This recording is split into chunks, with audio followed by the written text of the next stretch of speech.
Alright gamers, how we doing? Good to see all of you.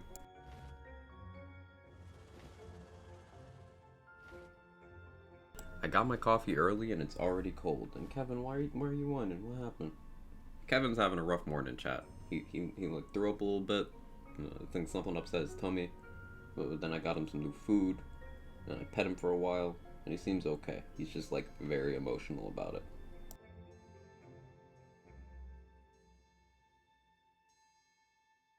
Yeah, I think he's okay. Do you hear something? I believe there's a Kevin near you. We'll pet the Kevin. We'll pet the Kevin. He's a good boy. The plop. He just plops down. Oh, this cat's so fucking cute. Anyway, I hope y'all are doing great. Good to see you. Pico, Viper, Jules, Reckless Monster, Tender Madness. And today, I'm gonna be messing around with more of that Chuck build. We're gonna work on Lightning Bolts and Lightning Bolt, and Dagger Storm min-maxing. So like Dagger Storms are melee damage. So I need to test if they can Spore Fuse, because that'd be funny. It's just an extra thing in Spore Fuse formula, because it's still gun damage, right? So if the individual ticks of a Dagger Storm can Spore Fuse, then like fun. So let's try that out. The vaunted melee stream. Priz, listen. It's not a melee build, it's a gun build. It just happens to also scale with bonus stuff. I don't know what to tell you.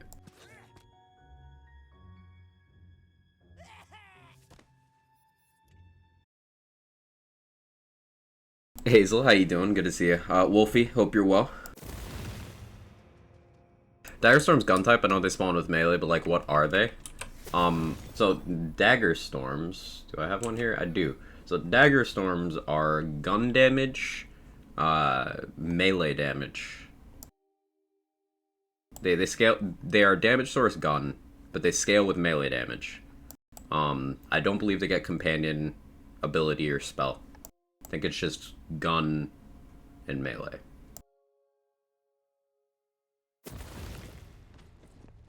You have big hammer on your back. I'll accept the expanded definition. Hey Adrian, how you doing? Hey Dex, Perceiver's not okay. You see the recent find? I did not. Fill me in. Fill me in. Another case of people discovering weapons actually good? You'll love to hear it. What's Perceiver doing? I think I was told in the chat what it does, like with ammo or something a while ago. I'm in danger. Hey Epic, how you doing? What, are you scared of Catgirl Shrek? Isn't she beautiful? Just absolutely lovely? Hey Blues, good to see you. How you doing? Does Dagger Storm do spell damage and Gluttony? Swear someone said it does spell? I've never tested the Gluttony specifically. It might. The fuck is that? It's beauty. It's peak character creation.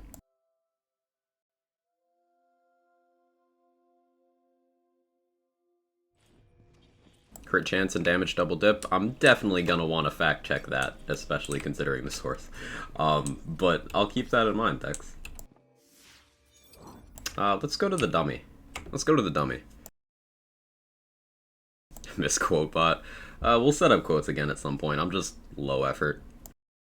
Loving a Clawbringer right now. Hammer Yeet is fun. Yeah, Clawbringer. Clawbringer's a fun class. I really like Clawbringer. In particular, Awe is pretty cool. I like Clawbringer. Yeah, I do like Clawbringer. Hopefully they iron out some of the conditionality and stuff lower in the tree. The jawline is how you say exquisite. Hey Carrion Core, how you doing? Jester, good to see you. Hope you're well. I like Allbringer. Yo, mood. Mood. Maybe not double dip, but they for sure increase the shot chance and damage. Yeah, I'll it's going on my mental to test list. Okay, so these SMGs are awkward Everything's will change cleansing to hit more for more than 24 damage. I certainly hope so. I hope that's on there, like, to look at list. You know, cleansing flames is just kind of terrible. Like, it's a long cooldown, slow animation, very risky. It's just everything bad about Phase Slam in BL3, just except they also took the damage this time. It's real bad. And the hit detection's so weird. Like, I hope they touch up Cleansing Flames. You want holder pleaser? Then you got to.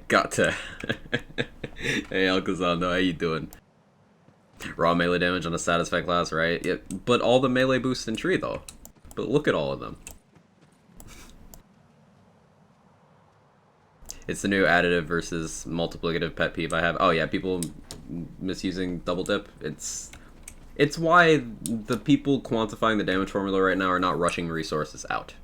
So, precise terminology is key. Called trouble dipping. Hey, loading. Me and Store buying Lego Star Wars cashier. Oh, you buying for your little brother? Yeah, for my brother. Yeah, the only reason I haven't bought Lego Star Wars pieces is because I just haven't gone to a store that sells them in, like, a couple years. You know, 2020 happened. But the last time I bought Lego Star Wars stuff was in 2019 for me. So, no shame. It's cool. Lego Star Wars is fucking cool. Anyone else play with Legos? Hey Justice, how you doing? Envoy, good to see you. So, the thing with these SMGs, the poison ones, they have a charge up. Like, you guys can hear me click, and then it has to spin up a little bit, and that's really awkward on a chucking gun. Like, really awkward. So, I gotta figure out if these are worth using. The damage isn't phenomenal. Like, I hope they touch this up at some point. Because I've been trying to find, you guys see I have a pistol, a shotgun, and an SMG, all volatile with the desired delivery method here, right? And the pistol just is so much better at chucking than the other ones. Now the shotgun is okay, but for whatever reason, so here's the pistol splash radius. It's pretty safe. I can be like this close, I can be this close, I can be this close. And that's how close it takes to actually down me. So if I take one step back, yeah, you can be this close to an enemy and the pistol lightning bolts don't hit you. But the shotgun ones, they have a bigger radius. I don't know why. It's not particularly useful, but 21k, 9k. It's half the damage for double the radius. And I'm like, I don't know how I feel about that. So let me see if the Dagger Storm triggers Spore Fuse.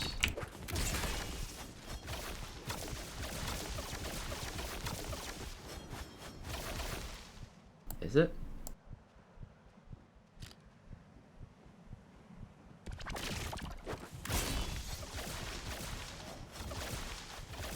Maybe the daggers that like fly out would.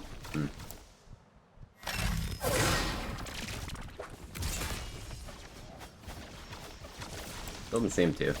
Or maybe the spinning daggers do? Because it might require a conventional projectile. Oh yeah, I forgot I have this trash-ass delivery method. Might require a conventional projectile. Thrown effects benefit from area damage buffs? The lightning bolts do.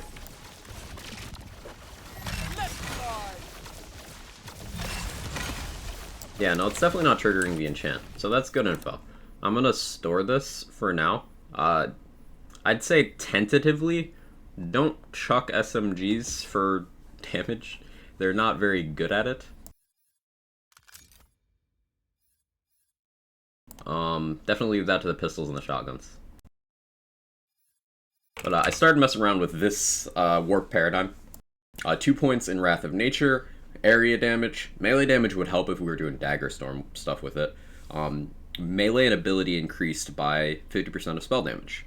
I am a spell shot, so I have a decent amount of spell damage, and ability damage will scale up the Spore Fuse and the Barrage, and melee damage scales up the Dagger Storms.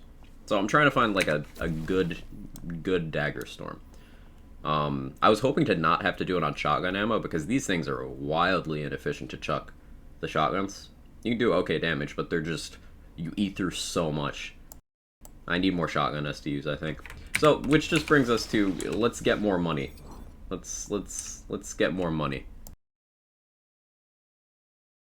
It's like pellets are missing from damage for most of shotguns leave largely left behind again. Unfortunate.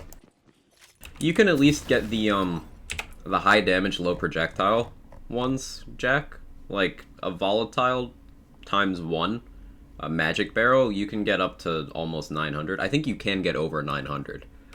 And that's more base than a Fear Not. But I don't know why it still does, like, less damage.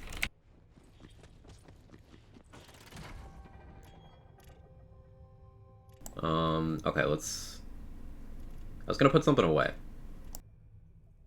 1/4 of the ammo, too? Yeah, that's the big thing. That is the big thing. Put away that one. Put away that one. So you want low projectile count if you're gonna chuck non-companion inferiors. And the featured run rolls over in 37 minutes. Let's do this one while it's still here. Let's do this one while it's still here. So hopefully, whatever they replace this featured run with is a good one, because I really like this week's one. It lets you do the Maker boss. It's fun distributions of enemies, with the exceptions of the spooked, scared skeletons room. Skeletons are a bit passive for my taste.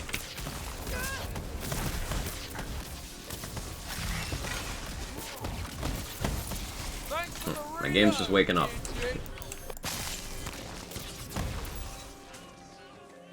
Game, are you okay? Why are you hanging so much?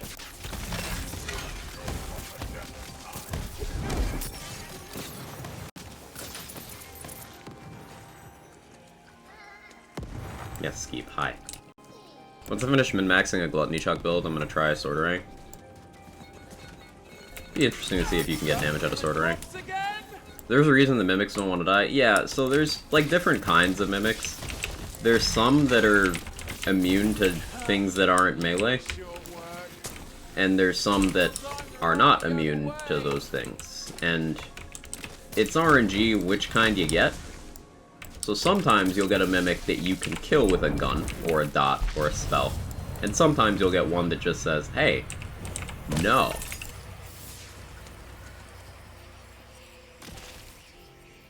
So there's a bit of inconsistency in the featured run in that regard.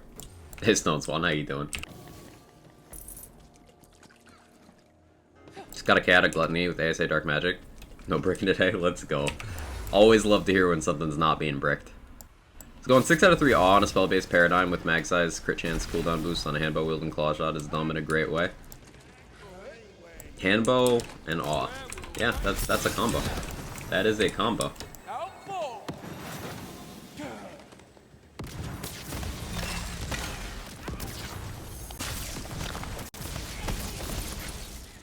Here's a question for you, chat. What's your most favorite, underrated gun?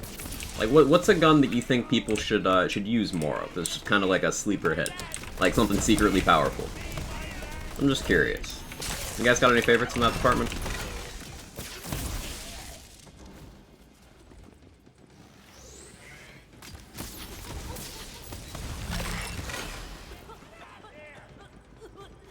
The volley? Really? I wasn't hugely impressed with the volley, but maybe I'll give it another chance. I was definitely less geared when I was using it last. What shall I meet death out with next? I think I have the wrong skill tree spec right now. I need to check that. Yeah, I was testing to see if the lightning bolts trigger play the angles. They don't. So there's actually no reason for me to be that far in Spore Warden Tree. I should really put those points back over in Spell Shot. I'll do that after this run. Fragment Rain for mobbing only? Yeah, Mac. Fragment Rain and mobbing is strong. The Gyre? I've heard good things. Riveter Suit Costs. Those are the mashers, right? The masher pistols?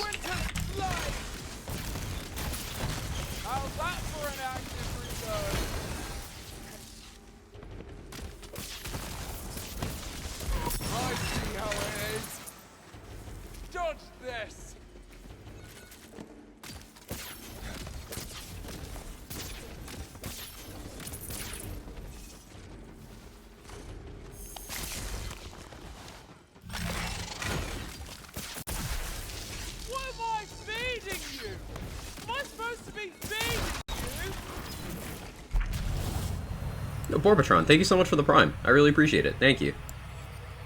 Thank you for choosing me with your monthly Prime. And any other Primers in the chat? Anyone not use their Twitch Prime this month? Doesn't have to be on me, just like use it on someone.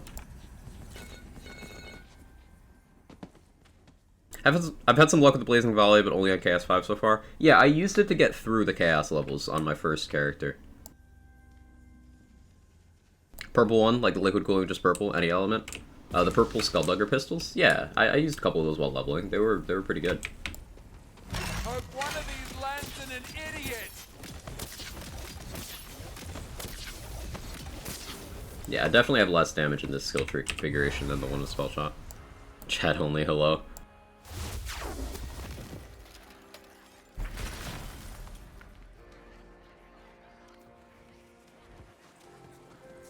GTFO quest reward was a surprise for me. That could say more about me than the gun. What is the reward from that one? I don't even remember. That's like one of my favorite quest lines, and I don't remember the reward. What is wrong with me? Is it just the Vorkan Arcog?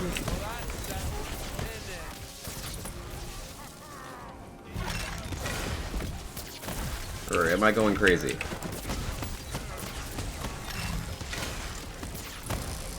The cog. Yeah. I really like that because it's just got good stats for you to target farm. Like, if you're trying to get a fire damage Clawbringer power amulet, that one just works for you. Like, it always rolls with fire damage, Clawbringer power, all damage. Meaning, all you have to do is get the drop and hope it's chaotic or volatile, and you're good. So, much less heart variance on that item. It's a good thing to have.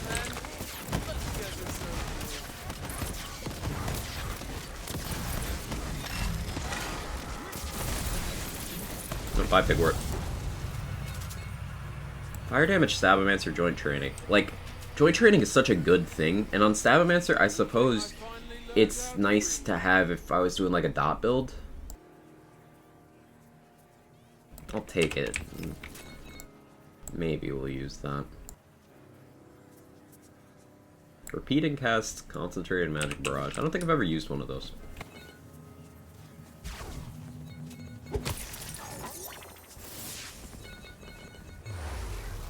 Need to drop the save? Yeah, I can probably do that, Jack. Really want a volatile masher. I think I got a volatile masher with melee crossbolts, which I was initially kind of bummed about. But the crossbolts last like 6 seconds on those, right? And it's 5 projectiles with a 0.9 second base reload. So you can probably fire like 5 times comfortably and then have time to still swing. So that's a lot of potential melee damage you're stacking up on a hit. And like that's gonna stack up Stabomancer's follow-up skill as well. Like that could be really good. And you could do pincushion with that. I know Dex will be happy to hear that. You'd probably follow up with a pincushion there.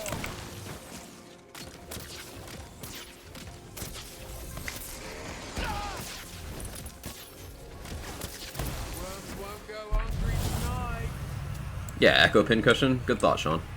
Good thought. Joint training for Awbringer could be neat. Yeah. Lightning or fire joint training for Awbringer. Or, you know, Frost if you're using, like, liquid cooling or something. Absolutely love the content. Absolutely love being able to catch 15-20 minutes of your stream every morning before work. Seriously amazing and underrated content. Keep it up, man. And thanks for always answering my stupid questions. Hey, it's my pleasure. And you don't have stupid questions, by the way. You have good questions, and I'm always happy to provide insight into, you know, the wacky mechanics of this stuff. And thank you for the kind words, Borbotron, seriously. Isn't there also a hammer that benefits from bolt stuck enemies? Yeah, that's the pincushion. That is the pincushion. You need to look into how exactly the formula of that thing works. If it's its own instance of damage, if it just confers a damage bonus. If it's its own instance, then that means that explosion would get stuff like Body Rune and Enrage. So that could get pretty funny. And it sounds like it's an explosion for area damage, based on the wording. So that's another cool thing. And like, what else does it scale with? If it's gun damage, for some reason, it'll Spore Fuse. If it's melee damage, it'll Blast Chill. If it's ability damage, it'll Blast Gas. You see where that's going?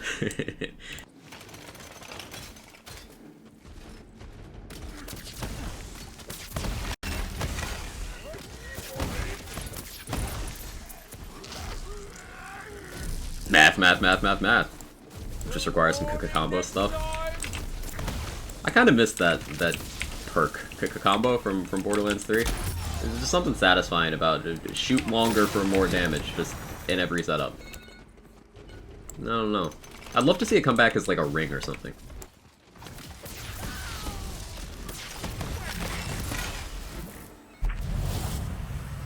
Need to test and see if the mage staff fissures can trigger gun stuffs, since they're called weapon damage. They blast gasp. I'm pretty sure they blast gasp, Aaron. So, spells. Let's get off your ass and do some math. Morning, Rorix. How you doing? Thought melee builds were from melee builds. I'm beginning to think otherwise. Maybe not, honestly, yeah. Insane thing. I'm enjoying joint training on my Claw Warden at the moment. Need to look at what guns, affixes I should be looking for. Starting to feel my build falling off, and I'm only Chaos 10. So something that helps is making sure you have an item that has its base damage source as fire and one with its base damage source as lightning, so that you get consistency in both halves of awe triggering. Lightning for the crit chance, fire for the crit damage. You want to make sure you're doing both. Now, you'll have options for each of them. Like, your hammer throw, for example, is going to do lightning damage, and you can get that pretty frequently. So if you're using the hammer throw, you don't need to worry about that as much, because hammer throw, if you recall it as soon as humanly possible, it's a 5-second cooldown. If you let it land for a second and then pick it up, it's like a 7-second cooldown. And then for the fire, you've got 2 separate wyvern attacks, Blastomet's Favor, which can happen pretty consistently. So, that gives you good awe uptime, but I'd like using, for example, on my Clawbringer, I run a Fire Lightning Crossblade, so I always get both. Livewire actually shooting is pretty good. Feels like it only gets talked about because of melee bullshit. Yeah, Livewire is a good shooty gun. I was using it in the Maker run I did yesterday. Handbow's nice too. Yeah, handbow nice for sure, but probably not underrated. Maybe the shooty part of Livewire is underrated. I enjoy the Ruby Spite as well, but it's not good in bossing. Yeah, maybe they, at some point, bump up the Ruby Spite a little bit. Because it's just kind of like a mobbing-only gun, and most things in this game are good at mobbing.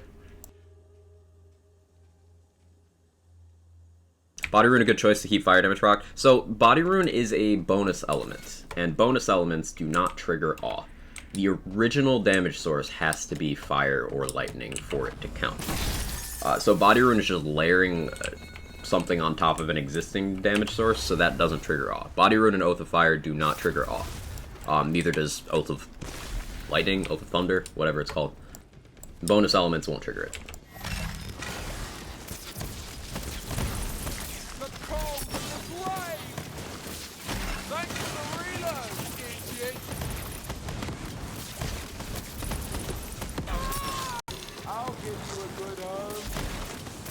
Yeah, I need to respec. My damage is a little lower. I was testing out Spore Capstone. Definitely the play to go no Capstone on this build.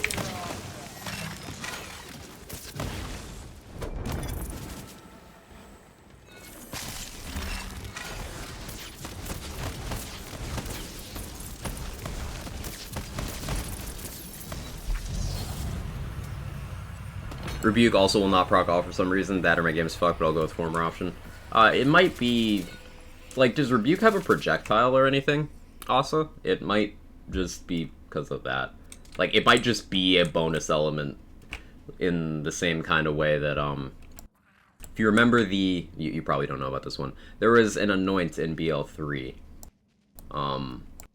Basically, it reflected damage as a bonus element. And there was no projectile or anything, but it didn't get bonus elements because it was a bonus element. It is a bonus element, so it's the same thing as shock feedback, CZ.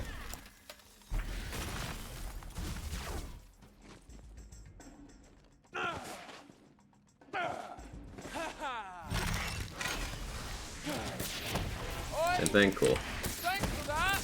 Yay for Theory Crafter instincts. There's so much random knowledge from BL3 that's already been really useful in Wonderland's theory crafting. Like, that was an anointed BL3 that, like, wasn't in the game for much of its life. Just, like, it wasn't there, and then it was there, and then it kind of wasn't there. And nobody really used it, but we just, as we often did, decided to science random things in that game. Ended up being helpful.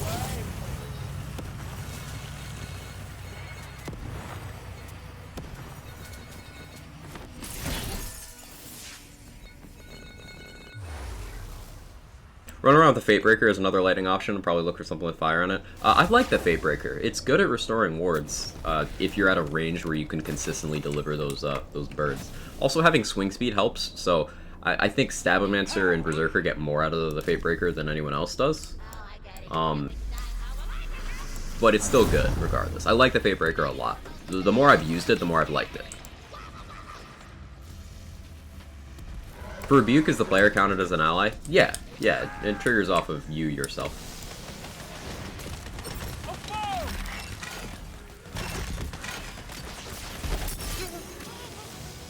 Man, my game is kind of struggling today. I don't know why.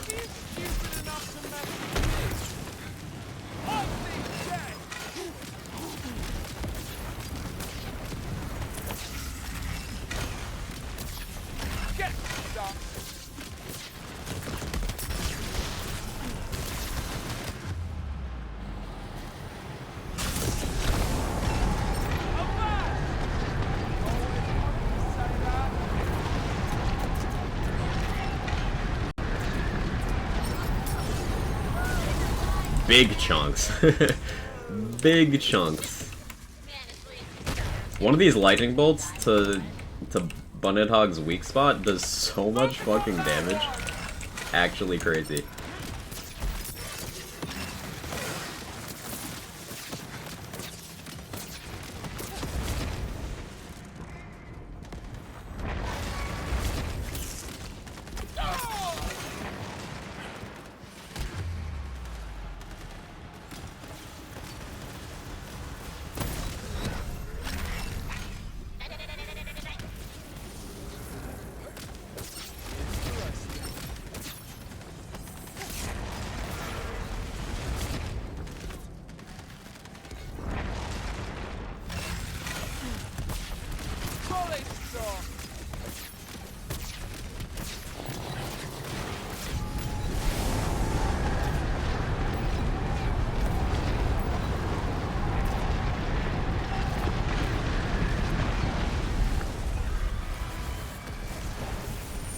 Can't get barrage anointed on any wards, it's getting frustrating. Yeah, character-specific enchants are very awkward. You got the new featured run yet? Soon, Stump, soon. When we started this run, it was like 37 minutes till rollover, so that was like 20 minutes ago, I think. Another body rune, I'll take it. 100% reflected damage, do you take the damage and then it's reflected back? Yes. Yes, you do. 10-hour evening shifts, never again? Hey, yeah, sure again. Imagine we could pay a fixed amount, say 10k, for a specific one. The thing about that, Scroll of Wisdom, is the cap is 4k, so I'm sure they'd be like, yeah, sure, you can pay the 10k for that. Physically can't have that much. I need to roll harder, get new dice. About a straight up reflect build, frying pan, ShamWai, reflect and damage reduction. Instead of ShamWai, use what is it? Trick Mirror is that the name? There's a 75% reflect ward. ShamWai is 80 absorb, and then Mirror is 75 reflect, I believe. So yeah, you could just layer a bunch of reflect stuff, and sounds like that'd be fun. There's not a lot of enemies that actually shoot projectiles at you in this game, I've noticed. Oh, another thing I forgot to mention to you guys. I had 68 dice yesterday. So I went and I corrected that after stream. So, nice. Hey Veraxis, what build I'm running? This is a Furior Chuck build I made around the Lightning Bolt delivery module. We're gonna try to get some Dagger Storm stuff going too.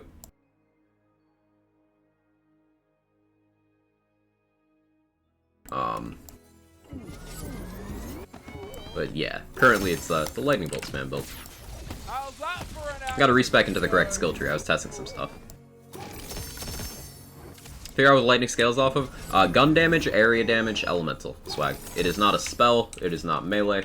It is not ability. It's just a gun area element, if applicable. It's really noteworthy, though. If you're gonna chuck lightning bolts, if you ever want a shock one, don't use a shock one. Not bullet. Bullet, I need to triple check. I need to triple check because I need a cleaner profile to test shit on because like 3 times in testing different things now, I get a result that doesn't make any sense, and then I'm like, oh, myth rank, which I can't turn off. So I need to mess around with my profile and do that at some point, but yeah. Why no shock? Oh yeah, so the reason why you don't want shock on these is, do I have an example one? No, I put it away. Non-elemental lightning bolt modules deal shock damage. Jack, we swapped the names to be less confusing.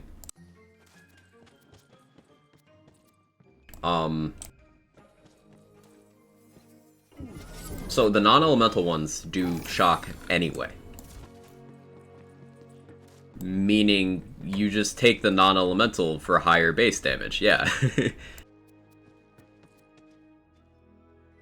It's kind of funny. If you tested +1 high thread count versus +3 magic bullets, latter should be more potent for gun damage, right? Should be Scroll of Wisdom. It's just gonna... At that point, it's which class combo you're looking at. Like, which one rolls magic bullets? Let me look. Let me look at the spreadsheet.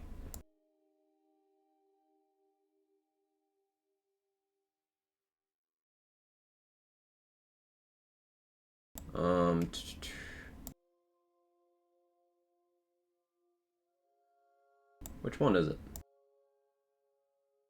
Stabo spell shot? Yeah, there it is. Nimble Fingers, Arsenal, Magic Bullets. So you're getting less spell power, spell shot power, because it's a secondary, but you're getting Magic Bullets.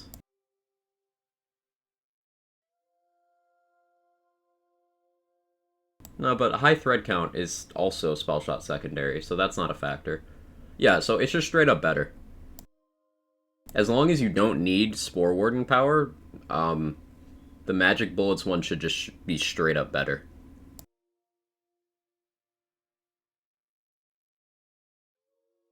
Hey English, how you doing?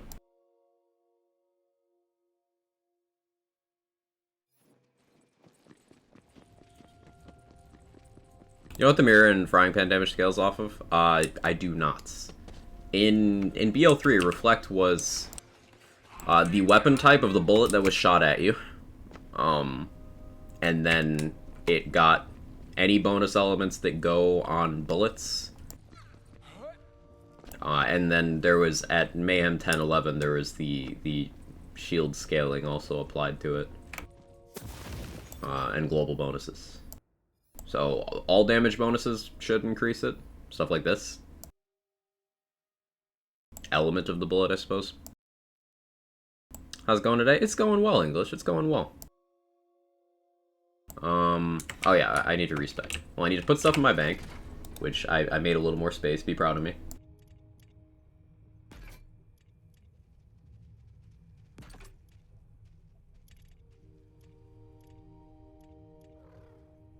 Why is that in my inventory? Gross. Respec. Want to refill ammo? Thank you. Good call. I appreciate that. I would have definitely forgotten.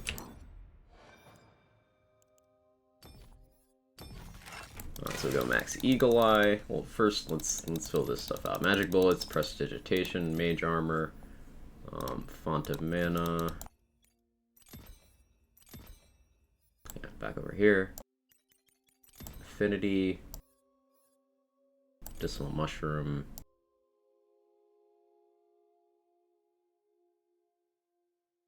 Do we even want Bullseye? I'm experiment. We're gonna take Quiver of Holding for more mag size, which will deplete our ammo faster, but that should increase the chuck damage. Windrunner.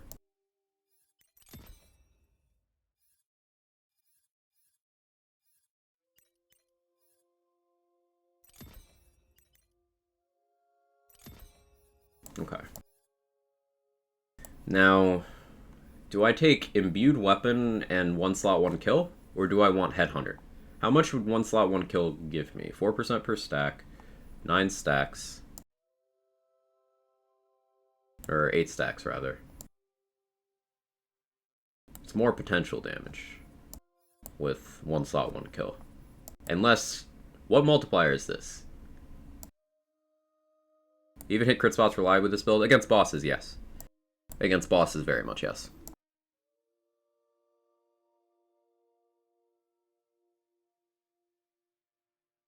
Would gun crit apply to Inferior Chuck? Like Jack said, it depends on the damage source. I've noticed that lightning bolt modules do not trigger play the angles, even when they crit. At least I was not able to get it to happen in, like, a while of testing. So the lightning bolt modules might not get bullseye at all. That's why we're testing around. We're toying around with stuff, I should say. Alright, let's go with that. Went to buy some camouflage trousers yesterday, but couldn't find any. Hey, Samurai. Good quality as always. If the Inferior Chuck can hit a weak spot, then there's a 99% chance of benefits from Headhunter, where it just becomes a 1.25 multiplier to damage. Yeah, is Headhunter just not gun damage, Asa? Is it on its own? I don't remember Headhunter calc, because I kind of didn't pay attention to Spore Ward and stuff while everyone was like, Spore Fuse, Spore Fuse, Spore Fuse. Because maybe we do go with Headhunter over 1 slot 1 kill.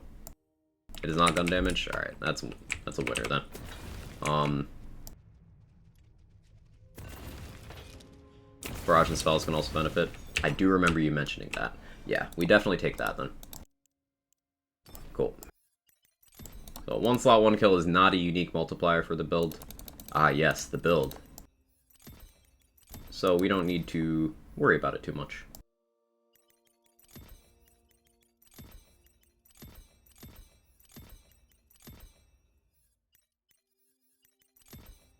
It leaves us 4 points. We could go to play the angles, but, like, it doesn't trigger. It doesn't, so there's no reason to. We may as well just go Imbued Weapon at that point, get the bonus element on the bolts. Warcaster does not help us here. Just warming up does not help us unless we're shooting our live wire, which we do on occasion. Spell crit chance for the Spell Sniper is ultimately pretty minor. I guess it's just Imbued Weapon. You trigger play the angle with companions. I don't know of any companions that have guns. Play the angles is specifically gun crits. So I guess we go Imbued Weapon. Cool. Feature drone rolls over in 5 minutes, chat. 5 minutes. Do we do one more?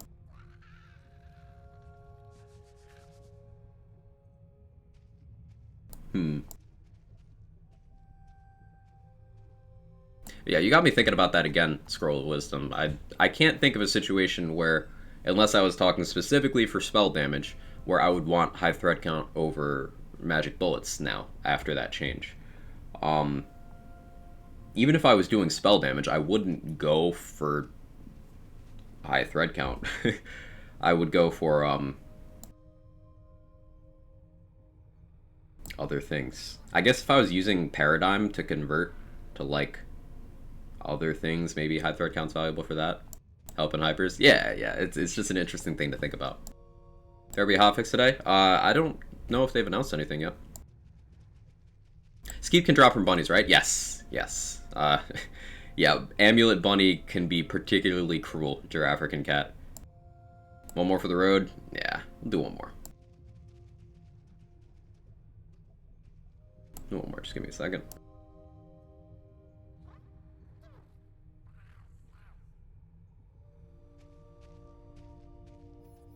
Let's do it. All the bunnies are cruel. The pistol bunny is usually pretty kind to me, honestly. I'll just see either a blue or green raid boss? Sure. Luckily, this feature it has easy access to both.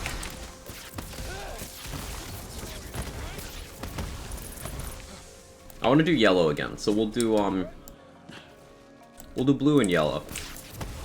I would do all three, but I don't feel like doing the maker right now. Still not quite awake yet. Hey Mooface, how are you today?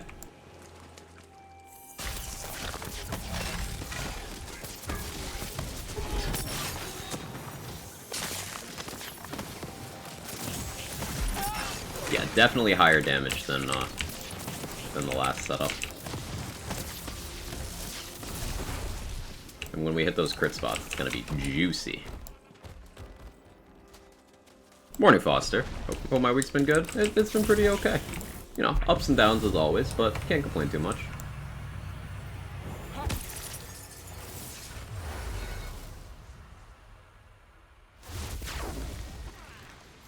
Game just dropped a green chaotic lightning pistol. What should I do? Use it.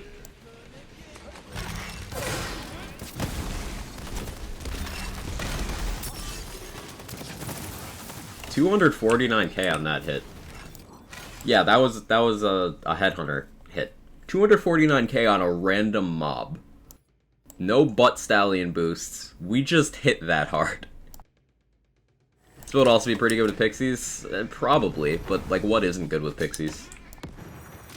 To me, pixies just kind of opens the door to, hey, this build would be pretty good with Buffmeister, right? I'm like, yeah, of course it would be. But, like, I don't want to do that, you know?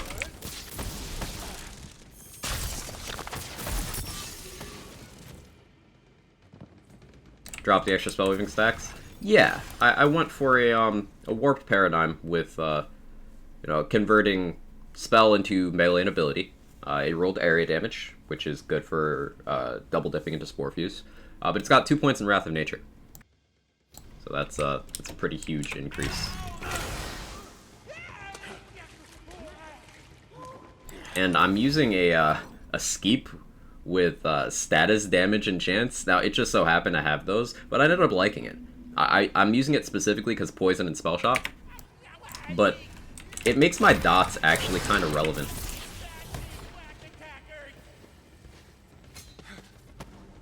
Why is increasing your melee a good thing? Because Dagger Storm chucks scale with melee. Now, I'm primarily using that paradigm to increase my ability damage.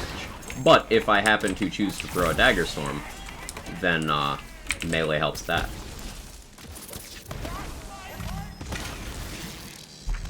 Been loving Inferior Lightning Chucks in my spell shot. Just got the max level. Hey, let's go, Foster. Yeah, I really love these lightning monsters. They're a lot of fun.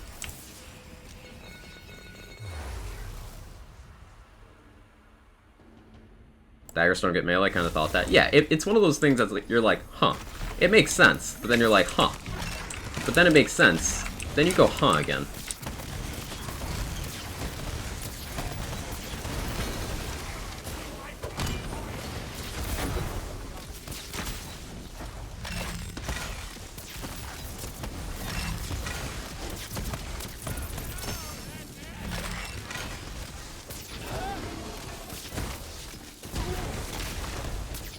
Weak spotting the opulent wyvern with lightning bolts is some Giga Chad shit. I didn't have a chance to kill it, killed too many other things, but... Ooh, the Blizzard enchant that I wanted on a melee weapon when I was trying to do that. Blizzard is active, gain plus 20% companion crit chance and plus 20% companion damage. That's terrible, but I'm gonna build around it just to do it. Just to do it.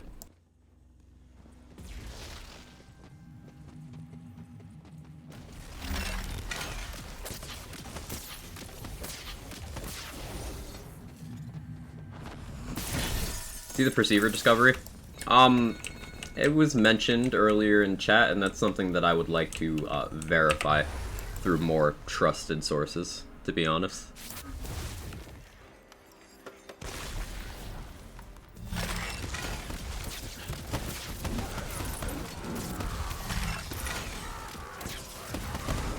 Yeah, Swag. That's what I mean about more trusted sources. What's Perceiver? Apparently, it's being reported that Perceiver double dips crit in some way, which just doesn't sound like an accurate representation of mechanics, so... yeah, thanks for testing.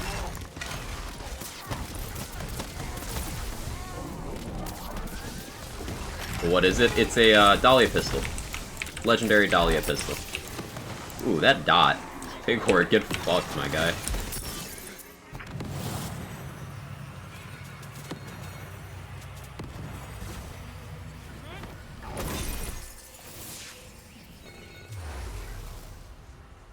Can Dagger Storm trigger Stabbo melee skills? Unlikely. It is still gun, I believe. But maybe. Maybe.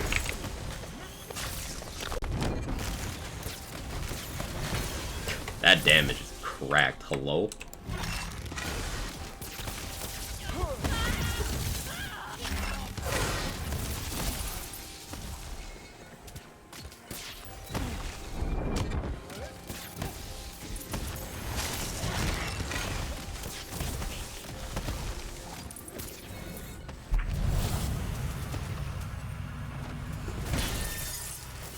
Seen many Graveborn spellshot builds, the Capstone Graveborn.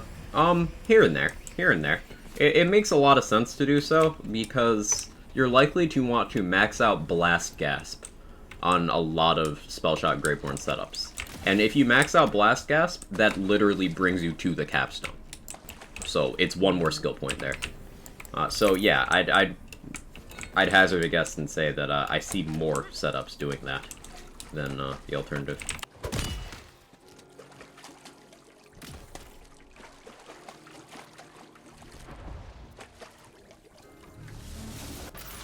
Does Magic Wand make Dagger Storm spell damage, this question? Oh, you're asking if Spellblade? It shouldn't, but you know how these things can be weird sometimes. As far as I know, Spellblade does not add spell scaling to Gluttony, because it's just a gun thing that scales with also melee. It's not a melee thing that also scales with gun, and the distinction matters.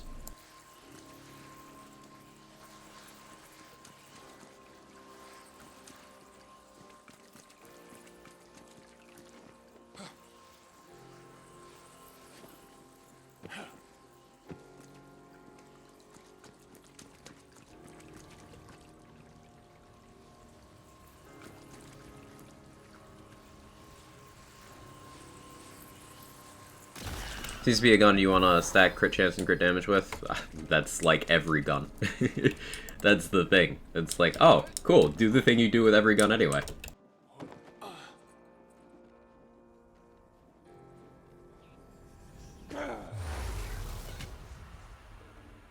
Where's the armor skill tree database located? Discord? You do ! armor, Giraffican Cat, and that brings up the spreadsheet in the chat for you. It is in the Discord as well, though. Shout out to Asa for making that. Very useful resource. I use it every day.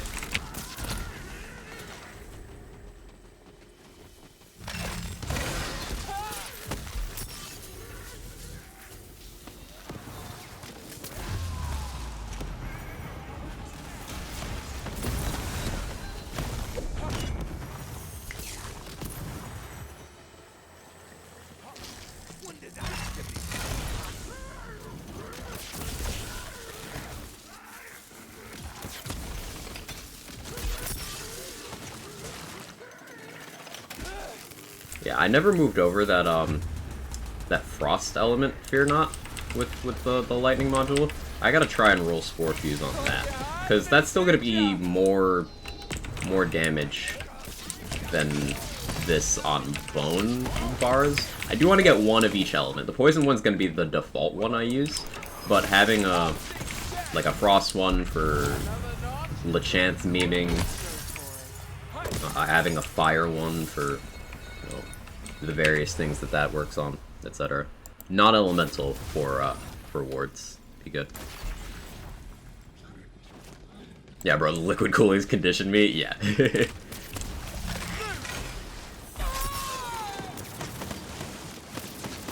Definitely feel you there. Oh, we got bad Mimic RNG.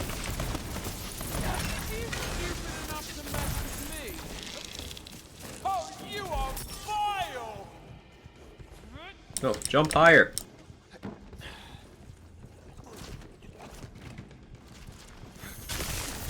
Simple geometry. Ow. Armor Bunny's cruel. Really is. You won't be needing that.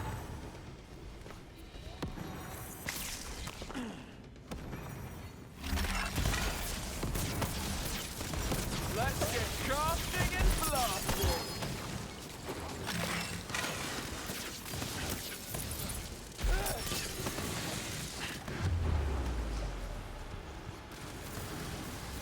Are there any killable mimics in here? Oh, there's one. There's another one. There we go. What stat do you stack for this? Spell or gun stuff? Both.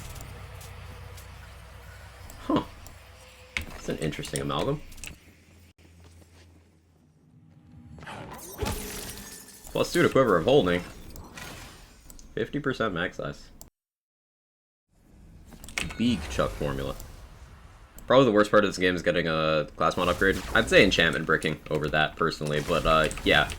If they were to resolve that situation, then armor farming is blue. Hey newbie, how you doing?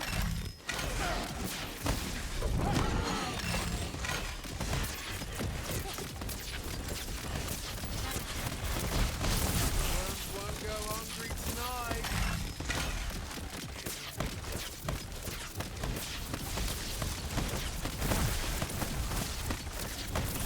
Oi! Thanks for that.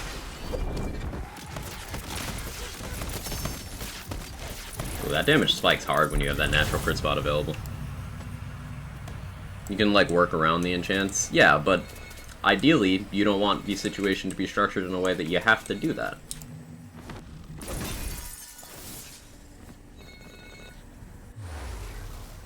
Hey, Danny Dead, how are you? So can we get that Quiver armor piece with 7 class, please? Worst part's running a melee build and finding 3 flying elite rooms in a row. That does sound painful. Not gonna lie. How am I? I'm doing great. How are you? You're good? Glad to hear it. Glad to hear it. Alright, so Bunny should die even faster than last time. We're not gonna have ammo for Gloop. Honestly. Especially with those quiver points. Piercing cold.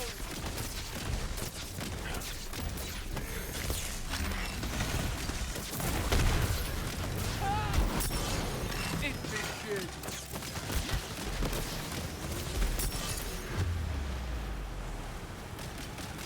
Thank you, Skeep.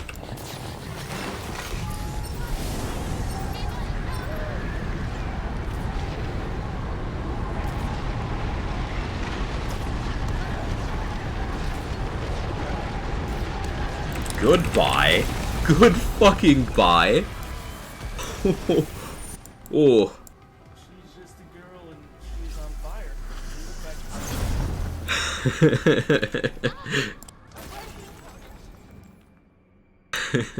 Yo, David, thank you so much for the 10 months. I appreciate it. Thank you. Thank you so much. Good to see you. Fighting this thing this first time with experience? Absolutely. Where's your ammo? Listen, Swag, we're not gonna talk about it. I don't need it. I don't need ammo. Ammo's a crutch. I'll throw the empty gun without bullets somehow. The spoils of war.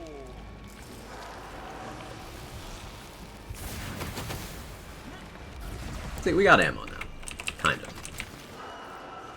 How shall I become deadlier next?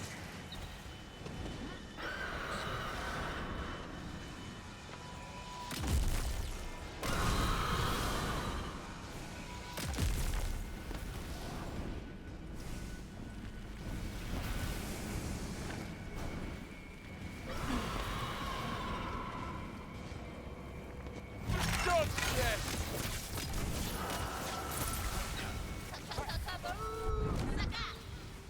How's that for an active reload?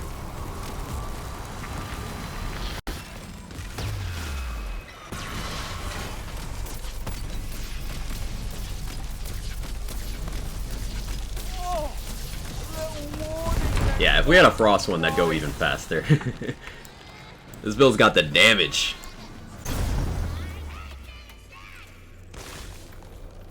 So if Double Knot counts as gun, would Oath of Fire apply to it? I guess it wouldn't, since it'd be like its own bonus element. Right, bonus elements do not apply to other bonus elements.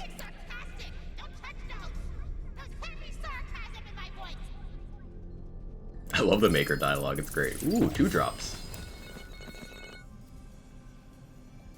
This Crossblade is trying. 751, it's not even chaotic. Like, that's actually trying. Good enchant, too. It's a 2-mag, though. Got the damage, but not the ammo. I still need more SDUs. I really do. A lot faster than I expected that kill to be. Yeah, we moved our skill tree around a little bit. Min-maxed some of our damage formula choices. And it's coming together. We just need to cover elements better. That'll help us be more efficient with our ammo, because we'll have to throw fewer times per target. So we just switch to the appropriate element. It's a smart armor with spell damage. They're bad skills. Or at least a bad distribution of skills. Like, if that had been more points than Ascension, that would have been really good. Ooh, this is a repeating Hydra spawn, Elemental Blast. Someone was telling me about those yesterday.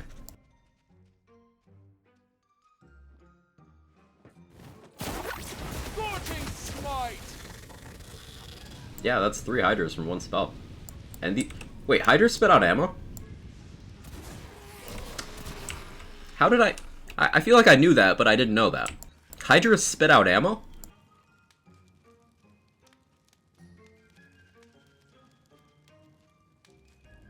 So, this is the new spell for this build. We're taking that. We are just gonna use that to spawn Hydras for ammo in downtime.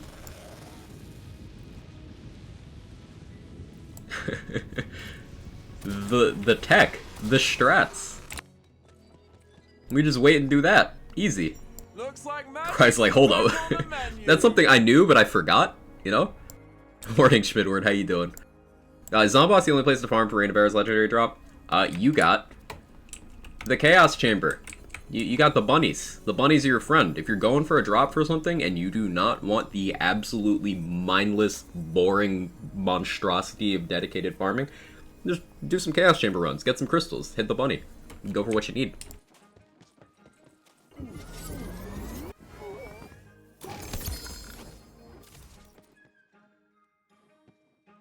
Fire damage spell shot. Yeah, that's useful. Need a +3 Wrath of Nature armor for my Spore Claw build, so I can take both Awe and Headhunter of the skill tree at the same time. You're toxic. I support it.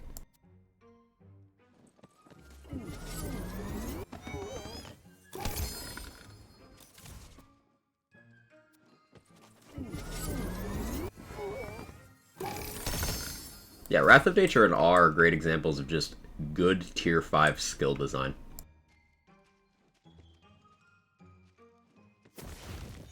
Feature unchanged. Sleep well, sweet prince. Ugh. Pigwort lives to fight another day.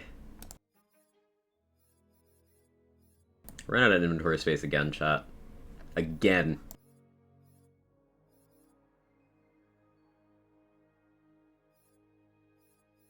I don't know what to drop. I have a problem. Okay, can you roll me a Deathless Armor with all, please? Yeah, sure. I'll just get the drop. I'll just get the drop. It'll be fine. It'll be fine, right?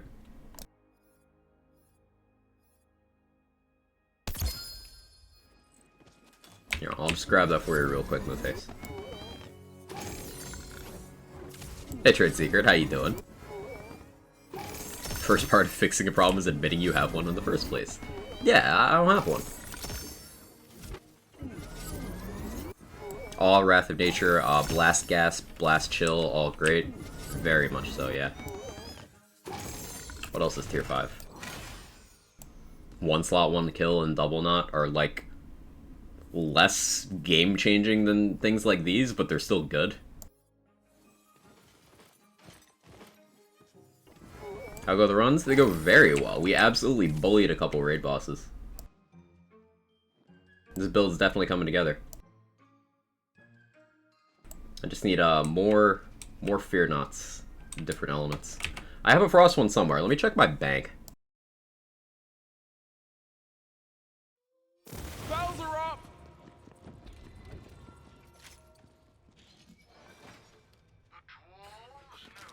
Also, we want to roll an enchant onto this spell. Now, hopefully this doesn't brick. That would make me very sad to brick this one.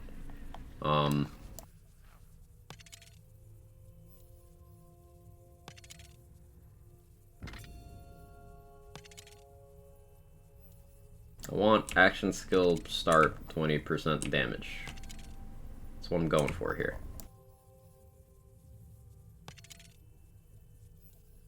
Use the Wardu shield on your amp build? I do not. I've never had a Wardu with amp. Is it capable of rolling that?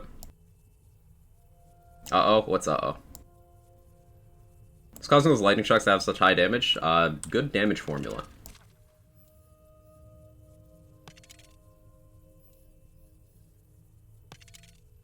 Yeah, this shit's gonna break. See one vendor with amp? Ooh, interesting. I've not tried that out. Stab was the weakest T5, 1,000 cuts with alchemy. Yeah. Yeah. Be sad if I brick this. It's not fully bricked yet. We got an okay enchant there. I mean, not as good as what I was using, but like it's an option. And if nothing else, we could just swap to that for ammo. Copium. 63 enchants. Listen, sir. I'm gonna need you to stop. Yeah, this is the Fear Not I was talking about. So it's not a Chain Lightning one, but that's okay. Volatile, Frost, but like, yeah, I'm not bricking this one. I want Spore Fuse on that, so yeah. Yeah. Yeah. So that's gonna stay in there for now.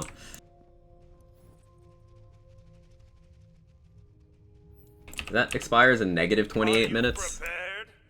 We'll see. I suppose. Oh, I suppose it was -5 earlier. So let me go back to main menu. I suppose.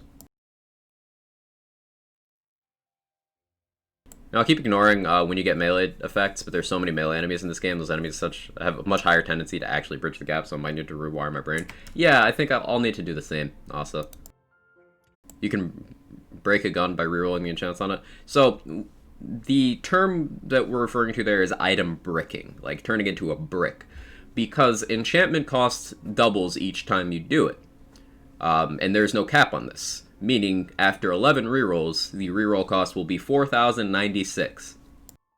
The Moon Orb cap is 4,000. 11 rerolls, and then your item's stuck on that enchant forever.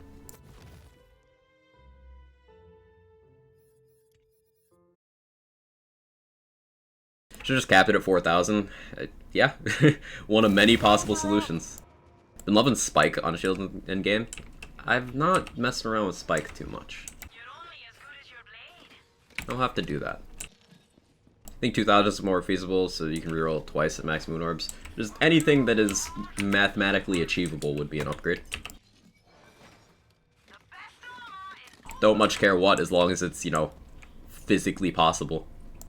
Hey, Mr. Adblock, how you doing? Still struggling to get just the perfect build for my Clawbringer. Was Wildfire for a bit, but now I'm Hexecutioner. There's merit to each of those. There's definitely merit to each.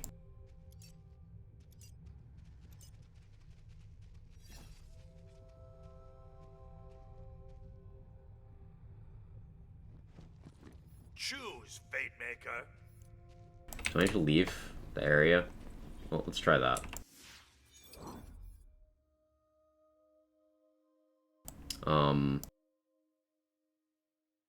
Yeah.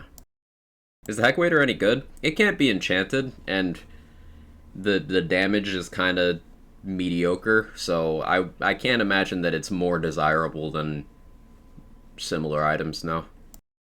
Might be changing after hotfix if there's one today. Yeah.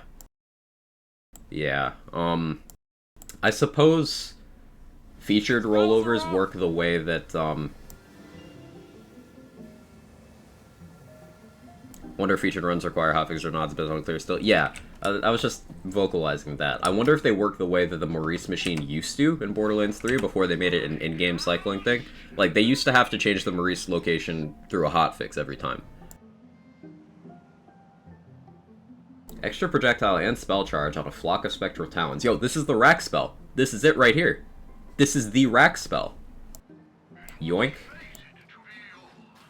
It's the rack build. You're in full bloom, ain't ya?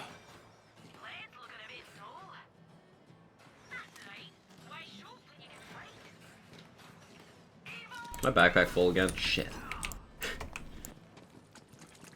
Rack stab 1? I've been trying to find a rack stab feeling thing, because there's plenty of setups where I could be like, hey, these are racks and I'm stabbing. But, like, I want it to feel like rack stab is the thing.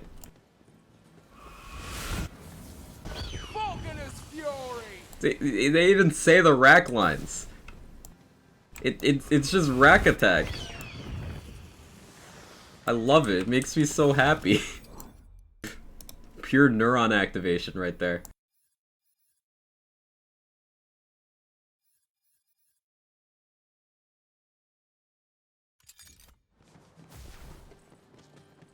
The one Nova enchant has its damage source set to status effect.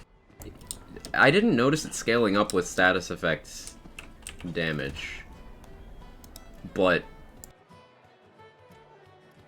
if its damage source is set to status effect, what can we do with that? Like, what does that even... There have been any endgame viable companion builds yet? Depends on how you define companion. Do you mean like the class feat companions, like the Wyvern, the Demi-Lich, and the Mushroom? Or do you mean just things that scale as companions in general? Because that's kind of different answers.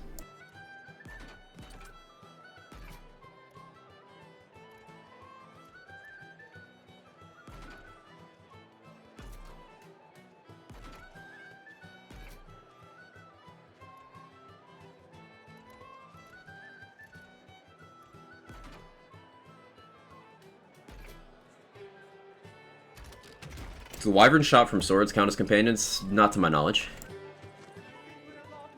The ones from the Fatebreaker, they're just melee damage. I don't know, Quag, these rags look a little thicker. They've been eaten well. Any interesting ways to use Stabbo Capstone outside of freezing enemies for melee bonus? You can use it to trigger the Universal Soldier amulet that has a chance to refill your mag when you deal melee damage.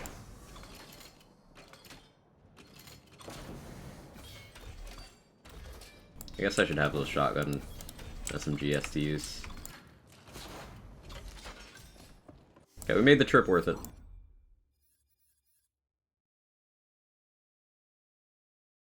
Long time no speak, how's it going? It's going well, Psycho. How are you? Greyborn gives you more spell damage plus blast gas. It can just one-shot anything. Stack spell damage like a bitch and go find impaling ice spike spells. It does work. It does work.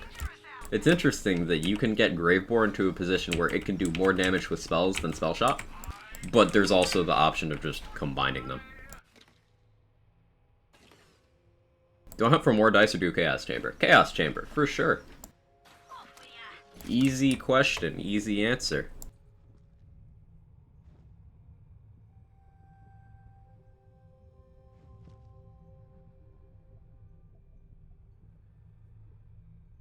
Wow, It isn't the Nova thing? You're still figuring that out, CZ? Any suggestions for stuff I should aim for gear-wise? Just in general? Oh, on the Hexecutioner thing. So, Hexecutioner is what? Spell shot and what's the other class? Sorry, I have the memory of something with a bad memory. Claw spell shot. Claw spell shot.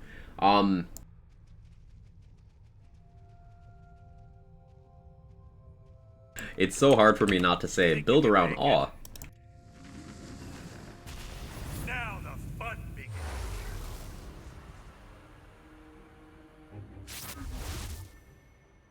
Gonna run some errands, see you later. Take it easy, Viper. You have a good one.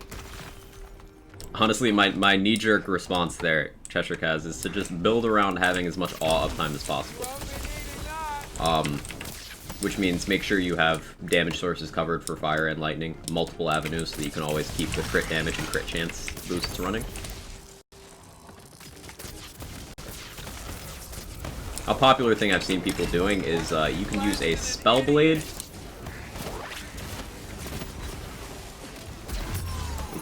You can use a Spell Blade and a Paradigm to give the hammer like a really, really good formula.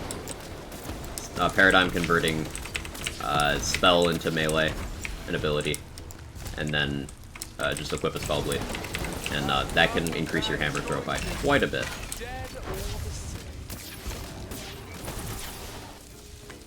If that's something that strikes your fancy.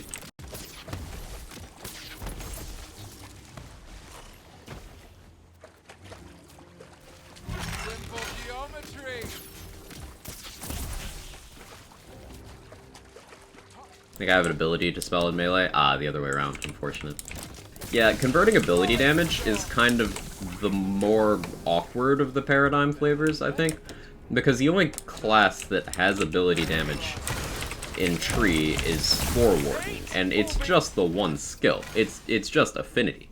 So I suppose if you got an ability conversion Warp Paradigm with like 5 points in affinity, like, okay, then you're getting values that go somewhere. But at the end of the day, 50% of, 75 plus myth rank, as long as your myth rank's at a reasonable point, is not much. Sure, you can get more ability damage on your gear as well, but it's still not going to amount to that much.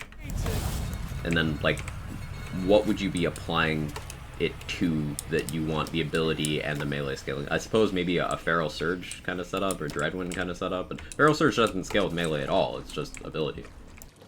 So, like,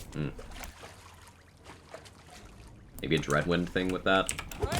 But then you'd be better going the other way around. So it's just hard to justify. I don't know. Still gotta crack that particular nut. I can do dual spells, but I enjoy Storm Dragons too much. I feel you. I haven't tried Spell Shot Graveborn, focus on companions and spells for kill skills Graveborn. How do you define companions? Inspired by green. How do you define companions? Is it anything that scales with companion damage? Or do you mean specifically like a class feat companion? Like the Demi-Lich? Because, different answers. In terms of anything that scales with companion damage, currently Fairy Pixies, Hydras, and Shrikes are very popular and very powerful.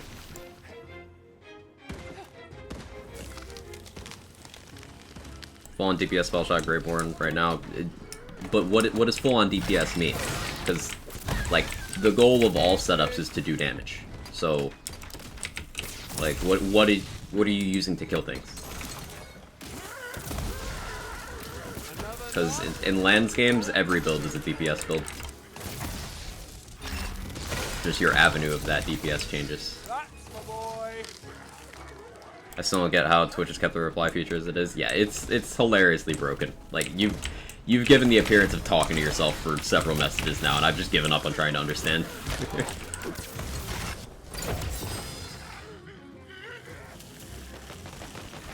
Chaotic Static Charge with Capacity Card is almost 9k. That's a big ward. It's not even volatile, that's just a big ward. Only dust shall remain. It begins. These Hydras shooting through walls? No, unsuccessfully. For a second I thought they were actually going through the walls. I was like, fuck.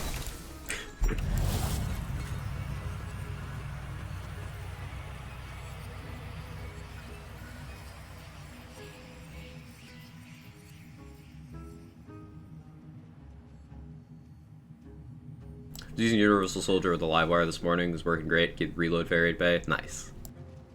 Yeah, the Livewire chains are gun damage, so you can do really weird things with that. How shall I become deadly? New Spellblade would be an important piece, so I may check out one of those. Spellblade is a very interesting item. It kind of... Spellblade and Diamond Guard Sword break some of the rules of melee weapons. Like, where at least the non-unique health mods do not apply to things other than your normal melee swing. But there's a couple unique health effects that do. Spellblade, Diamond Guard Sword being exampled, I'm sure there's more. All damage, gun damage, selective amnesia. No.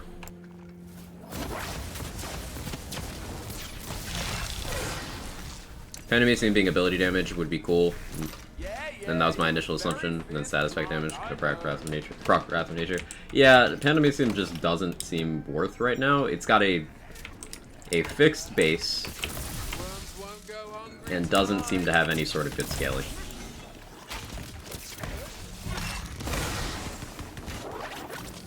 Like, a volatile one, the explosion base is like 700 damage, which sounds pretty good.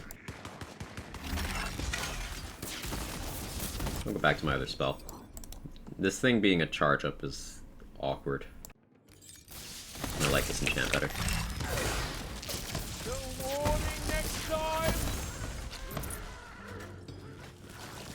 Low base skills, nothing specific. Yeah, just area elemental. Right. Like, the base of it is comparable. It's a little higher than this Fear Knot, but like, this Fear Knot has formula. Wish they would let us max both trees. I do not wish that at all. I like having to make meaningful choices in my build making. I do not want us to get an overabundance of skill points, because that does not lead to more builds, it leads to fewer builds. Builds start combining into each other. Choices become devalued. I do not want us to cap 2 trees, ever, in this game. Ever. Ever, ever. Never. At no point do I want that to ever be a thing.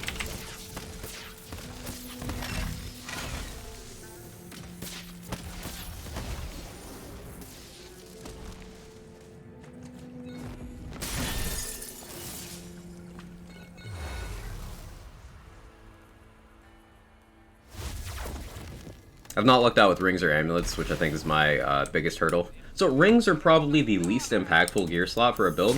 They're like the last thing you gotta worry about. So I wouldn't stress too much there. Amulet can be very impactful though. Amulet is a little bit of a frustrating one. I've had bad luck with that myself. When you get to it, can you talk about how to take down yellow, please? Yeah, absolutely. Absolutely. I will talk through it. It's an interesting fight. Yellow's definitely my favorite of the bosses.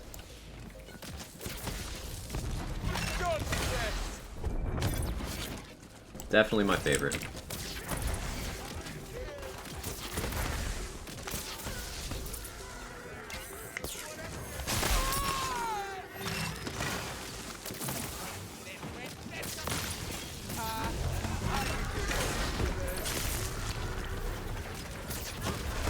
Ribula.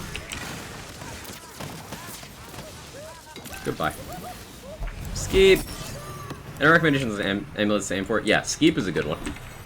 This thing right here, it's a healing barrel that flies around, even goes through walls, and it follows you, and it does full heal pulses.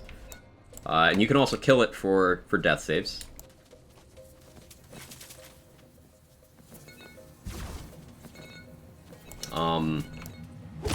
Joint training is really good if you have companions to crit for you, to increase your crit damage.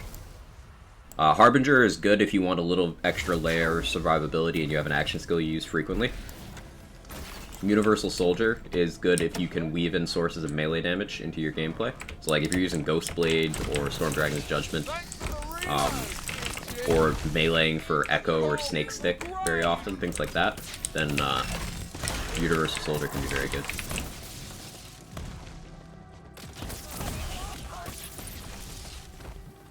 Featured as Ribula? I'm not doing featured at the moment. It's just a normal run. Just a normal run. Can't get Ribula to drop the wit, and I'm low-key mad. It's okay. The game's trying to tell you to not succumb to the cursed wit and its boredom. Whoops, Cat said hello. Hello, Sora's cat.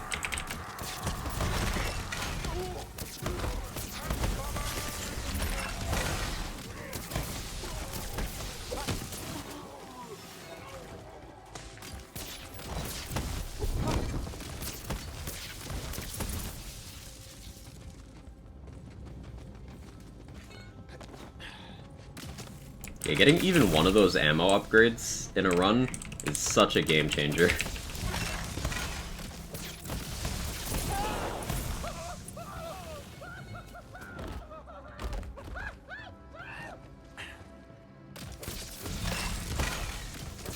Let's make 388k. Are you helping me about Stallion? No, I just hit that hard. 388k on a Chuck, chat. That's not even matching element. That's just 388k to the face.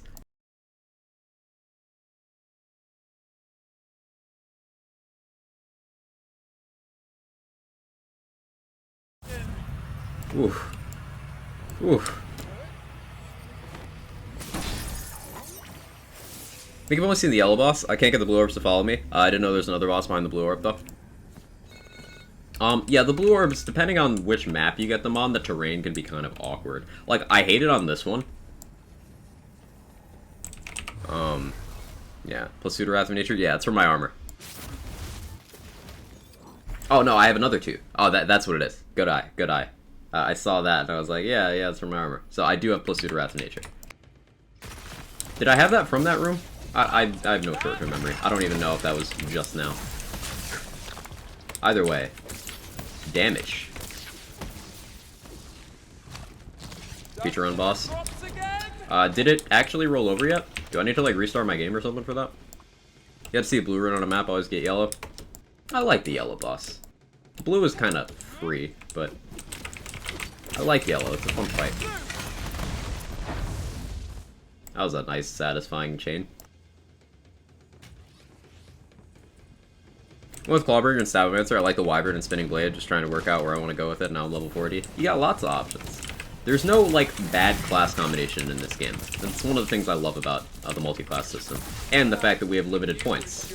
Meaningful choices, distinct builds, and there's no, like, wrong answer. There's gonna be things that are naturally more suited to each other, more powerful, more synergistic. There's nothing bad. I love when the sharks burrow on, like, a bridge. You can just see them underneath.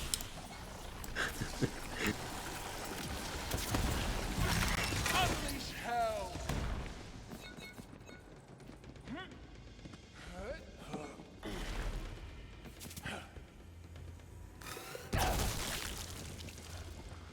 Yeah, fear not.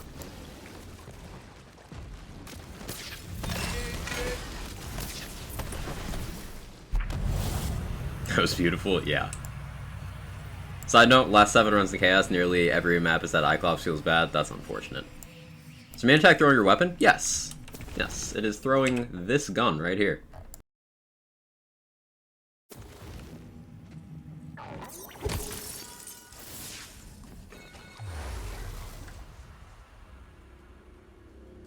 Can you hit them underneath on a bridge? With some things, yeah.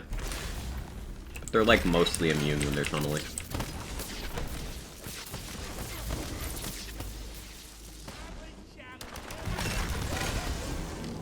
Cool. That's so satisfying. Why do I love that so much? Just it bouncing back and forth between two enemies till they're both dead. It's so cool. I love these lightning bolt modules.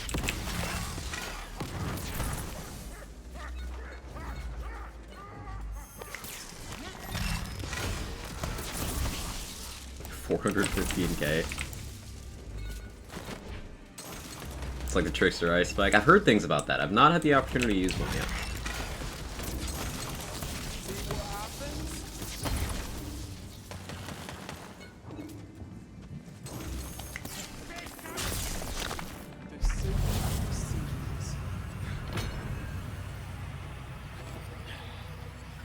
Yeah, you can respec at customization stations where you change your appearance and everything. And the only cost is 10% of your current gold. I think I've only touched a Fury gun once during the story of my original save. I really love the lightning bolts. Okay, we got Nightmare. Oh yeah, it's been requested a couple times for me to, like, explain Nightmare. What's Trickster Ice Spike do? It ricochets between enemies. So Nightmare is, Strafe, do damage. Strafe. Do damage. Feeding you! Am I supposed to be feeding you? Or if one of these lands in an idiot? Run. You can use these to spawn ads if you want kill skills or, you know, death save targets, or if you're bored.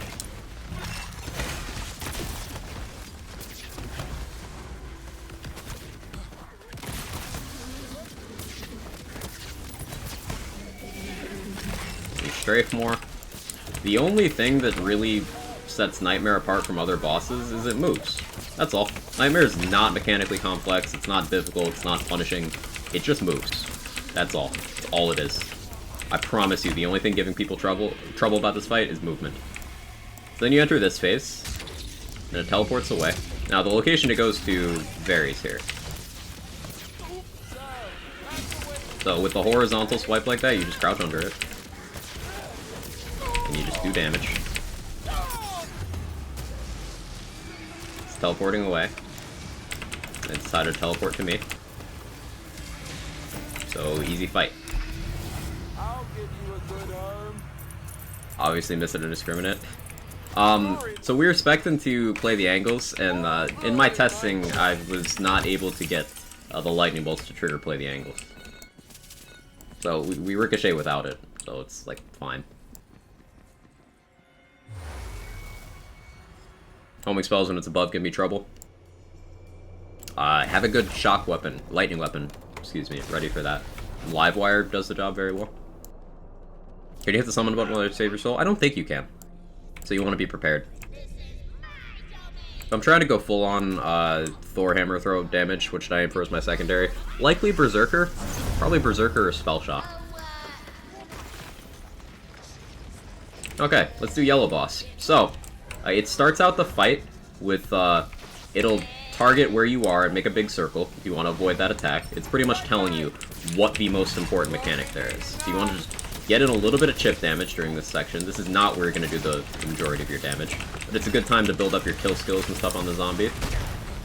Then it'll do shockwave attacks like that. You jump over those, try to avoid the fire puddles. You can kill the stones for healing or kill skills or whatnot. I'm trying not to damage it much so it does the attack I want it to. Okay, so when it coils up like this, it creates a weak spot, and you can do a lot of damage. See a huge chunk from that. And when you damage it enough, or when enough time passes, it burrows like that. You want to jump the shockwave, and I like to ping it so I know exactly where it is. And it exposes a weak spot again, and then you punish it again. That's what that big chunk of damage was. And you just rinse and repeat those phases.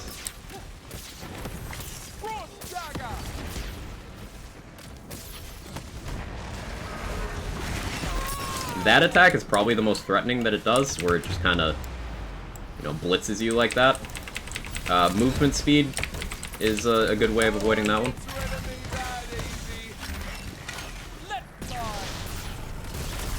And there you go.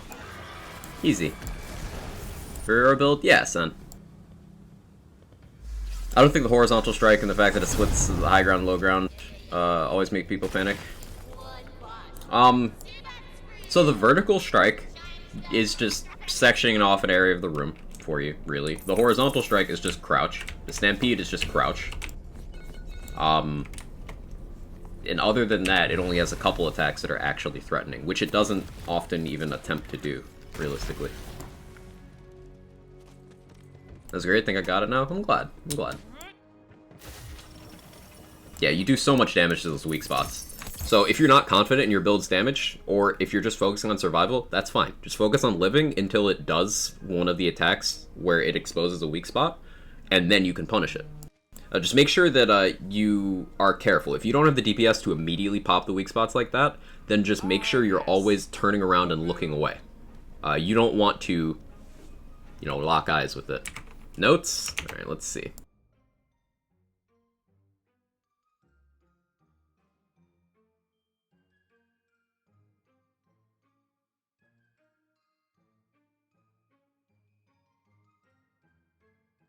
Are they up, Sean? Where are they at?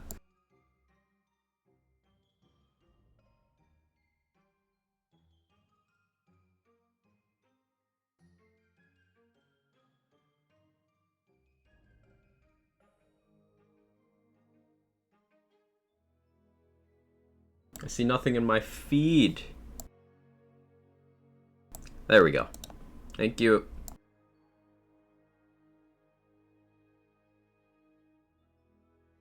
Okay.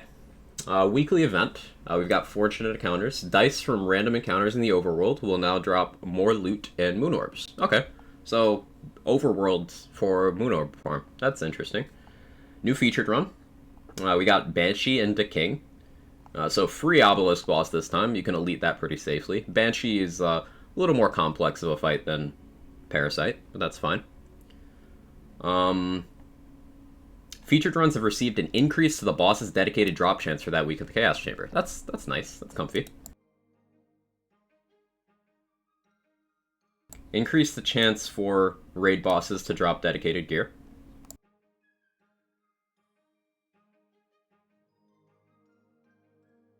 Ooh, items that weren't dropping. The quad bow and thunder anima. I believe quad bow is... I mean, what kind of weapons are these? Bow terminology usually means snipers or pistols, so... Customization drops a whole new look. Recolored the loot beam and outline to a better yellow color so they wouldn't get confused with the purple epic gear. Lost loot machine will no longer confuse them with the epic gear either. Item cards have been switched to common item cards. Okay, so it's easier to see cosmetics when they drop in the world. That's cool. That's cool.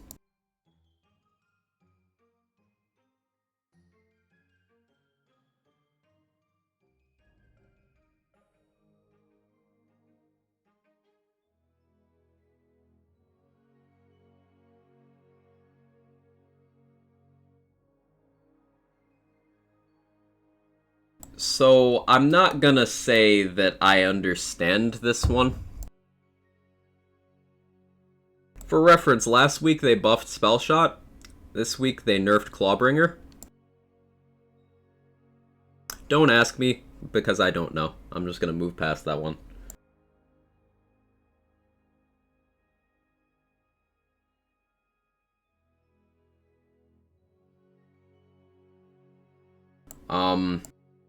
Magic Barrages. Okay, they reworked these.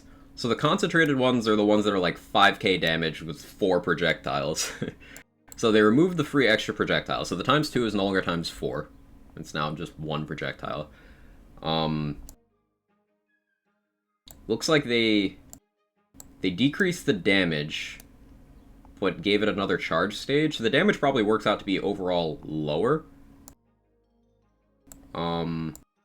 But it charges faster. So they nerfed concentrated magic barrages, it seems. But it seems they buffed the other ones.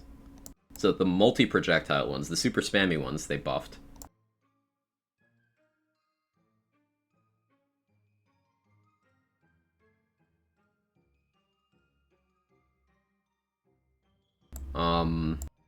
Arc Torrents. Okay, so now it's... There's thresholds for each stage with the Arc Torrent. I thought that's how it already worked, to be honest, but okay. We'll have to see how that works out for Arc Torrent damage. Increased all Hydra spells base charges from 1 to 2. Nerf Clawbringer, buff Hydras, I guess. Okay. Sure. Sure. Okay, so this one is one to keep an eye on. Increased all Sigil spells base damage by 200%. Now, I'm hoping this doesn't include the thing that First Thought says it does. I think they excluded that. I would think that they would exclude that thing. So, there's no way, there's no shot they messed that one up. No shot. No shot. Buffing eruptions is cool. No, like, I'm like 98% sure they excluded Buffmeister from the Sigil buff. 98%.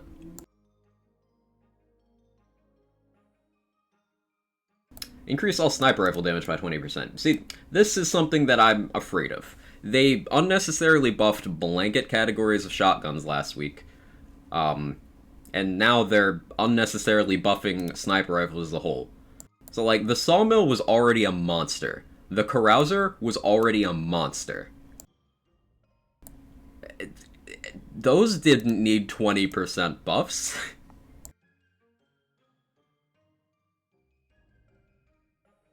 Buffmeister isn't really even a sigil like Twister also has the same spell icon.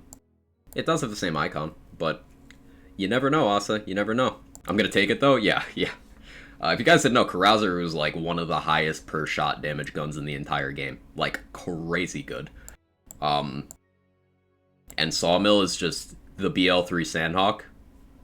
Basically, you know, eats your sniper ammo, but whatever you're shooting is dead. So yeah. Ooh, magic poison SMGs. Found these guns weren't appreciated as it was taking 1.5 seconds for the damage to ramp up to competitive levels. Excuse me. Removing the delay and including as part of the base damage the gun does.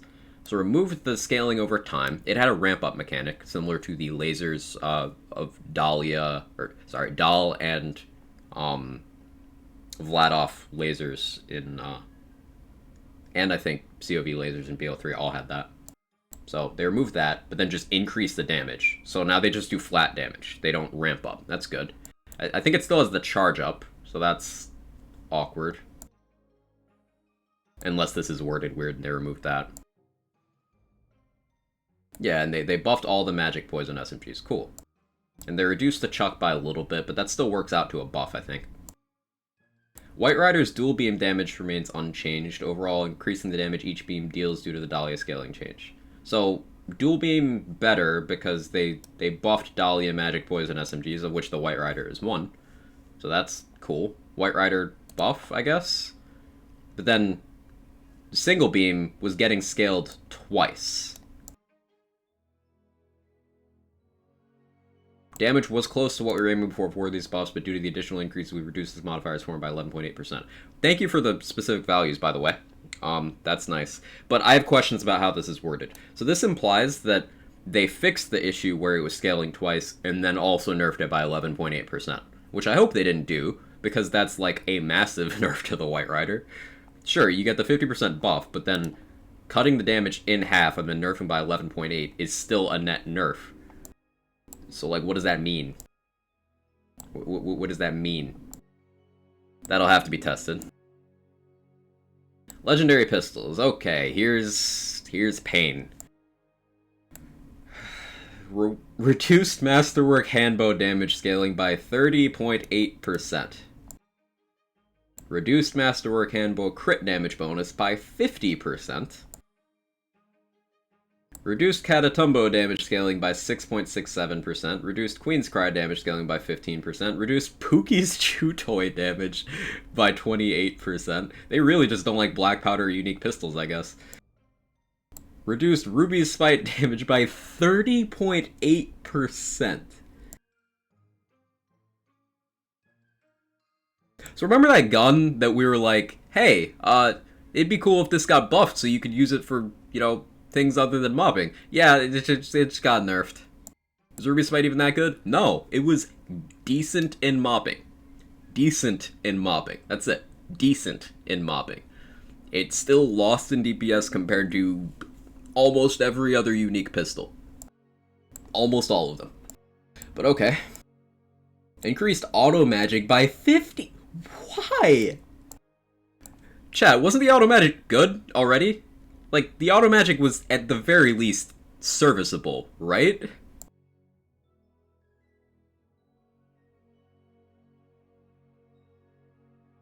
Why is it getting buffed by 50%?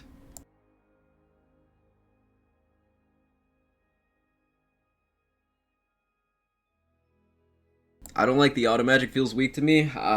Maybe I just have weird standards for a weapon, because I don't think it needed 50%.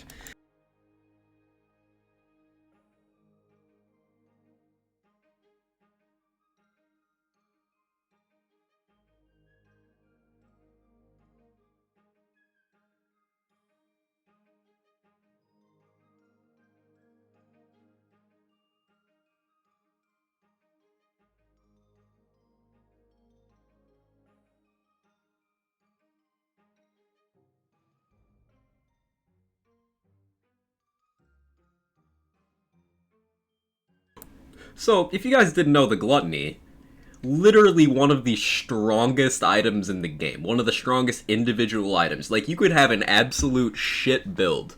Just terrible build.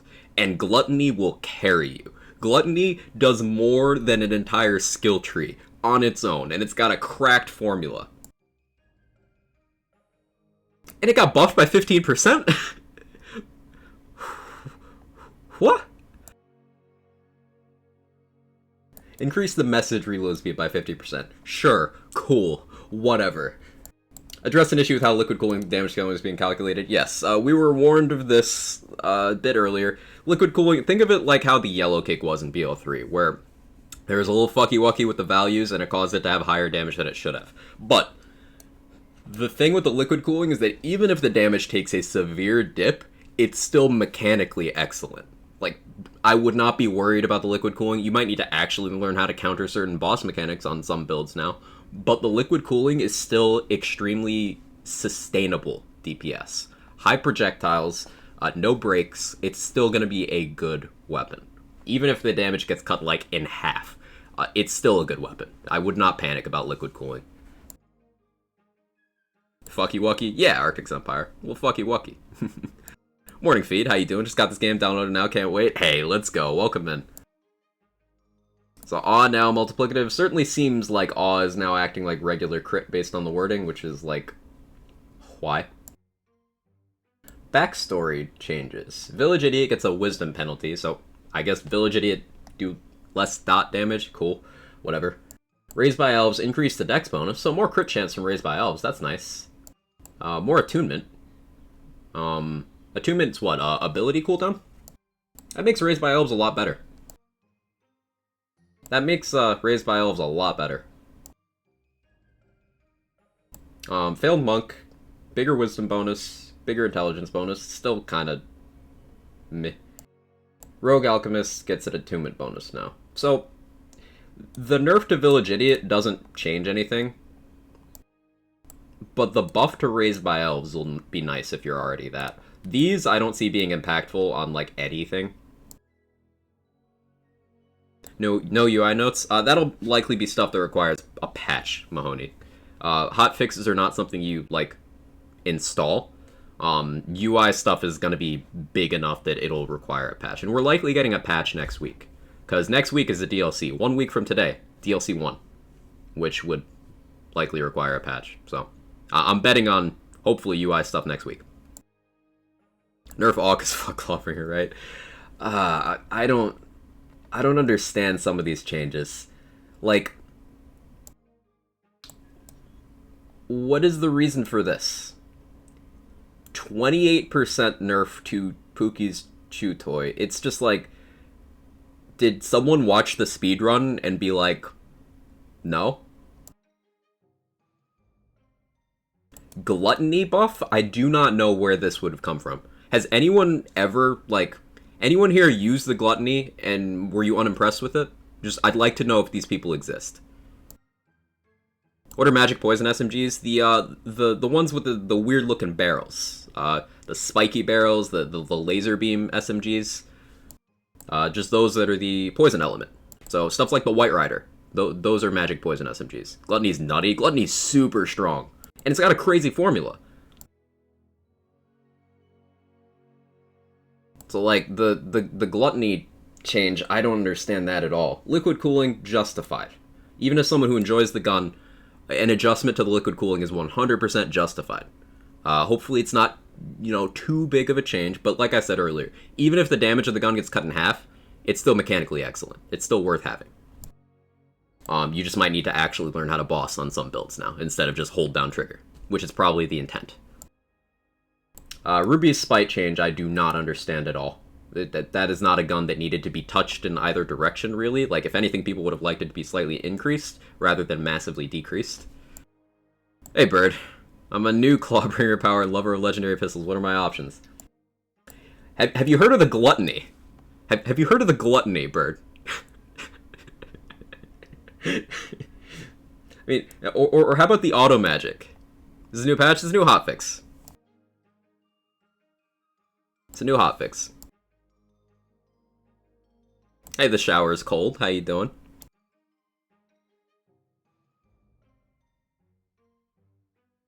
Sounds to me some of these changes are going to kill Clawbringer. I don't know about kill, but like, Awe was the centerpiece of most currently existent Clawbringer builds, and without Awe, Clawbringer becomes a 2-tier skill tree. It is Oath of Fire, Dragon Aura, and then you put all your points in your other class. That is what happens to Clawbringer without Awe. So maybe by definition that's killing the class, but I don't know, man. I don't know. DLC 1 include the new class, or does it come later? I do not know the timing, but I would expect the new class to be later than DLC 1. But we don't know anything about DLC 1 at this point in terms of specifics. We just know general stuff mentioned in the Season Pass overview and the trailer. Haven't seen a trailer for DLC 1. Is there one? No, just a general Season Pass trailer. Man, you just leveled a Clawbringer with a carefully chosen backstory. Yeah. Is the change to Arc Torrent a straight buff? Why? I'm not sure how that works out, Kumar. The wording is very ambiguous. The way I'm choosing to interpret it, it sounds like it's a slight reduction. But we'll have to see. We'll have to see. Clawbringer at the very least suffered a large nerf? Yes. When they say they reduced crit damage bonus by 50%, I'm afraid that's a flat nerf. So instead of reducing... Oh, yeah, shit, that could be really regretty. This man's too damn handsome. No, you can. How you doing, you beautiful boy?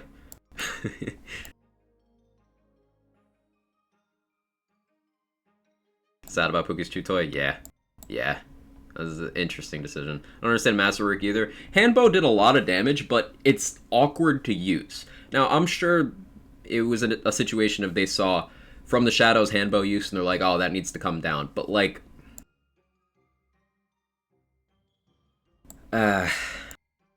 heavy-handed. Heavy-handed. Hey, Bazooka Dude, how you doing?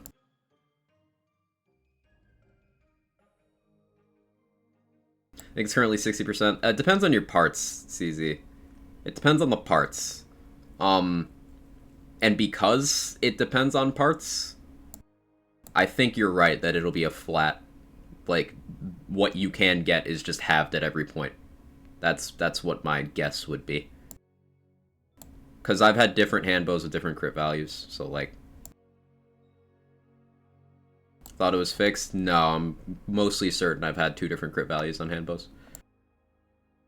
Check out this amazing claw build. Got 10 points in Claw Tree. Hey, maybe 11. Maybe you want Oath of Thunder. Maybe you're nasty.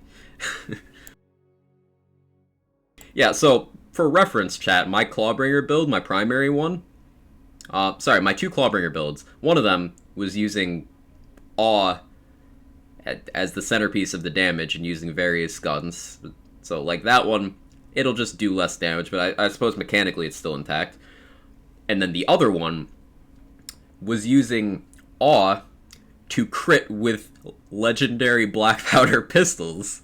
So, rip my Spell Shot Clawbringer build, I guess. Cool. Cool. How I check what backstory I am? Hero stat screen.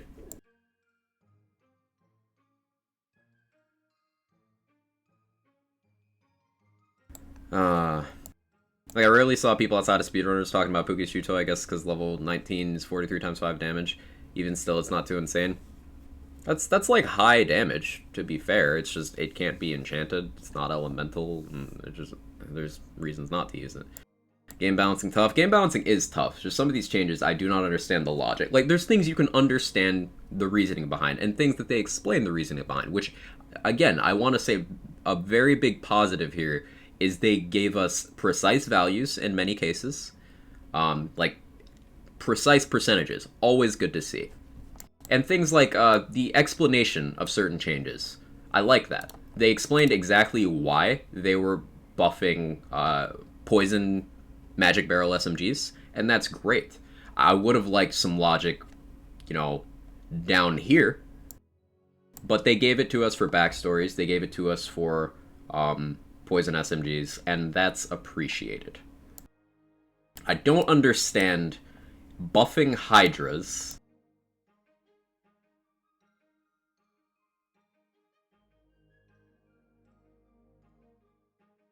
Increase of dedicated drops from featured run bosses is good, though. There's some good here. There's just a lot of confusion here, and we're going to have to dig into a lot of these things testing-wise.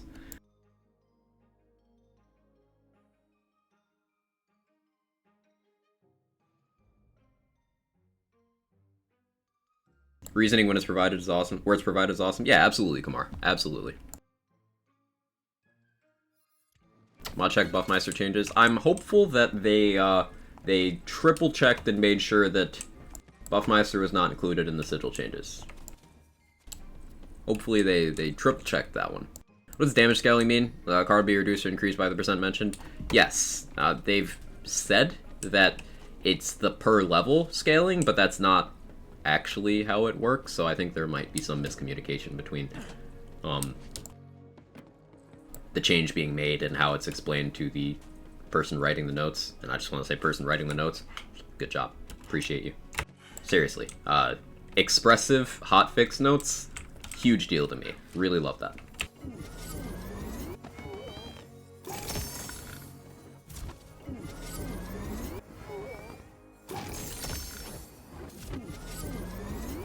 Hey Rohith, how you doing? Any skills other than the awe changed? Hotfix page is not updated. No.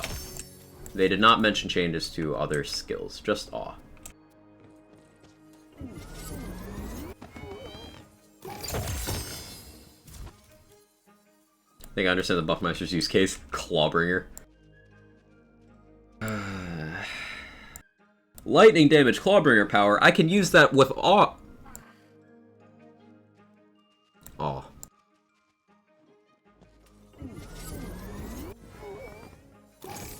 Need to scream to revert the awe change? No, I do not advocate for screaming. Remember, that's not how you get heard. Thoughtful explanation will always win over torches and pitchforks. And I'll remind you guys that, you know, we were just praising the thoughtfully explained sections of those notes. You know what happened in Borderlands 3 when the community in the second month of the game went all torches and pitchforks? They almost never explained changes in hotfix notes to us again after that. Almost never. I'm not saying it's connected, but like, let's just not risk that. Let's be constructive. And also remember that devs are people too.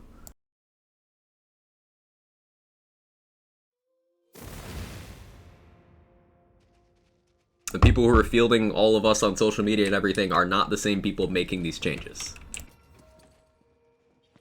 A couple months after Chaos 60 drops, we get the Buff Apocalypse again. It's already happening, Razorus. We already got the Buff Apocalypse. 50% almost Black Powder Shotgun buff 1 week. And then we got this week 20% Sniper buff, which was not needed. Along with a Gluttony buff. Do I have a Gluttony in here for reference? I think my Gluttony is on my spell shop at the moment.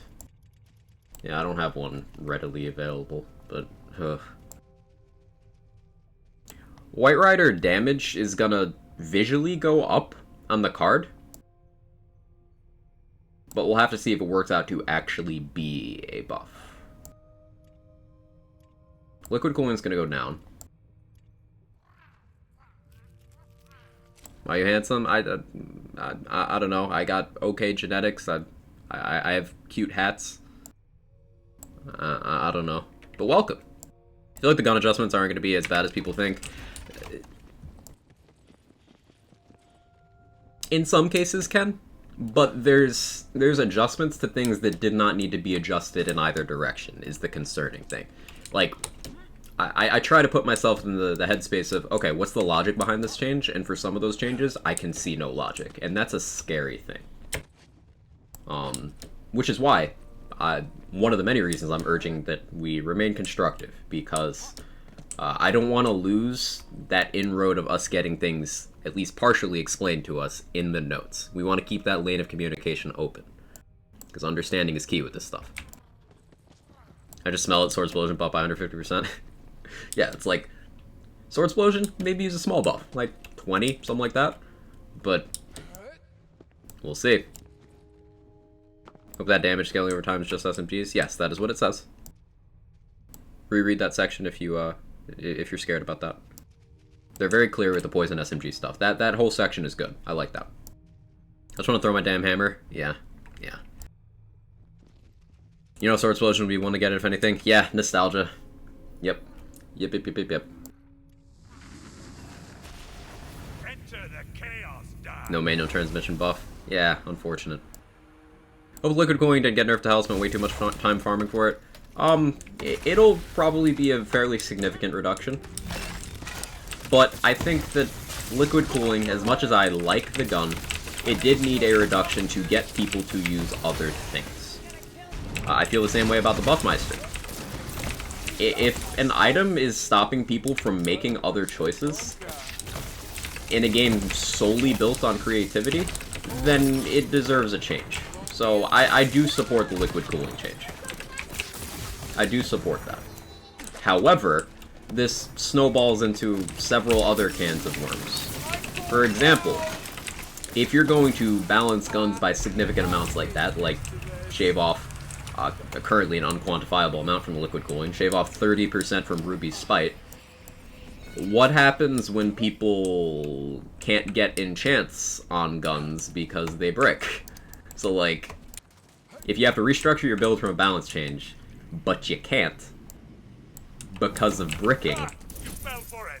Classic hero bait. I don't like that. Drop the nerf bomb. There's also lots of unnecessary buffs, Mr. Epic Me. I'd like us as a community, if we can, to remain as precise on the issues here as possible. It is not just undeserved nerfs, it is also undeserved buffs, and balancing changes that don't make much sense. It's a confusing update. There's some good here, but there's a lot of weird. There's a lot of weird. I don't understand the logic behind a lot of this.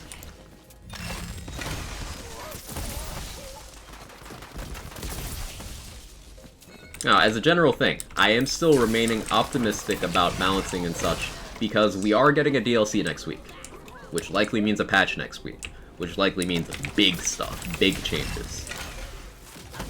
And in terms of hotfix changes, there is some precedent, if you want to let me puff this copium for a bit. Copium, I suppose, would be the thing here. There is some precedent for rolling back certain changes. For example, the Ice Spike hotfix that they pushed. That caused some issues, so they pulled it, like, the next day. The Ice Spike change they did? Yeah, they undid that. So maybe, Hopium... Is the Chew Toy really that good at max level? No. Nope. The Septics, I think it's just a distaste for unique black powders, because... Was that every unique black powder that was reduced? I think it was all of them. The unique black powder pistols. How do you feel about all being changed? I'm very disappointed in Dynaxis. I'm very disappointed. I do not think that was a well-targeted change. Queen's Cry nerf is odd. Is anyone using that? Yes, Queen's Cry is actually quite powerful, Razor. I don't think it necessarily needed to be reduced by that amount, but yes, Queen's Cry is quite powerful.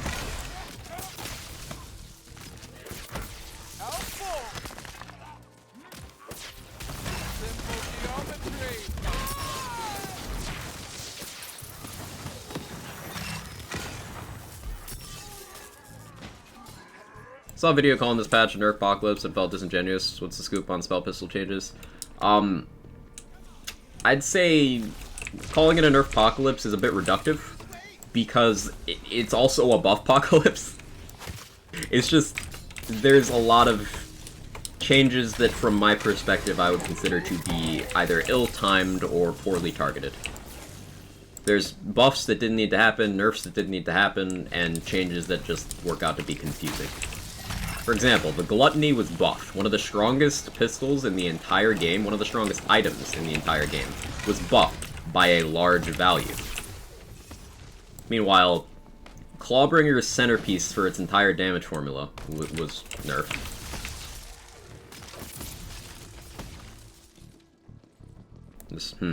Mention anything about the shift key exploit? Ask for a friend. I do not know what the shift key exploit is, and nothing was mentioned, so shrug. I don't generally do that kind of stuff myself, so my familiarity is limited.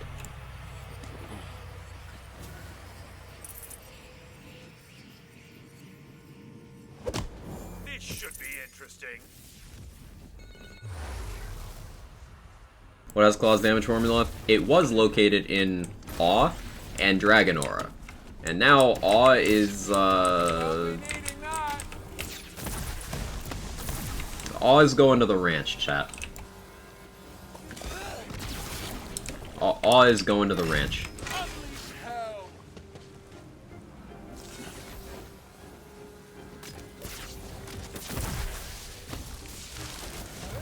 Awe is way too much flat crit. It wasn't, though. By what metric do you consider Awe to be too much, Dynaxis? Because, to me, it would imply, okay, too much means the class is overperforming relative to other classes because of it. It wasn't. It wasn't, though. It did not cause an overperformance issue. It was just a thing to build around. And a tier 5 skill at that, requiring 20 plus points of investment or your armor slot. So good luck farming specific armors in this game. Remember, strong does not immediately mean needs to be nerfed. In some cases it does, but not all. This world's no place. Spell shot be overperforming? Yes. Highest damage builds in the game were because of Awe? That's simply not accurate, Dynaxis. That is not true. The highest damage builds in the game are abusing Blast Gasp with Spellshot Graveborn setups, closely followed by using Buffmeister with any class combination. Awe was not the cause of damage peaks. Awe was consistency in damage, because the crit damage boost from Awe, mediocre. The crit chance boost does not increase your theoretical maximum. It just lets you hit that peak. That's all it does. Doesn't make number go up, it makes you hit your big number. That's what chance means. Nerf box added again. I wouldn't simplify it to that, Big Tom, because there's also excessive buffs that did not need to happen. Example, Gluttony buff. Second example, Global Sniper Rifle buff.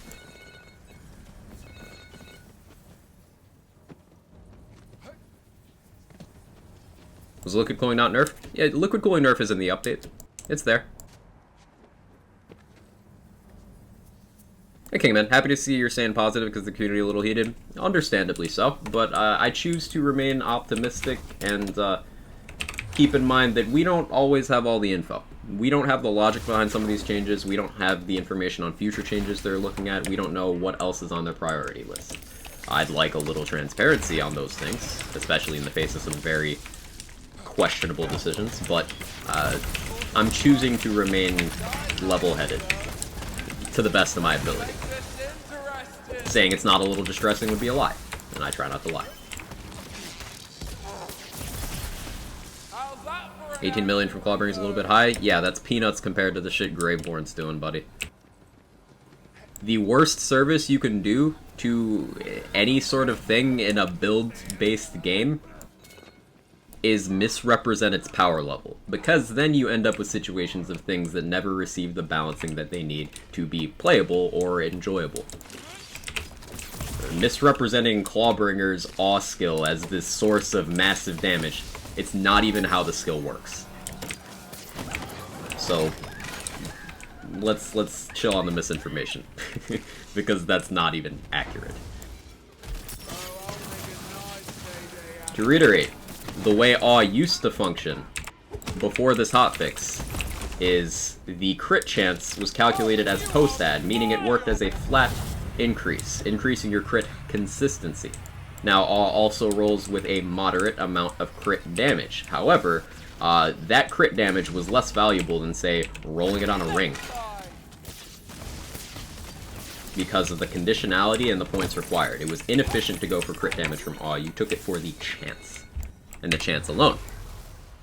Now, with Awe no longer being calculated as post-add, it's ultimately pretty shit. As an example, So 2 points in Clawbringers, or not Clawbringers, excuse me, Spore Warden's tier 2 skill Bullseye. 20% gun and companion crit chance. That is 2% less than 2 points in Awe. 2 points in Awe is a conditional 22% crit chance. Awe is a tier 5 skill, meaning you need to invest 20 points before you can start investing in Awe. See the problem? Think Pixies need to rework a bit? I'd agree with that, Balboa. Well, I made a stream titled Nerf Clawbringer a few too many times, perhaps. I didn't do it at all! No Rambo. It wasn't me. Sag. So the advantage of all was not increasing your damage, it was increasing your access to damage. It's like how From the Shadows doesn't make your numbers go up, it lets the numbers happen. Different thing.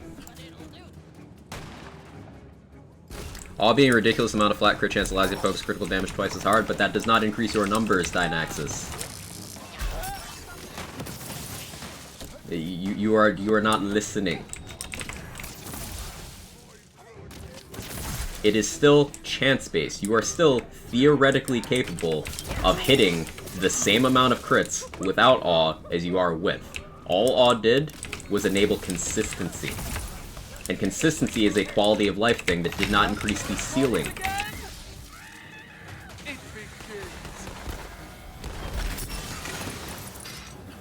What you are saying is simply not how the concept of numbers works. That is just not how numbers work.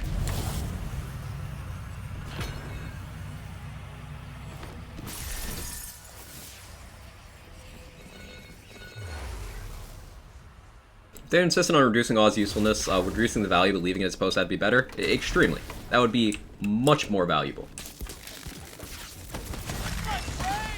If they're insistent on Awe not calculating as post ad, then the numbers need to increase. Because 3 points for 33% crit chance, calculated as regular crit chance, that is 23 skill points for 3% better than Clawbringer's, or not Clawbringer, Stabomancer's feet.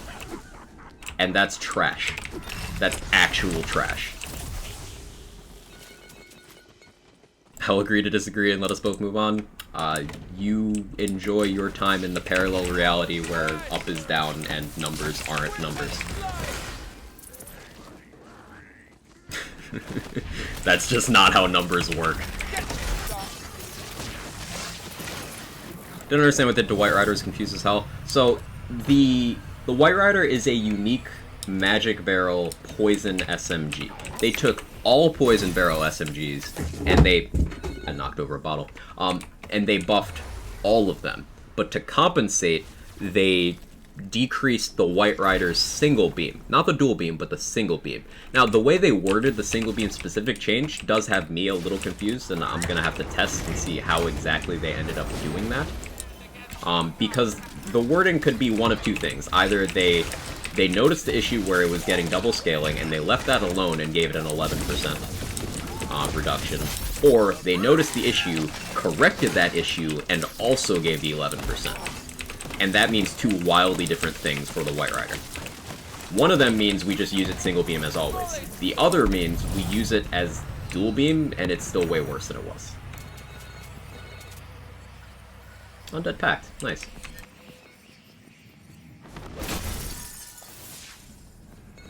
Spell Sniper's a tier 1 skill that gives you 12% crit chance per point. And there you go. Way better. Doesn't increase the roof, raises the floor. What Trevor said. It's more like it gives you the stairs to get to the roof. Correct. Good analogy. Even at 6 out of 3 Awe and Stabo's feet, you won't even get 10% base crit chance before any other bonuses. Yeah, it's because of math. Because of the way they structured crit bonuses. You could make Awe a 200% value. You could make it literally 200%. And if it's not post-ad, mediocre.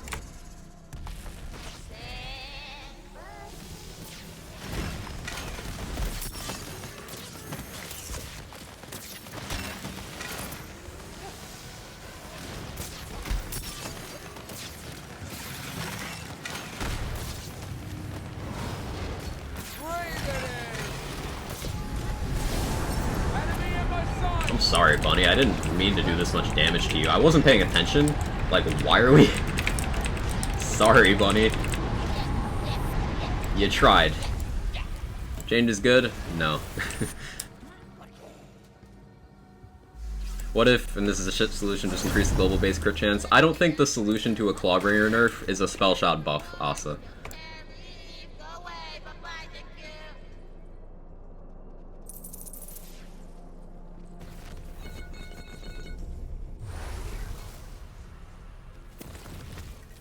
Change is good for Hydra Companion build? Yeah.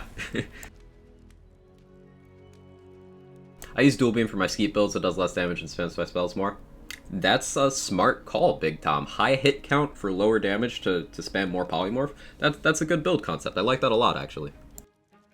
IMO, why not let players feel like gods in a non-competitive environment as long as they aren't bug abusing? There really can't be a meta in a single co-op RPG as long as I'm not ruining someone else's experience.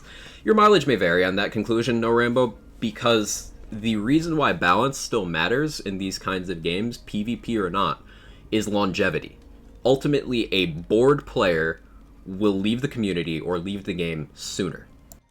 So maintaining balance in a way that keeps people engaged and trying out different things extends the lifespan of, at the very least, the community. 11 months with Quather UWU. Hey, you Coopers, thank you so much for the 11 months. I appreciate it. I really appreciate it. Thank you so much. So, like, a poorly balanced game, whether you personally like... Whether you personally care about balance or not, it's still relevant to the product, because the health of the community affects the post-launch support, which affects potential future content, which affects sequels. So that kind of stuff is important to keep an eye on for just keeping a community behind the game. Balance is important, PvE or not. And remember that this update isn't entirely, hey, they nerfed this thing, why? There's also excessive buffs. That is also problematic. For a different reason. All change was a necessary fix? It was not, Joe. That is not how that functions. Taking the core of damage access away from a class that was not overperforming is not necessary by any metric. It is an overcorrection.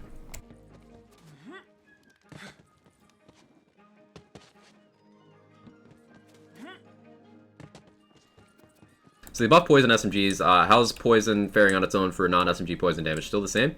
Well, I happen to be using in this build a poison pistol, and we just memed on a raid boss with it, Pop Toasty. If you give me a few minutes, I'll do another run with this, and I'll show you poison damage-based builds can be very viable. How you doing, Soccer Chick? You didn't buff anything else from Claw? Exactly, it was a straight reduction to Clawbringer's power, and if you look at where Clawbringer was performing, certainly no Graveborn, certainly no Spell Shot.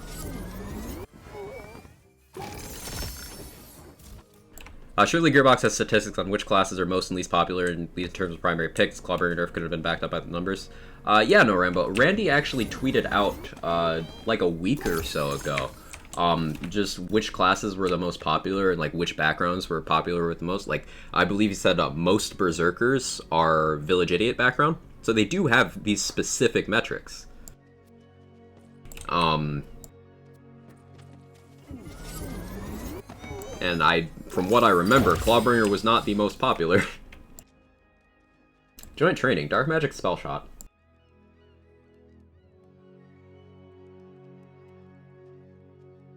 I would take it if it wasn't Dark Magic.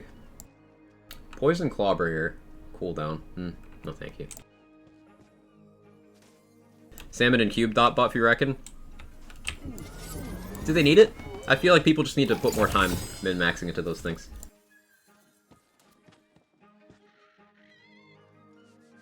Poison Stabbo. Status damage. Yeah, I'll take that. Talking about poison builds, that'll be useful for that. Magic Barrage got nerfed, so I can't blast cast as hard. Did it get nerfed, though?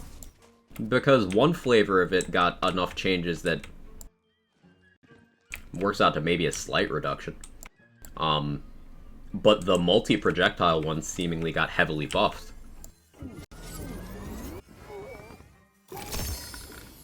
Spellshot and Graveborn were the most popular Mac? Okay, so the most popular are also the ones overperforming and the ones not receiving reductions. Didn't say Clawbringer was popular secondary class. That inherently means that fewer people are picking Clawbringer. Because secondary class is tied to story progression, meaning fewer people are taking Clawbringer at character creation. It inherently means it's less popular than at least one other option. And we have the numbers saying Spellshot and Graveborn are the most popular, so, like... On the plus side, maybe you won't nuke yourself with your +3 armor anymore. Yeah, Cheshire, that's a point. That is a point. Waiting for the Wrath of Nature buff. Wouldn't surprise me, Micro.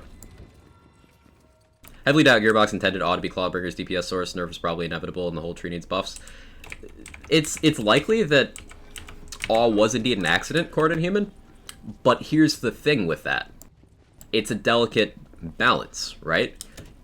If something you didn't intend to be the core source propping up a skill tree was still, you know, the foundation of that skill tree, and you knock out that foundation without putting anything in place of it, is that worth it? Does that change generate more positivity than negativity? Could it have waited to be paired with a different change? Now, devil's advocate, for lack of a better term, it's entirely possible that maybe they're getting Awe out of the way, seeing how the class performs in preparation for a future change they have proposed for it. That's entirely possible. Like I said earlier, we don't know what their plan is. But from how things are at this minute, it's not a good change. It's not a necessary change, I should say.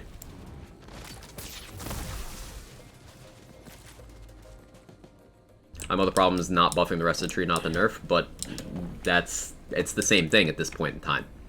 If you deal with that without dealing with the other thing, it is just a problem.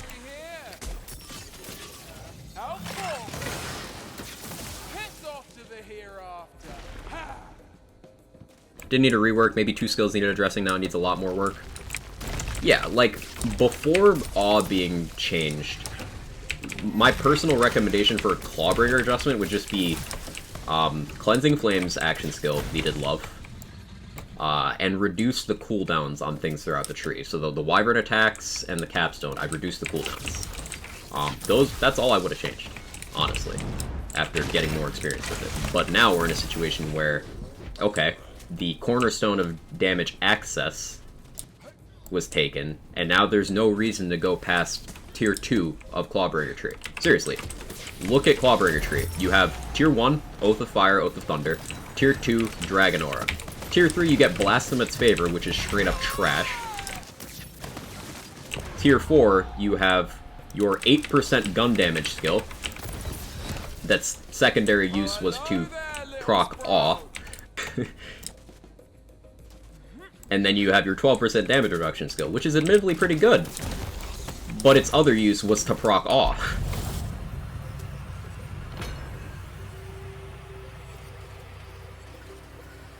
Wish I could Storm Smite spam on Hammer Throw, that'd be so fun. Yeah, and we're in a situation now where it's even more weird for that cooldown to be in place. Like, maybe with full crit chance from Awe, Storm Smite spam would have been a problem. But now, like, even if you were to get frequent Storm Smites, they're not going to hit for anything anymore.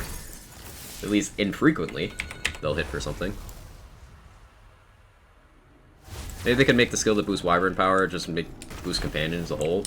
Depending on the attribute, maybe. Like, if that's separate from Companion damage, and like a separate mult for Wyvern, then it's really good. If it's just Companion damage that only applies to Wyvern, then like, then yeah, that could definitely stand to be reworked.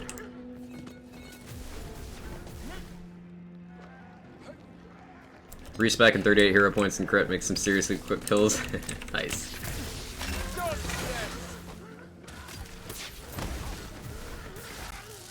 It's conditional damage for Wyverns only. So that's good. No, that's actually really impactful.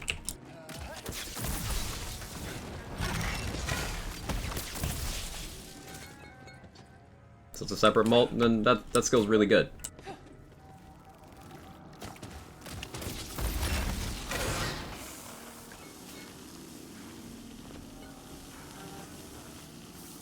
Imagine 8% gun damage tier 4. It used to be bullet damage, which was a separate multiplier that you had more limited access to. But then they removed bullet damage from everyone except for Spell Shot. Literally, nerf Clawbringer, buff Spell Shot. What am I feeding you? Am I supposed to be feeding you?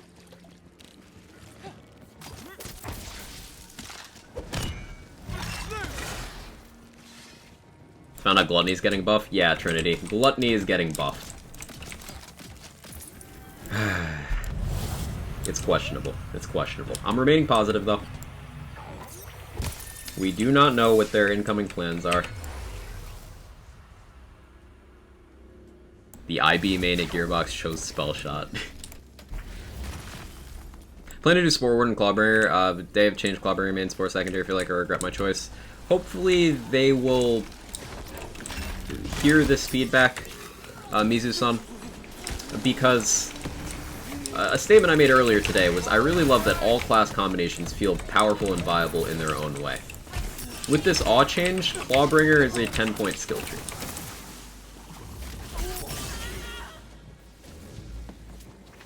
Like, even if you're maximizing Clawbringer stuff, you just take the action skills and then you take a different skill tree. That's what this functionally serves as. Just like, like, you take your 10 points in Claw and then you put the rest in Berserker. There you go, you're a Clawbringer. Like...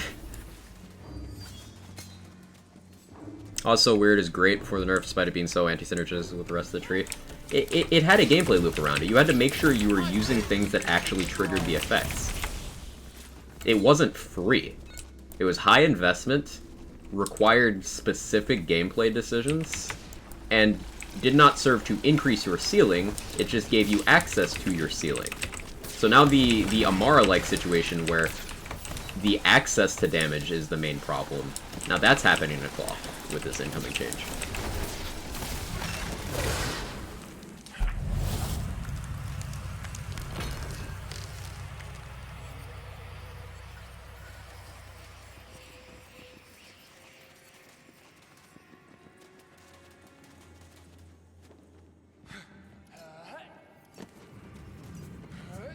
What gave you access to your ceiling was a ladder.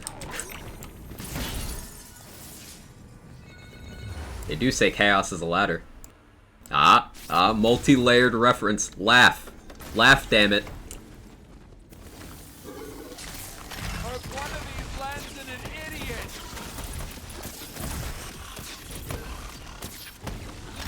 At least you're some use. Laughing commenced.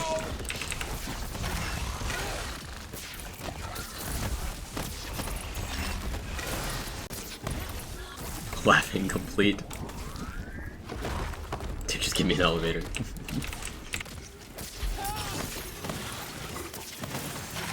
stuff legends are made of. Where's my mushroom? Oh, I have Mushroom Heaven bug. Now, I'm not a Graveborn, so this doesn't matter, but... Poison now better than Frost? That's not really how it works, Exempt. Poison is better against armor than Frost. Each element has its own matchup. Here's surprising Liquid Cooling nerf didn't just render it useless like 90% of legendaries in this game as the hotfix go live. Hotfix will probably be live in 10 minutes, but here's the thing, because this idea that 90% of legendaries in the game are useless is not reality. It is simply not true. And this is why we're already having this situation where things are being overbuffed constantly. And also it's ignoring the legendaries that were powerful enough to be tuned downwards in the update. Now, I'm not saying all those legendary nerfs needed to happen. There are some that were questionable, but like, this idea that 90% of legendaries aren't good, it's not true. I encourage you to experiment more. There's a lot of very desirable legendaries. There's, of course, stinkers, but 90%? No. It is for me. Can't melt anything in this game because I suck at making builds. Well, you just explained it right there. That is not the items not being good. That is you not building properly around the items. Barely scraped by with the liquid cooling? Yes, because the liquid cooling is powerful enough that it surpassed the need to have a build. That's what's happening there. Liquid cooling is in a category of power where you don't need to have a build, it's just good.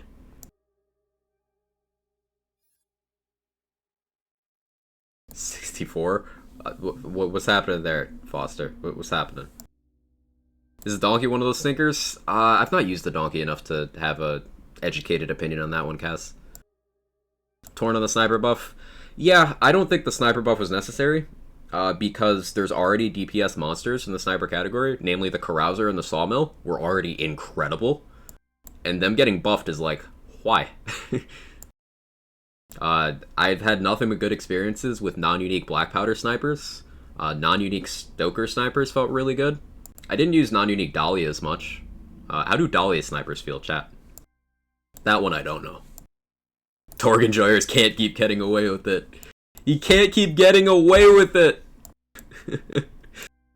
Can we have that meme, that gif, but with Torg's face? How does Sawmill work? Is it like Bread Cutter? Yeah, it's just a bunch of saw blades, just burr. Dahlia needed a buff LP shooters, so maybe a targeted Dahlia manufacturer sniper buff would have been more appropriate. There's demon copy pasta? Oh, you're just... okay. Give me a minute, give me a minute. After the run. At least companion builds got the Hydra buff, but companion builds didn't need to be buff, Mizu-san. That's the crazy thing. Companion builds are some of the most powerful things in this game. I'm sure most of you have seen Pixie and Hydra and Shrike builds absolutely shredding content. They don't need more power.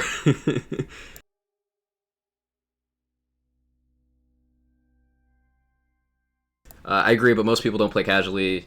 Most people do play casually and only play for a little bit. Effective experimenting requires a lot of time and more hardcore play. That's true, but those people, like, the game is already balanced in such a way that at low chaos levels, everything works. So, for you to invest the time to get up to Chaos 20, at that point, you're already not playing casually anymore. You see the issue with that, Chester? Like, it requires a time investment that renders you no longer a casual player. Because you do need to progress through the Chaos levels. Now, if you're just the kind of player who goes and downloads a Chaos 20 save and hops into it without having played the game, then sure, that makes sense. But that is not an intended way of progressing through the game, you know? Because they don't give you a Chaos 20 skip. They're like, grind. What I miss? A hotfix. Some old guy. You don't even need companion build, just use high threat and spellweaving stacks with pixies. Yeah, Boboa. It's strong. If a gluttony buff is ever on the table, I'm on Hunger Strike, don't Gearbox makes my poison fishy one shot. So they buffed both of those items though, Rambo. The gluttony is getting a 15% buff, and the message is getting a reload speed buff.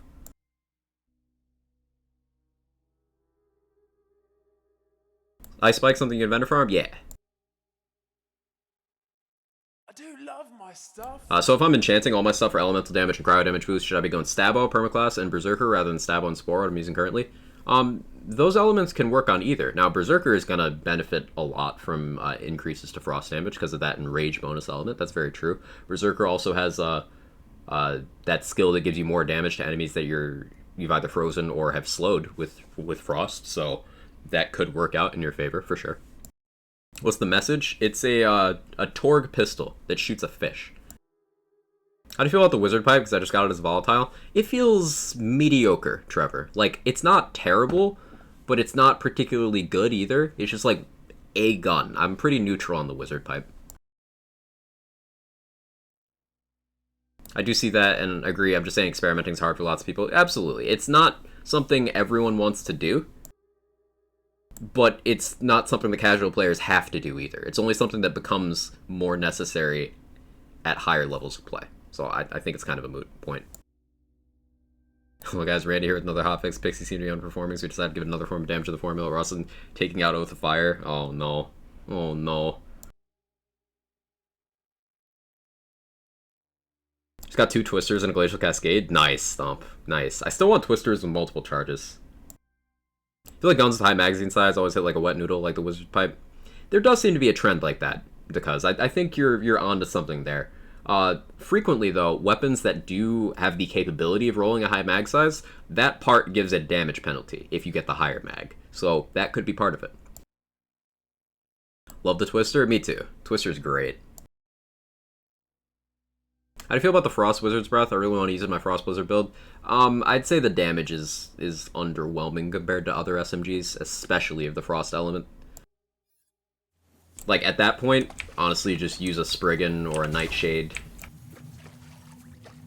if you want a Frost SMG. Or Fragment Rain.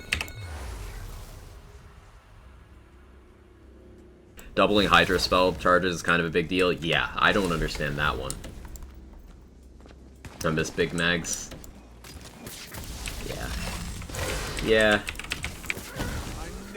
Mag size is, it's gonna be one of those things that just spikes very hard later on.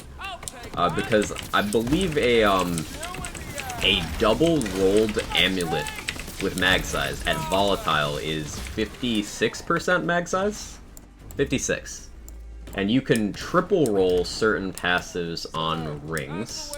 So if you were to get a volatile triple roll weapon type mag size on a ring, on a mood ring, so it doubles, then you could potentially be running around with like, if you were 2 of those, you'd be running around with like 200% mag size from gear before Spore Warden skills. So then if you get 6 out of 3 Quiver of Holding from skill tree plus armor, that's another 50%. Blood Stallion would give you more. You'd be running around with like, you know, 200 to 300% mag size with current stuff in the game, and that number only goes up with further chaos caps. So mag size is there, it's just access to it is very hard to get.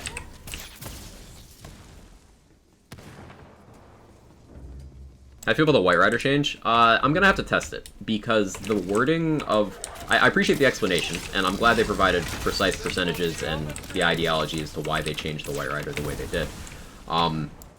It could work out to a slight nerf to single beam, or it could work out to a substantial buff to the item as a whole, depending on how one of those changes actually went. So that's going to be something that has to be tested. Either way, the dual beam on White Rider got better, which kind of, pardon the stomach growls, which kind of cements it as a very powerful mobbing gun. Like, think the Reflux.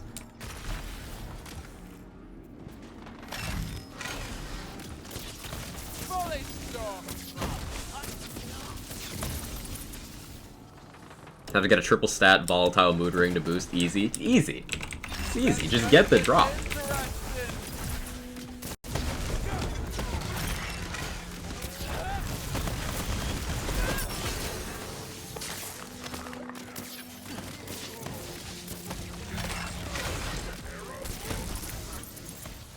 Clawbringer need any changes? I've heard it's weaker, but I don't know the fundamental issues if there are any. So, Clawbringer in the incoming hotfix is having what is essentially its most desirable skill completely gutted. And you guys know me, I try not to exaggerate or, you know, spew hyperbole in the face of changes, but it's just functionally changing the skill to a point where it goes from a top-tier, unique skill that's fun to build around and truly build-defining, character-defining, to just kind of a wet fart for its placement in the tree. There's no other way to put it. So Clawbringer is receiving a serious reduction to quality of life, I suppose would be the way to put it. Because, as I mentioned earlier, Awe does not increase the ceiling of your numbers you are capable of hitting. What Awe gave you was consistency in hitting your crit-based mechanics. And now that's just taking a big hit. Also several popular damage sources, such as the Liquid Cooling, which is justified nerf, but also weird decisions in terms of some nerfs and buffs. So basically, Clawbringer players are not going to feel too nice with today's hotfix. The class was not in a position where it needed much to change to a point where I would have been happy with it. But now, this change to this one skill puts it in a position where now it needs more changes. Ah, yes. The build. Ah, yes, the build.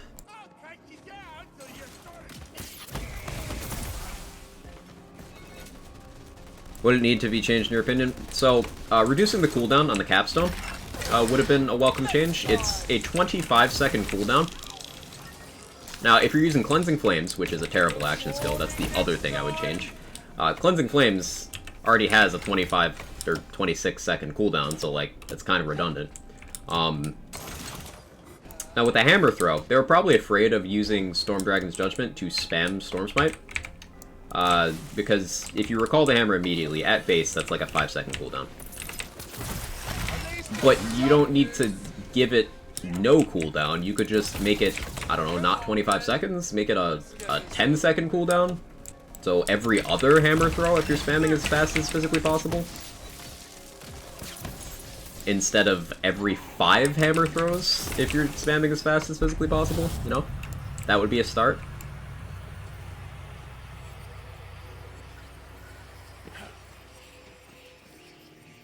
Additionally, Blastomet's favor, the orb that spawns on kill is just trash. It has terrible tracking, terrible damage. So I would have increased the damage on that. The skill that gives you cooldown based on how full your ward is extremely underwhelming.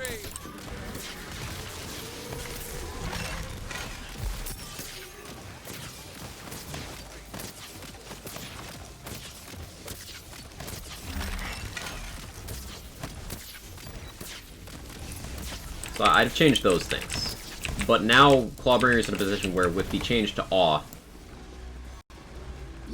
those problems are still present, yet your access to damage has dipped. Gluttony's already good, why buff it? I have no idea, Don. I have no idea. Gluttony is extremely good. Seriously, one of the most powerful items available. Like, Gluttony was of the caliber of Liquid Cooling, where you could have a build, or you could have Gluttony, and either way you're shredding. Like, you did not need both of those things together.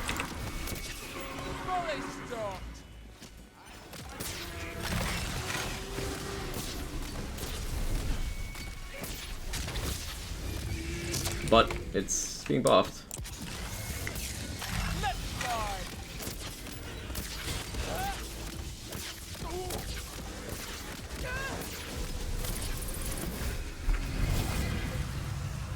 Got a video for this build? Not yet, David Lemon, but I'm working on it.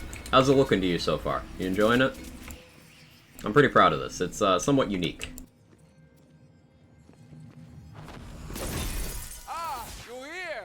Where for the Spores arrows to do damage? Yeah. Barrage gets ability damage increases as well as gun damage increases. So stacking either of those helps out a lot. Barrage also has very good enchantments associated with it, particularly this one. So you can definitely get Barrage to do some good damage. See, eating needs save file. This will probably be the content I focus on most. So what you're saying is overall you're not super pleased with today's fix? I think many of the changes made today are a mistake. There's some positivity in there, and I'm remaining optimistic about future changes, but I do think many of the adjustments made today, a majority, were ill-targeted. That is my honest opinion. What spell is that? I'm using a Volatile Ice Spike right now. It's not really a hugely impactful thing, it's just precise, which is why I like it here. Big fan of what I'm seeing here, especially since I'm a Inferior fan. Yeah, I'll go over the spec for you in a moment. Let me, I'm trying to roll for more elements of this pistol. Let's roll the Pistol Bunny. Guess we're replacing Liquid Cooling my build with Gluttony. Yeah, that would do it, Twisted Lotus. That would do it. Also nice seeing someone not using Buffmeister. That's a big reason why I would like to see that item tuned downwards, because I don't think builds in this game should be defined as Buffmeister builds and not Buffmeister builds, because that is the specter kind of hanging over all of it. I don't like that people just kind of have to view builds through that lens. I don't like that it's noteworthy that I'm choosing to experiment with items. So I'd like to see that changed for that precise reason. I think launchers need a slight buff, or they're just fine. I think a big issue with launchers is the behaviors of the unique ones make them really weird to access. Like, so the Cannonballer, very awkward to aim in its alt-fire mode. Its alt-fire mode does good damage, but it's very awkward to aim. The Blue Cake has a very far split distance, so that makes it awkward to use. Like, the damage is fine, it's just accessing the damage is weird. Now, the non-unique launchers, there's a lot of really good ones. Torg sticky launchers, of course, are great. The Stoker rocket salvo, the missile volley ones, whatever it's called, those are actually really nice. I'm working with that on like a side project right now, and I've been pleasantly surprised so far. So I don't necessarily think Ludite. I don't necessarily think that launchers need a buff. I think people just need to spend some time working with them and figuring them out. What makes Buffmeister so good? Exclamation point Buffmeister, Ace Trainer Johnny. It will give you a full write-up on everything the item does. And going into that write-up, just keep in mind that no other item does any of those things on the list.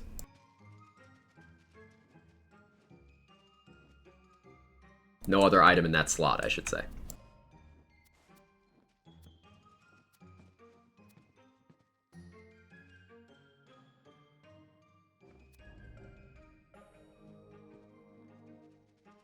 Didn't have too much luck with the Pistol Bunny this time. Unfortunate. It's a whatnot. A whatnot, rather.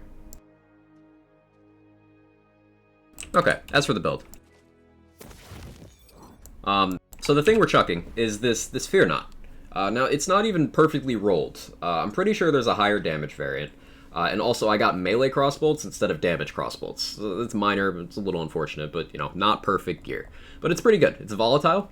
Poison is desirable here because it allows me to stack poison damage to boost not only the hit itself, but also the enchantment here. For 10 seconds after activating Barrage, gun and ability damage have a 25% chance to cause an explosion, dealing 30% of the damage dealt as poison to nearby enemies.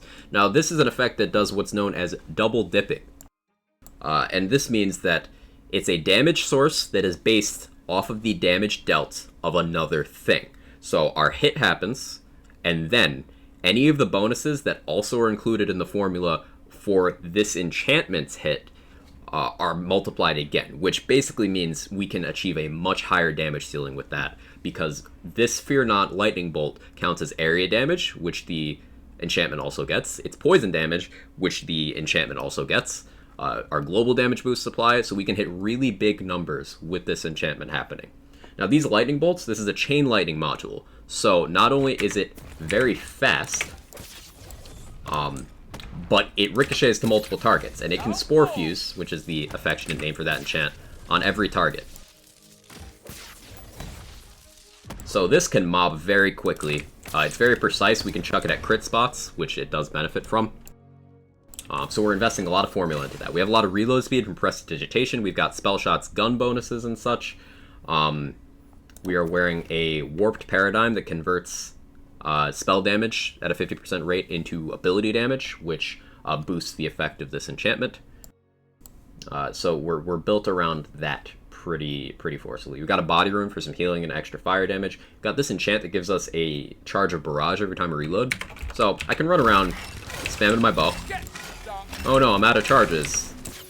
Oh, I got a charge back. Oh, I got another charge back. Oh, I got another charge back. So as long as I have ammo, I can just do this forever.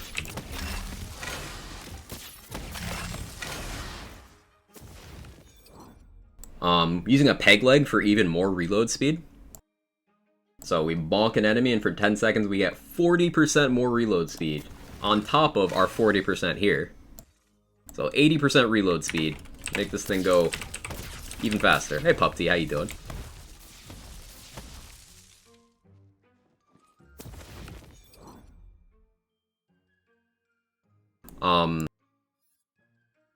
Is Buffmeister link broke for anyone else? Is it? No, it's working for me. At least when I mouse over. No, it's still working for me, Deceptics. Okay, thanks. How are you?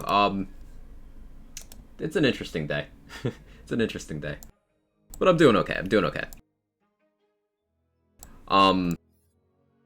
Yeah, so I've been experimenting with other guns in this setup as well. If you're gonna try to chuck shotguns in this, just know that they do less damage than pistols, and you want high damage, low projectile count. Shotgun chucking formula is kind of butt cheeks in this game compared to pistols. Pistols are the chucking supreme thing. So keep that in mind. I'm hopeful that the magic SMG change is good from today.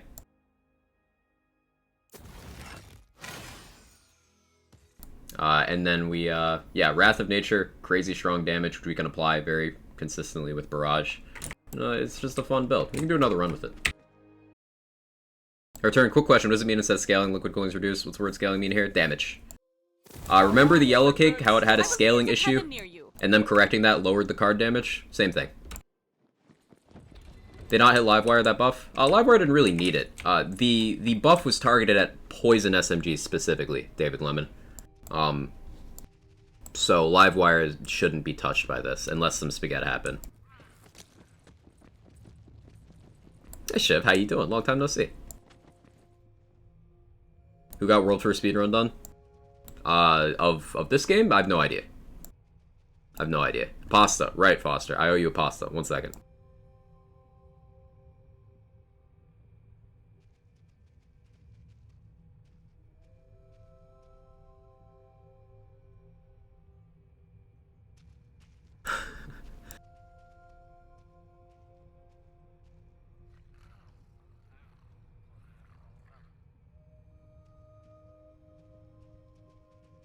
Are you seriously asking if Quag is the best Borderlands player? Korean StarCraft players watch him play to learn how to improve their APM.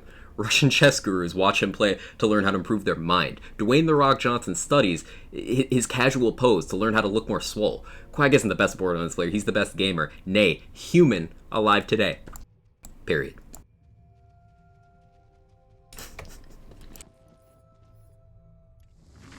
Hotfixes aren't live yet. They might be. I've not checked. So increased scaling means lower overall damage, and reduced scaling means higher overall damage. The opposite. Not yet. Thank you, CZ.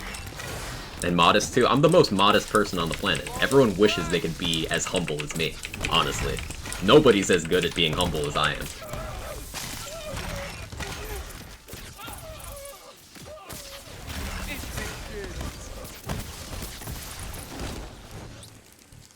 As a new patch, not live yet, Swab, but I'm a bit worried about some of the changes. A bit worried about some of the hotfix changes. Hopefully, hopefully our concern is not warranted.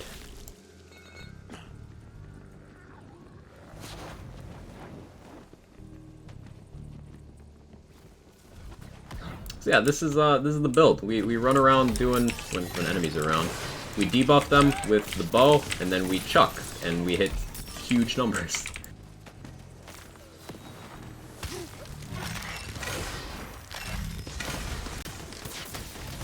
Now the bow itself is also capable of killing enemies when Scorpius procs, but the chuck is the star of the show.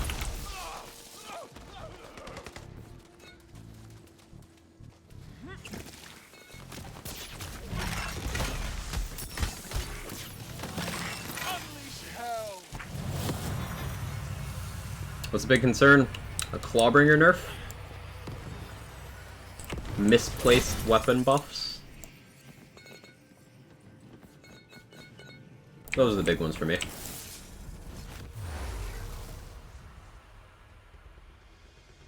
Test Gluttony buffs and Chuck today? Not live yet, Scrunt. Not live yet.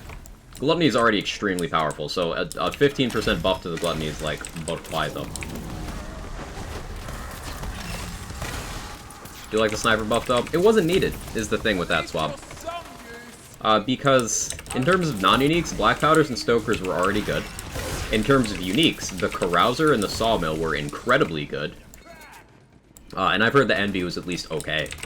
So that just leaves the Dahlia ones. Now, doesn't that mean they could have just done a Dahlia sniper buff instead of a global sniper buff?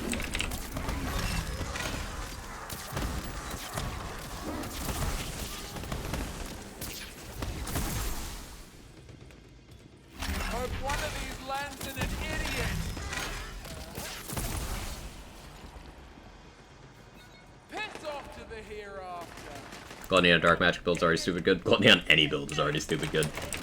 Gluttony is seriously just one of the strongest items in the game. On the plus side, I can't get a Chaotic times liquid cooling to drop, and using a normal one at the very least, and maybe offset the buff. It'll still be a good gun. Like, even if the damage of liquid cooling goes way south, honestly, it's still mechanically excellent. Like, it still does a thing that nothing else does, and provides good sustain. There's constant damage, which is valuable.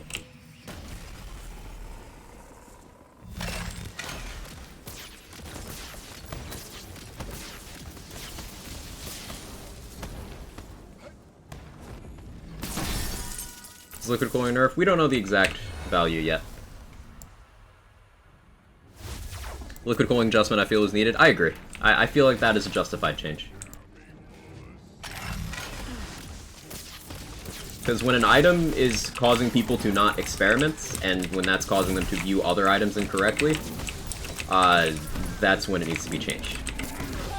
For example, liquid cooling was doing that for pistols category. There were pistols that were already better than liquid cooling, such as the Gluttony, amusingly enough. But people weren't willing to experiment with those things because liquid cooling was just there.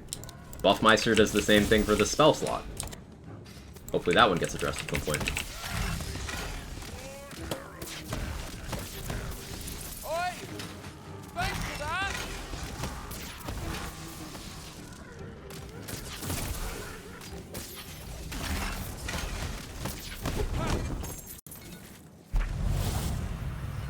Hey UV, how you doing? Have a chaotic skeet prod with like a little more damage, more mag to use this chain effect better. Well, luckily for you, it's getting more damage. Care about the changes to backstory stats? The village idiot penalty being added is like utterly inconsequential. Doesn't matter. The buff to Raised by Elves actually sounds pretty nice. Raised by Elves got a little more attractive. And then the other changes are just nothing burgers. Not gonna affect anything really. So if you use the Raised by Elves background, the one that gives you more dex, that one did get a little bit better. So good news for those players.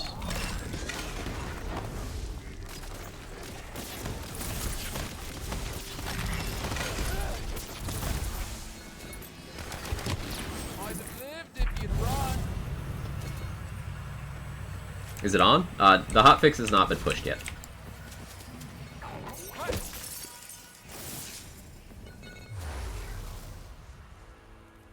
Nerfs don't apply to already made characters. You sure about that?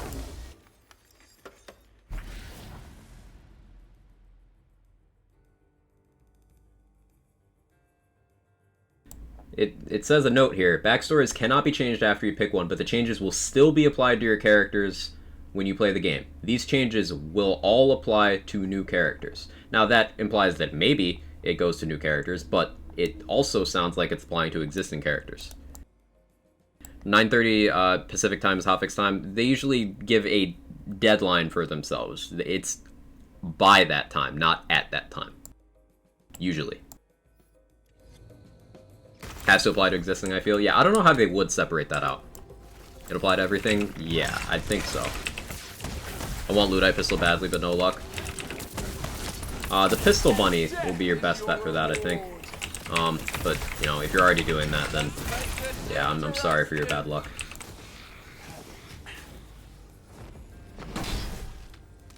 Trying to ground slam that, but oh well.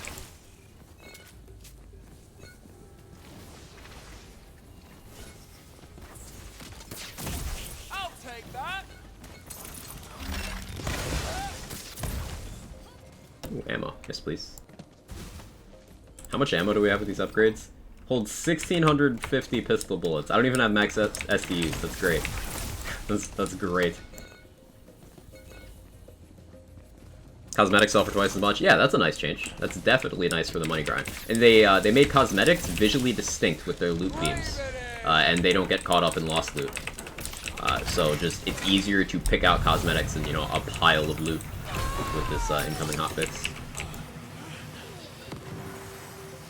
Thanks, Skeep. Skeep's always got my back.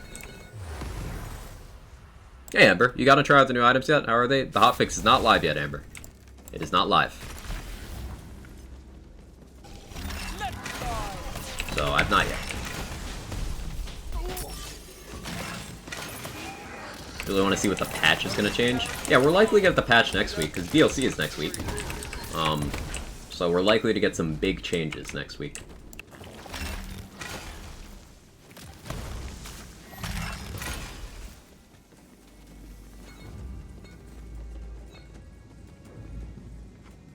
Once this is finished, I'll be first in line for a safe out involving Danks forward and Yeats. It's a work in progress. There's still some gear pieces I want, but I'm pretty happy with it so far. I want to get Fear Nots of more elements. I have a Frost one. It's not a chain lightning, but that's fine. I'd use it for bossing anyway. so it doesn't need to be a chain lightning, it's just a regular lightning bolt. But I still need to get the Spore Fuse enchant on it, and you guys know the stress of enchant rerolling.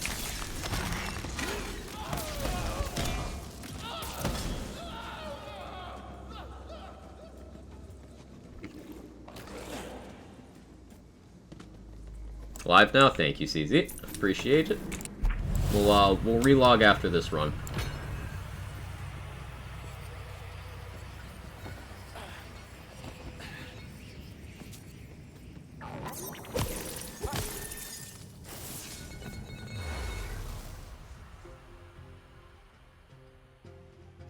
Require a restart? Yes. First backstory displayed, don't remember what I chose. So you go to skills, you go to hero stats, and then you mouse over the stat, and it'll show you your archetype for any that you have a bonus or a penalty to.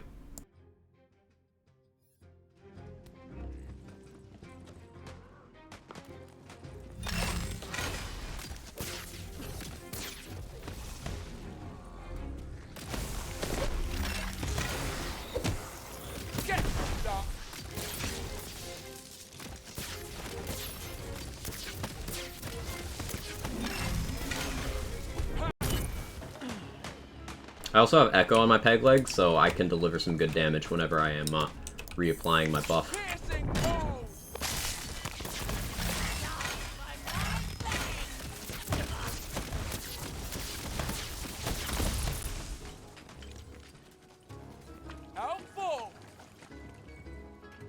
My reading arrived at the Maker's dedicated drops, just so damn low is never dropping. All of the raid bosses had dedicated drops that I've gotten multiple times. Just those drops were also available through the bunnies and the world drop pool. So like you could still get those items. C for effort. C minus. Nerfing Clawberry was a meme, they actually did it. Yeah, I don't understand.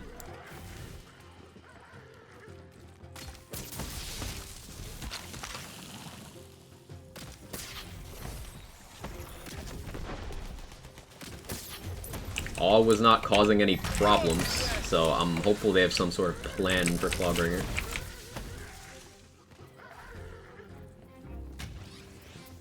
I'm trying to get the Dyson Wargtooth from the Shanty Path. I'm not sure how to load back in there. There's plenty of guides available for that. I don't even care enough about dice to remember how I got that one. Got spell weaving as is.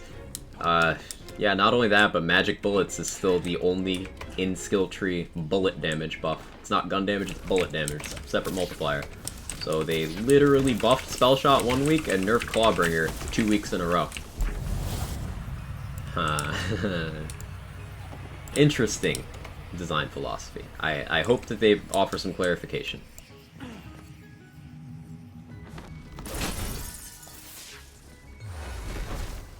People crying about the hotfix. Seems menial at best. Awe is broken, they fixed it issue. It's not necessarily that Awe was broken so much, Raging American. Awe was the cornerstone of how Clawbringer builds function and was the only thing giving value to the bottom half of the tree. And lowering the power of the Clawbringer, which was not overperforming, seems like a pointless correction. That all it does is impact people's fun. And it's not a case of, hey, I have fun using the spell that buffs everything about my character and just makes me steamroll the entire game. It's not that kind of power fantasy fun. It's just a strong part of the character which just changed for seemingly no beneficial purpose. That's why people are upset. What's the difference between bullet and gun damage buffs? They are separate multipliers, so they multiply each other. They both read visually as gun damage on item cards. But they are multipliers. So the way the stats used to be distributed between gun and bullet damage is, they're pretty much half and half, like 60-40. Different bonuses would be one or the other. Like, for example, gun damage on an enchant like this was not the same type as gun damage on armor. They were different stats. But they consolidated those stats last week with a hotfix, but they left Spell Shot's Magic Bullet skill as bullet damage instead of gun damage. Meaning Spell Shot has a multiplier to gun damage that no other character has access to. Spell Shot, the character that has the most gun damage, has access to another gun multiplier. You see the weirdness there? Masterwork went from 2,500 to 1,700. That's... what was the crit before and after, if you know that offhand? Actually, it wasn't a flat 50. Pretty nice. Okay, that's good. The Masterwork handbow will probably be okay. Probably be okay. If you were spamming the effect, it'll still be performing very well for you.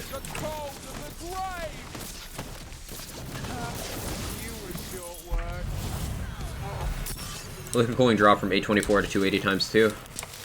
That's pretty large. It'll still be good, though. Like, that's still good. It'll just likely be more specific in its use case. No longer a do everything in all scenario kind of gun, which I think is a good thing. So do spell shots, magic bolts apply to gun damage as fresh mult? Yes.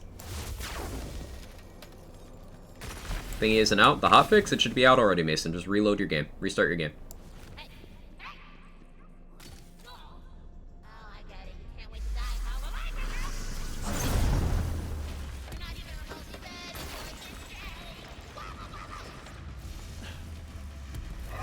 On a 7 to 57. That's annoying, but tolerable.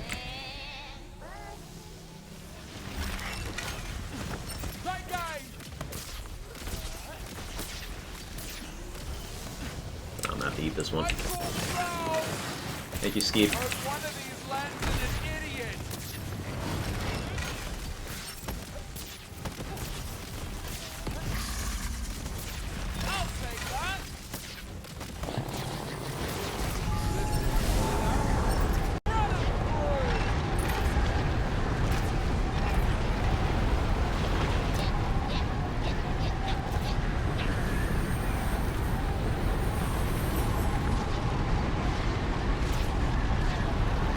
Goodbye, Bunny.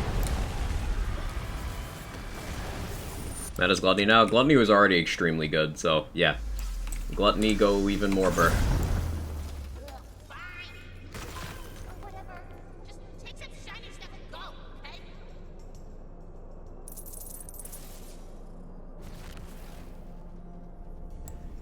They nerf spells used to abuse it, might do something I agree needs fixing. So that is just the glitch associated with the Buffmeister that is not even a fraction of the problem of the item.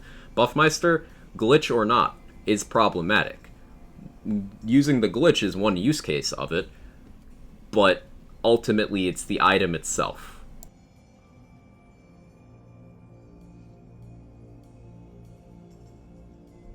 198 at level 40. Remember, card damage is not necessarily indicative of performance. Great example of that.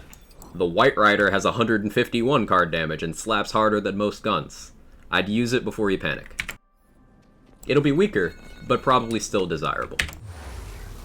Hope these nerfs will last them, at least buff an equal amount of weapons alongside the nerf. Mask, they did do that in the update. I don't know why people don't read this. Let's pull up the notes again, because we are already having too many buffs. I cannot stress that enough. We already have too many buffs. There are misplaced nerfs, but we already have too many buffs. And the same thing is already happening with Borderlands 3. People crying buff, buff, buff, buff, buff. And we're already getting too many. Snipers better usable? They already were. People weren't experimenting. I'll pull up the notes again. Okay. So, let's quantify item buffs versus item nerfs. We'll go numbers. So, magic barrages. We'll consider a weapon archetype or item archetype to be one change. Ready? Magic barrage. They nerfed the concentrated, but buffed cascading, bursting, and overwhelming. So that is one nerf to 3 buffs. Okay? Arc Torrent, still not known whether this is a buff or a nerf, so I won't count it to either total. Eruptions, buffed. Hydras, buffed. Sigils, buffed. Sniper rifles as a whole, buffed. Poison magic barrel SMGs, buffed. Now, handbow, nerf. Catatumbo, nerf. Queen's Cry, nerf. Pookie's Chew Toy, nerf. Ruby Spite, nerf. Auto Magic buff. Gluttony buff. Message buff. Liquid Cooling, nerf. That's pretty much even. That's pretty damn close to even. And the Sniper buff is straight up problematic. The Sawmill and the Carouser were already some of the hardest hitting guns in the entire game, and they got buffed by this change. Liquid Cooling went from 730 to 248. Try using it. Try using it in gameplay and see how it feels. Remember, card damage is not always indicative of performance. Our thoughts on the changes to Awe? I'm not a fan of the change flow. I don't think it was necessary. Let me reiterate, the buffs need to be on the levels of the nerfs. No, they do not. The buffs being on the level of nerfs is the reason we ended up with random 500% buffs to guns in Borderlands 3 that made people get bored and stop playing the game.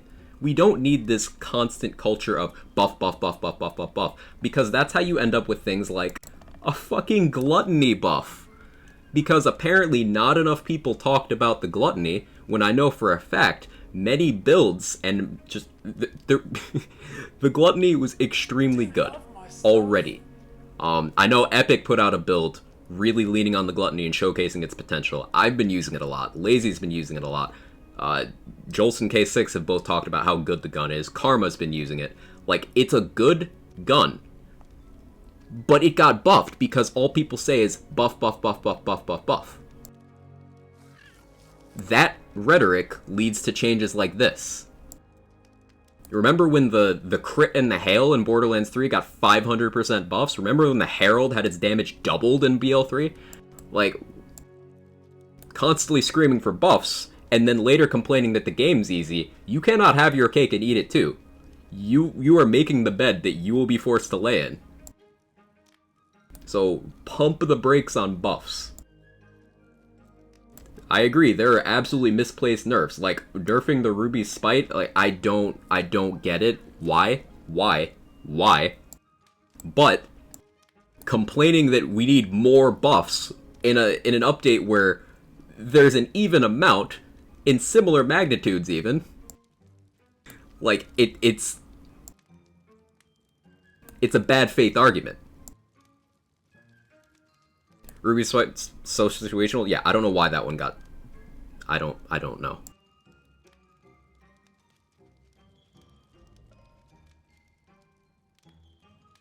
Works out to about a 75% nerf Pico? Okay. Still a good item.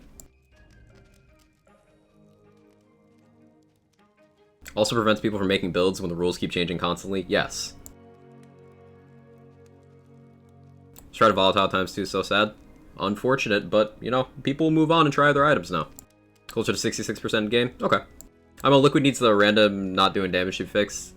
Nerf its damage minorly, that shit's annoying, and all Skullduggers do it. I personally have not had that bug happen to me a single time yet, Raging American. In my...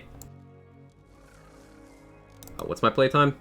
Yeah, in my 12.5 days of playtime on the Epic Games Store launcher, I've not had that bug happen to me once. So, maybe I've been lucky. I know people have documented it well, but I don't even know what it's like yet. Launch my game and see Liquid Cooling lost that damage? Yeah, use other guns. Clawbringer nerf Sag? Yeah, B-Firms. I'm not happy about that one. Do you agree that the Auto Magic probably be better for Stabo Capstone now? Likely, Scrunt. I didn't think the Auto Magic needed that much damage. I didn't think it needed more damage at all. Like, the couple times I used it, I was pleased with it. My only gripes, they did this in early Borderlands 3. They nerfed the OP stuff, but let the DLC stuff OP the same.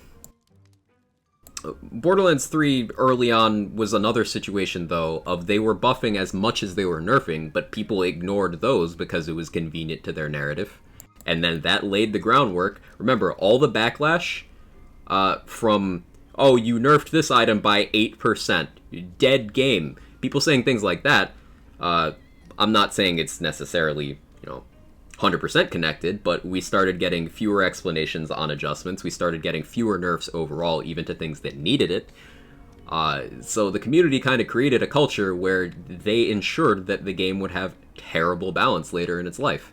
because Gearbox ultimately works to please the fans. Now, there's some confusing changes they make, but I do firmly believe that changes they make are, in their view, for game health to please their players and keep them around. So if you create a culture as a community where this needs buffing, this needs buffing, this needs buffing, and then 6 months down the line you're like, hey, why is everything so powerful? It's your fault.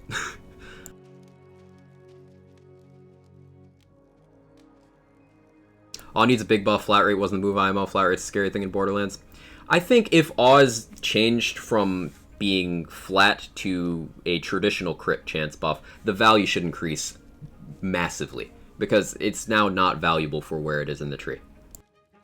I think YouTube build videos need to better timestamp their videos, version or re-recordings and stuff so fluid. Yeah, it's why I've not put out videos yet. It's why I've not rushed out, you know, hey, this is the damage formula, because this stuff's still being quantified, and this stuff's changing all the time. The entire gun damage formula changed last week. What is Awe? Clawbringer's tier 5 skill that was giving flat crit chance, making it extremely valuable. Not overpowered, just valuable and fun to build around. And they changed it, so now it's just kind of bad. Remember when Commit was nerfed on Zane and became a much more interesting character? Nerfs are often important for game health. Yes, but Awe is not congruous to commitment, trade secret. Commitment increased your ceiling. Awe allowed you to reach your ceiling. They are fundamentally different. Crit chance does not make number bigger. Crit chance increases frequency of you seeing your biggest possible number. Different things.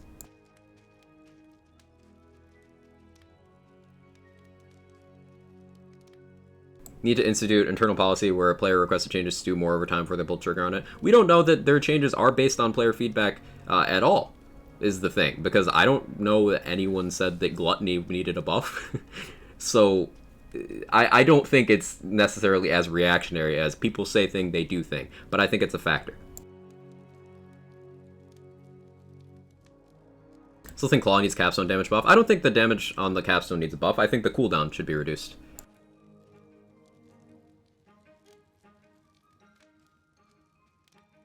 I think there's a misconception that any character that provides something unique like Awe is inherently OP, just as with anything else should be looked at in context, because some things like Awe that aren't OP get nerfed, and others that are OP, like magic bullets, are fine. Well said, Stuff Beaver. Well said. That's true, they don't explain enough why they do what they do. And that's why I made sure to be grateful for the things they did explain in the hotfix notes. There are some things that they did provide valuable insight on, like the Magic Barrel Poison SMG change. They explained that. I like that. That was a good section. How's the handbow doing? I think the handbow's fine. Weaker, but fine, Darius. I think the handbow's gonna come out of this a little bit hit, but otherwise okay. Catatumbo is probably fine too. Very small change there. Those are probably just gonna, you know, lower ceiling, but feel okay.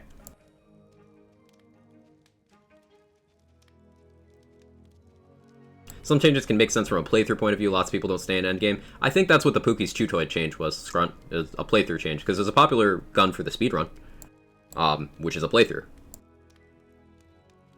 I think they should just do everything I want, nothing I don't want. Based gamer take.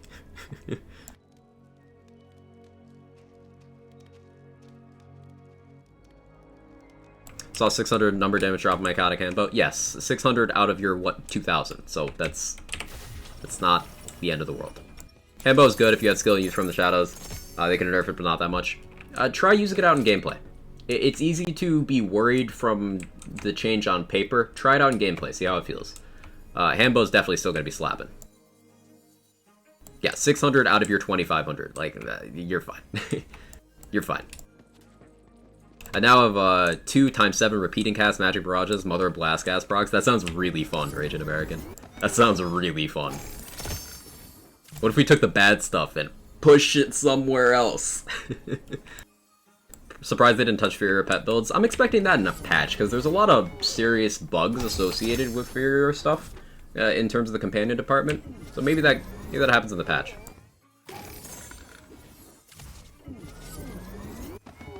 Personally, I think I should be in charge of the game, because I know what I want for the game. They clearly don't. That makes me better. Another based gamer take, Amber. Well done. Why is the screen shaking? It's my mouse. There's, like, cat hair and the laser thing, so it sometimes shakes.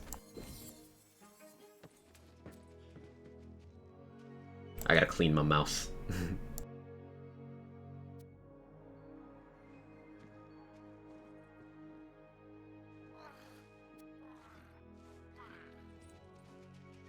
It's an earthquake, new feature in the hotfix. Oh no.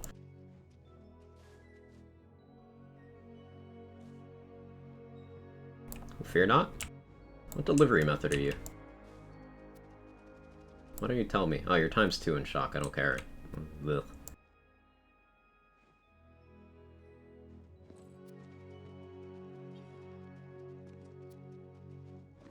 Alright, let's go to... I guess I relaunched the game, to be safe. Yeah, let's relaunch the game. And I'll get the hotfix. It should go from main menu, but I'll just relaunch. Be safe. Found a skull puzzle where the skull was right behind the puzzle. Nice. I hate cat hair. It's rough, it's coarse, and it gets everywhere. True.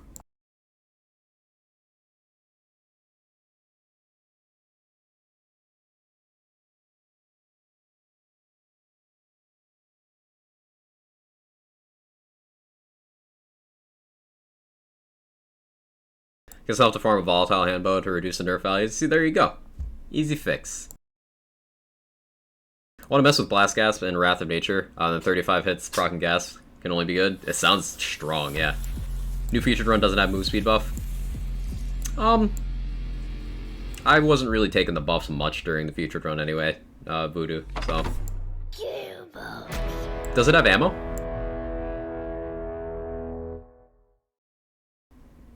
Both of the spells are Dark Magic to ask for Greyborn. Ooh, yeah, you get Dark Pact boosting that. And Blast Gasp double dipping that. Sounds strong. One? It's got 1 ammo? Okay, that's good. They force going to use a Buffmeister? I will not be using that item. I refuse. Infinite from the Shadows touch this hotfix, and more likely next week. I don't think From the Shadows being infinite is something they like can touch, because that's just an interaction. That's just Berserker Capstone giving duration to stuff. So like, how do you change that? Do you nerf Berserker to nerf From the Shadows? Like, there's no real way of doing that.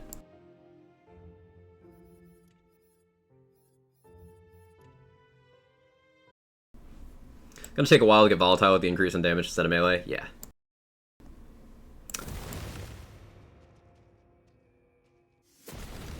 Ascended ×2 liquid cooling. That's not a legitimate item. Ascended is not something you can acquire in the game. And I do not support bypassing game systems like that to access content that we are not meant yet to have. So just keep that out of my chat, please. That's Cursed Face. It's beautiful, isn't it? You check liquid cooling card? Yeah. It's 280 ×2. Honestly, it'd probably still be okay in some situations.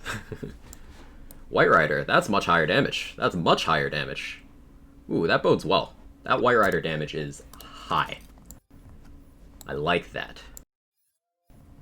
It's an insane nerf. Yeah, use another gun. Down from 500. That's a volatile, so it's down from 800. Hey, Benny. Tiny Tina all day? For sure. For sure.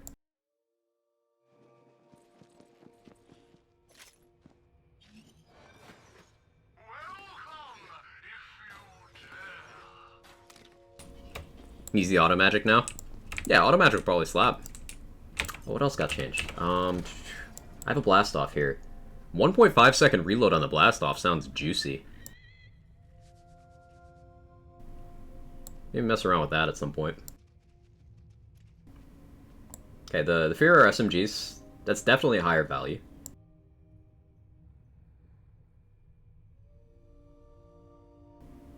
Dual beam is what shows on card? Okay. Still can't believe like you can get a crossblade 1300. Shit's crazy. Shit's crazy.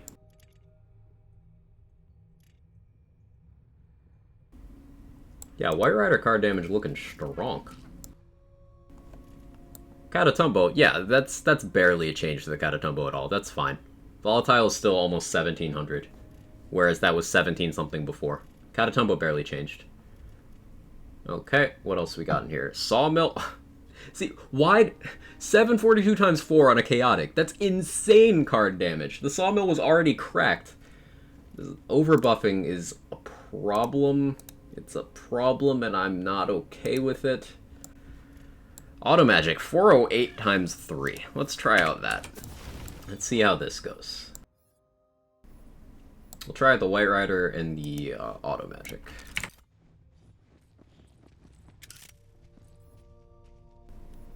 Oh, the new feature grown. Cherry Gluttony. I don't have one on this save. Heard the Perceiver was pretty good, so it could be new meta. I've not used the Perceiver much yet, but I've heard good things. If I knew my foes are there.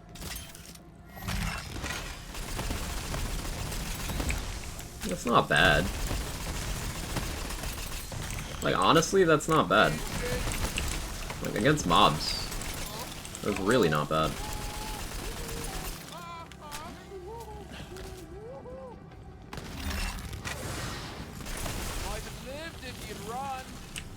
What's a crit multiplier on this? Does it have one?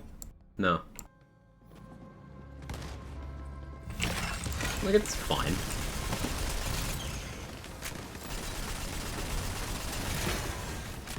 Okay, auto magic's okay.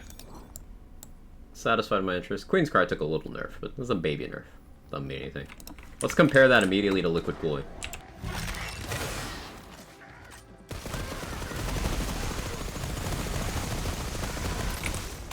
Yeah, it's fine on bone bars.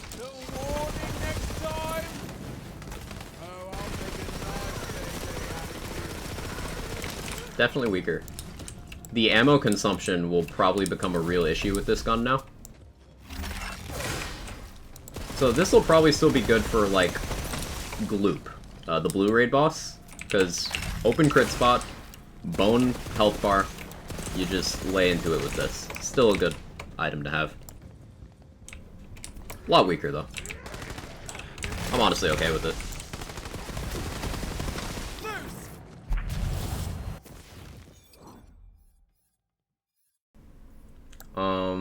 What else were we gonna test?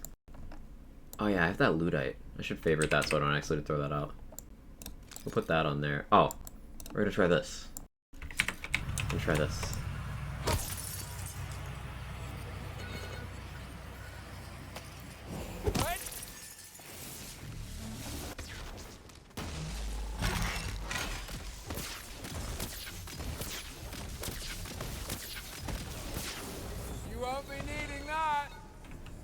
So let's try the non-unique poison barrel.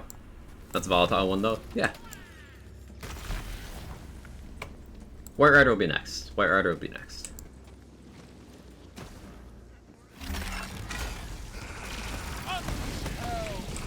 That's honestly not bad. Like, this is not the White Rider. This is just a purple. And that's, like, decent.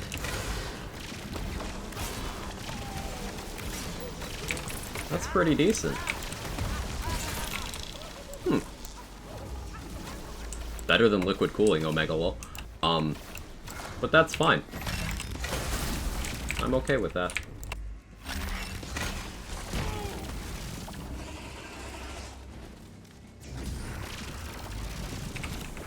We got the Dagger Storm as well. Look at that. So it's a nice little setup. Now let's try White Rider. Shouldn't be that way though, let's be honest. Should a bullet hose DPS based weapon, you know, at volatile legendary do less than the purple? Intellectually, no, CZ. But here's the thing. This is the Lands game fan base, where sometimes you have to cater to the least inventive and least imaginative people in the fan base. Sometimes you have to pry an item out of people's hands so that they recognize that there's an entire whole-ass game.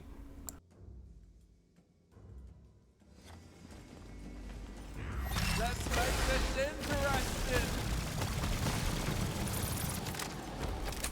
I'm okay with Theo's being good. Furior Supremacy. White Rider feels okay. Honestly, I don't really feel a difference with how White Rider's performing right now. In single beam. Kinda feels like it did before. Thing is, most legendaries ain't that good. That is not true, Darius. That is absolutely not true. It is people not experimenting who are saying those things. This idea that most legendaries aren't good, like, what do you base that on? Are you basing that on you pick up a random gun, put it on build without investment in said item, or building around the mechanics of said item, and it doesn't one-shot enemies, so it's trash? Is that your criteria? Because by that metric, most items in the game aren't good. Because that's not how these games work. This concept that legendaries aren't good, it's not true. Quite the collection. A level 10 liquid cooling could solo through the entire story, so I don't think the nerf's unwarranted. Right. So like, what is your metric of not good for legendaries? People keep parroting this point. Most legendaries bad. Most legendaries bad. Which ones? Which ones? Give examples. What was a dual versus single beam like? I'll have to test that more. Based on feel, I'm inconclusive. Do base it on trying to build on it. It works for ad clear, boss DPS, or burst damage. Okay, build better. And give examples of legendaries that aren't good. If you're gonna say things bad, buff them, which ones? All of them except the liquid cooling. That's how some people genuinely feel. How about the part where the gluttony always out DPS the liquid cooling at peak? People don't talk about that. And that's why the gluttony got buffed.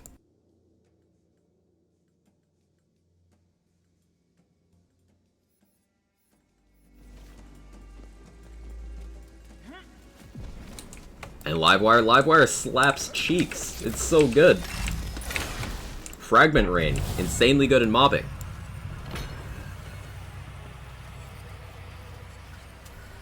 What you're saying is I'm a gluttony stan? That's exactly what I'm saying.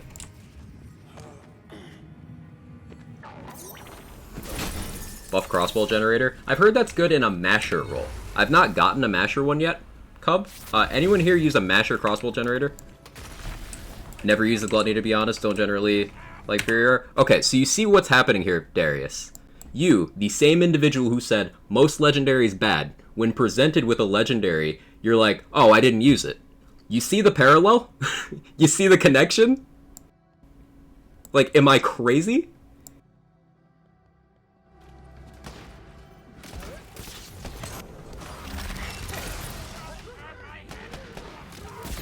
C for effort.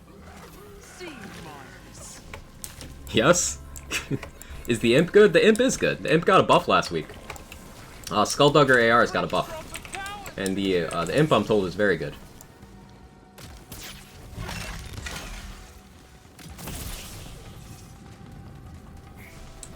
Pet builds new meta as of right now? They kind of already were. What does the imp do? It's a fire Skulldugger AR with a low shots to break that spawns some racks when you reload. And the racks seek out enemies. So it's got good shot damage, and it's also got lingering damage and homing mobbing capability. It's a very nice gun. I like it a lot. Cyanate my style. How are sigils? Unchanged. Like, the only thing the sigil damage buff would really be relevant to is the Hydra spawning sigils, which were already good because they're Hydras. So, like, sigils are just the same. Have used the gluttony, I just don't like its gimmick. So, are you gonna just sidestep the entire line of questioning? I'll repeat. Which legendaries do you think need buff? Which ones do you think need buffs? If almost all legendaries are bad. Which ones? And also, do you not understand the problem with item that I simply don't like, despite its power, not good? Like, I hate the Buffmeister. I think it's one of the worst conceived ideas to do for an item in this kind of game. But I don't run around telling people it's not good. Because that's lying. Did it buff Buffmeister? I'm told it was excluded.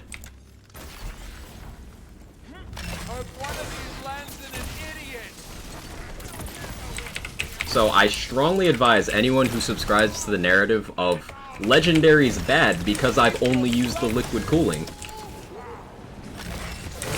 I strongly advise you to come up with a list of items that you think need buffs.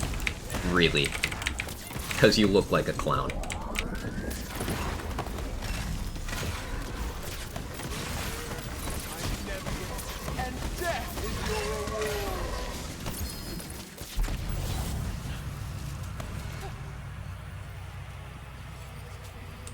Speaking of good legendary, the Fragment Rain.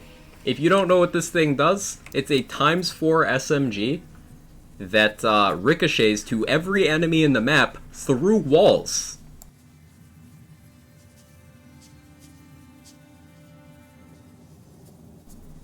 But of course, legendary is bad.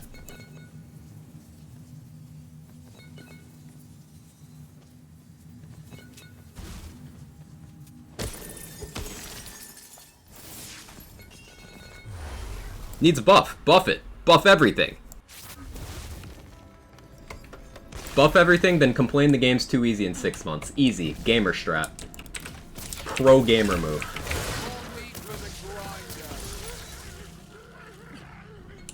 Through walls? Through walls.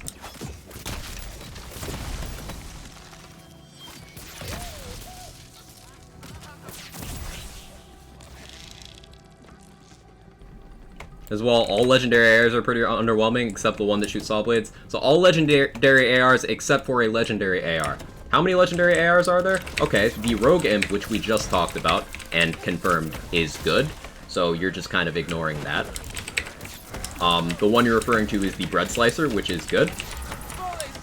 We also just talked about how the Crossbow Generator is good if you get it in a Masher variant. So that's a third one. How many legendary ARs even are there?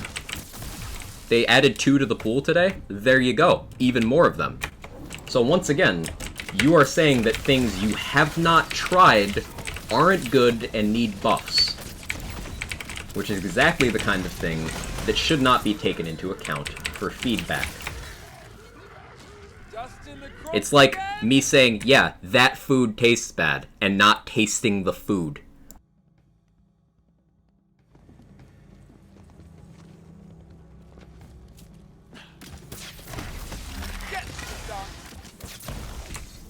AR Bunny soon? Yeah, we'll hit the AR Bunny on this run. Been trying to get a Chaotic Fragment Rain for 2 weeks. I managed to get one from an Obelisk boss. I was very lucky. It rolled with Hydra part, which is another great thing. Manual transmission is the bugged one. I don't know if it's bugged. It's not very good, to be fair. That's one that could use a buff. Donkey? I've not used the donkey, so I'm gonna do this crazy thing and not give an opinion on the donkey because I haven't used it. Wild. Wild. I think most people are comparing meta to everything else. Liquid cooling is great, but since other weapons aren't, we're on the same level, people want buffs. Which is disingenuous, and, like, it leads to situations where things that don't need buffs get buffs, and it creates more liquid coolings. Like, the Gluttony was already good, and it got buffed for not being popular?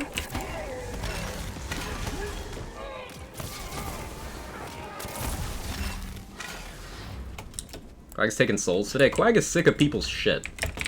Like, it'd be crazy. It'd be crazy if this community actually zeroed in on, you know, providing actionable feedback, but instead, we have a bunch of people who run around, ask for dumb shit, and then shit on devs for giving them the thing they asked for. Like, 1, devs are people. 2, your ideas suck. Give better feedback.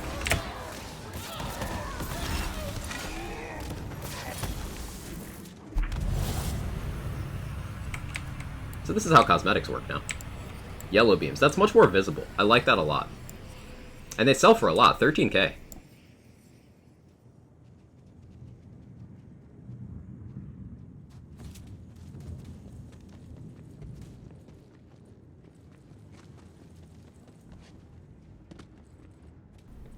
Speaking of donkey, any idea what can't be enchanted? There's some items that seemingly just are excluded from the enchantment pool. There doesn't seem to be a lot of symmetry to it, just like arbitrary. I don't know. I hope they budge on that one. To be fair, most people don't actually understand how the game works, how can they give adequate feedback. Exactly my point. I don't run around saying item bad without having ever put it in my hand. So maybe provide feedback after actually, you know, testing the fucking thing.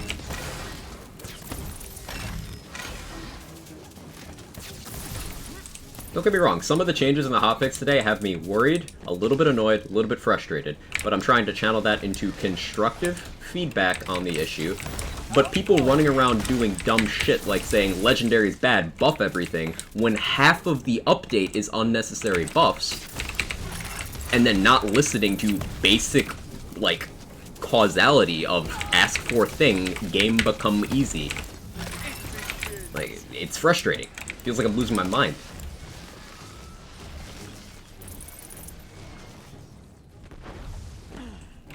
I just stream about not have nice music, enjoy my time here, that's missing.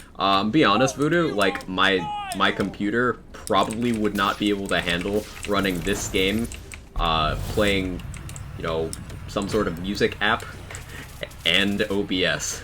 It's already struggling. Maybe when I upgrade PC, we start listening to music. Gonna be super honest about that one. Saw the page. Did they ruin Awe? Yes.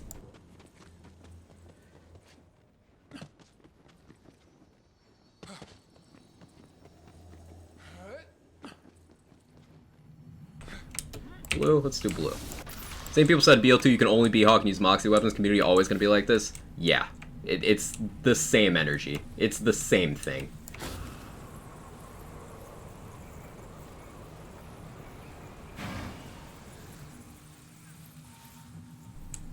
Where even is the thing? Over there? That's far. Buffs were unnecessary. 15% gluttony buff comes to mind. Buffing, one of the highest DPS items in the entire game, comes to mind.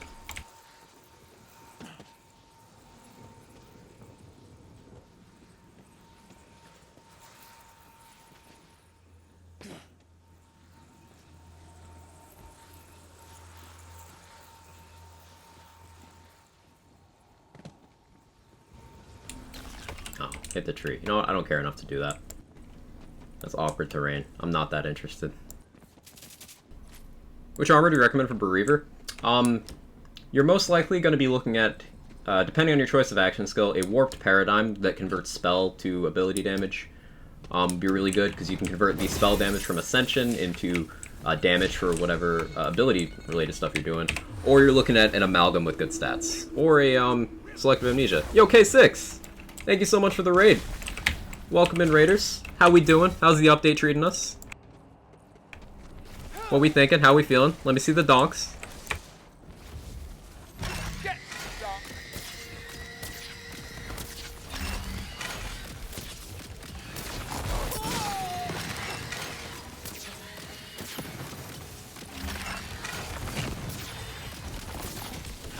GoFundMe for liquid cooling nerf to be changed. I got some opinions some people might not like. Ooh, the chunks on Banshee. I think liquid cooling nerf might be heavy-handed, but I think if it gets people experimenting, then it's fine. I do have problems with other things in the update. Sad clawbringer noises. But ultimately, I'm remaining optimistic until the patch. We were just discussing community feedback on nerfs and buffs and how experimentation is key on that kind of thing. I'm sure K6 was saying much the same, but we probably have a lot of the same concerns. Anyway, how you guys doing? Okay with the nerf? This is way too harsh? Yeah. The concept of a liquid cooling nerf is sound. Maybe the value's too high.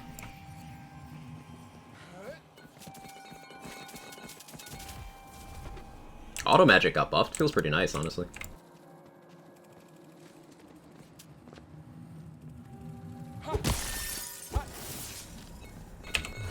Let's do yellow raid boss. We clicked yellow, right? I don't like how they updated the background options retroactively and it's not something you go back and change. That is something that I was initially concerned about, but ultimately the changes just look to be positive. Like, the penalty added to Village Idiot doesn't mean anything. And then the other changes, with the exception of the Raised by Elves one, that one's actually nice. That one got a pretty substantial buff. That one's cool. It's not better than Village Idiot if you had to rank them like that, but it did improve. And then the other changes are just kind of like nothing burgers to the background. It's not really going to affect much.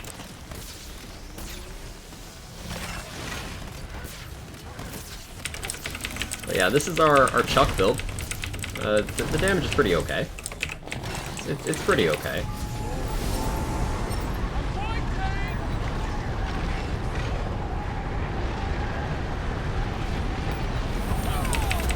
Like, I guess the damage is okay.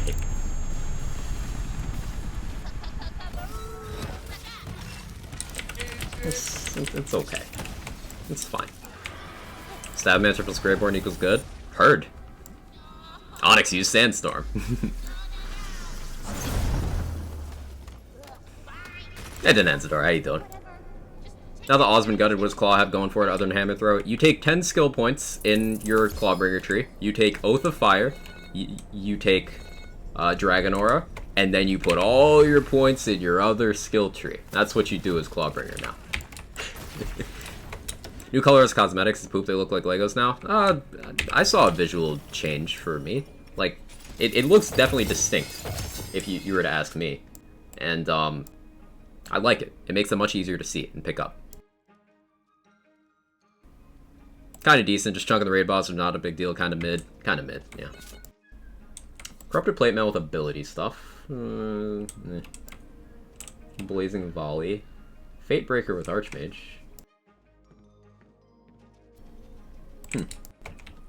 What was I going for? Oh yeah, AR Bunny. They added new ARs. Rare Redemption. I've been ranting for like 20 minutes this round block. Hey Corrupt Clay, how you doing? Bread Slicer, good gun. Is Clawbringer fix as bad as it sounded? Yeah, it's a big hit to the character. So, just give you guys a brief overview of what Awe was doing. Clawbringer's Awe skill was calculated as a post-add crit chance, which means it's a flat bonus. So instead of something like, for example, you look at Bullseye here on the Spore Warden. I have 2 points in it, and that's 20% gun crit chance and companion crit chance. So that's not a flat value, that's 20% more of my base. So because I have a base of 5%, that works out to be 1% more crit chance. Make sense? So that's 20 means 1 on a base of 5. Now what Awe was doing instead was it was giving, let's say I had 2 points in Awe, that's 22%. A post-add bonus means it was calculated after the other formula stuff, meaning it was just a 22 slapped on the end. Buffmeister is next? I hope so. I hope Buffmeister gets nerfed. It needs to be. So Awe was a flat 22 slapped on the end, which meant you get insane value out of it, and it gave Clawbringer really good consistency on hitting crits. The important thing about Awe, to understand it, is that it did not increase damage demonstrably. It did come with a crit damage bonus that's still there and untouched, but ultimately that was pretty minor. What Awe did was increase the consistency of which you hit your ceiling of damage. So, like, your max damage doesn't go from 10 to 100, you just hit that 10 more often. Make sense? So, changing Awe to be, instead of that flat bonus, to work like this, means you're now putting in, to get 2 points in Awe, 22 skill points for the same value as using 7 skill points in Spore Warden Tree. 22 skill points for the value of 7.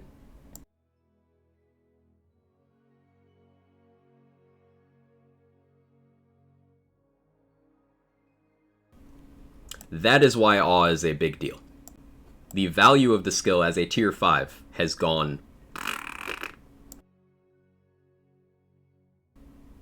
Does Buffmeister need a nerf? Does Spellshot interaction need to be looked at? Both. Both. Because the thing is, throw Spellshot out the window. Ignore Spellshot. You still see 90% of builds that are not using a specific spell to directly cause damage, they just use Buffmeister.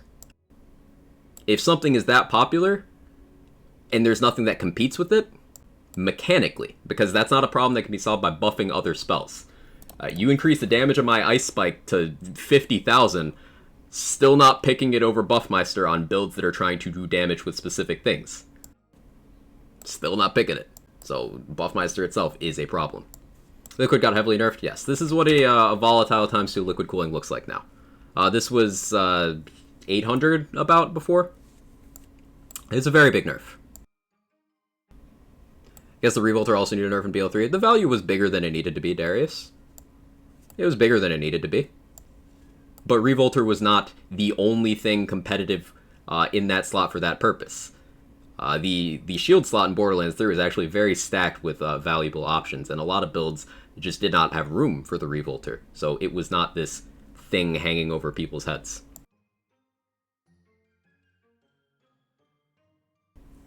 Gonna have to give it more crit chance, like it's gonna need without a class mod 50% max or something. Yeah, the thing with that Strawberry Sinju is you're absolutely right. If they were to keep odd working as normal crit chance increases do, the value needs to be higher, because full investment of awe is 23 of your skill points to get it to 3 out of 3, and that's 33% crit chance, which is barely higher than Stabomancer's class feat that it gets for 0. We have a shotgun like the Hellwalker in this game. Nothing that does the Doom music thing, but you can get high projectile count kettle drum shotguns. I have one in my bank that feel and shoot a lot like the Hellwalker. You can recreate the feel of the Hellwalker. Couldn't they waited to give Clawbringer some other buffs? They could have. I don't know why they chose to do it in this order. Maybe we get insight on that next week, because next week's the DLC. Maybe we get a patch. We'll see. What gun can I run instead of liquid cooling for now? Gluttony. Gluttony was already one of the strongest pistols in the game. Let's see if we can pull one. Gluttony was already really good. It's a Furior Dark Magic pistol. It has the Dagger Storm. It also just got really good per shot damage. Dagger Storms get great formula. Just a great all-around gun. Already fantastic. And they buffed it by 15% today. So, Gluttony. Liquid cooling fans, my brethren, sisterin, non-binaryan, however you identify, my fellow liquid cooling enjoyers. Gluttony. Just switch over. It'll be fine. I promise you. The extreme nerf is a lazy way to get people to try and build diversely. The thing with that is, what would you suggest? Other than buffs. Let's throw buffs off the table, because there's already buffs happening that don't need to be. Like, example, the Gluttony I just mentioned, got a 15% buff. Didn't need. But other than buffs, how would you get people experimenting with other items, just as a concept? I'd like to open that up as a question for anyone. This is a thought experiment. How would you get people using different items? Gluttony already felt good. I was surprised it was buffed. Yeah, Bowtie Daniels. It was already extremely good. I'm not sure what the reasoning on that change was.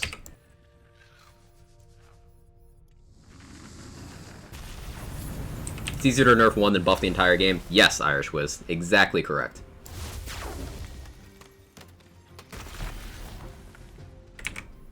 How does Awe feel? I haven't switched over yet. Give them dedicated loot sources as a start. Most of them do have dedicated loot sources, Tragic Tofu. Most already do. Most. Not all, but most. That's the second Gluttony buff. The first one was indirect, but yes. Gluttony has been buffed twice. Funny. Why nerf the handbow? Now we'll just use mashers? No, we won't. Handbow's still more damage. That is an overreaction, Aaron. Handbow and Catatumbo took nerfs, but they are still good. Liquid Cooling took a nerf and is probably not good anymore. Encounter changes that counter certain playstyles be my idea. That's a thought. That's a thought, but what happens in the face of, let's say something like the Buffmeister, where your playstyle does not matter, it is simply make everything better. How do you get people off of that item?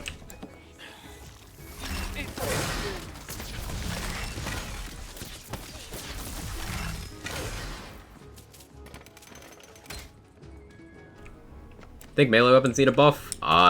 Darius, you're doing it again. You're asking for things you haven't used to be buffed again. Darius, we went through this. You're still doing it, friend. My brother in wonder. You are doing it again.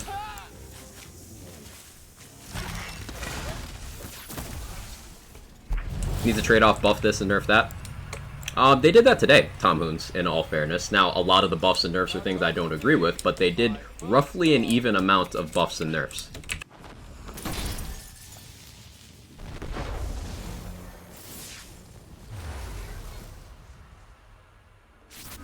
Melee weapons on Berserker are busted? Yeah. You do a Berserker, or a Stabo, or a Claw melee build, even a Spell Shot melee build. Those are all things you can do that are very strong. Melee builds can do very good with current weapons. They can, which is one of the many reasons I advise experimenting with items thoroughly before deeming them in a position where they need buffs. I have main Stabbo. Only one that I liked is the Banshee one. One shoots projectiles. So you are saying, let me get this straight. Once again, instead of giving specific examples of melee weapons that you feel need to be increased, you are saying buff the entire category of weapon, including the item that you think is already good enough. That is what you're saying. In direct contrast to the several other people in the chat, and myself, whom everyone here can hear, having better experience with the weapons than you have.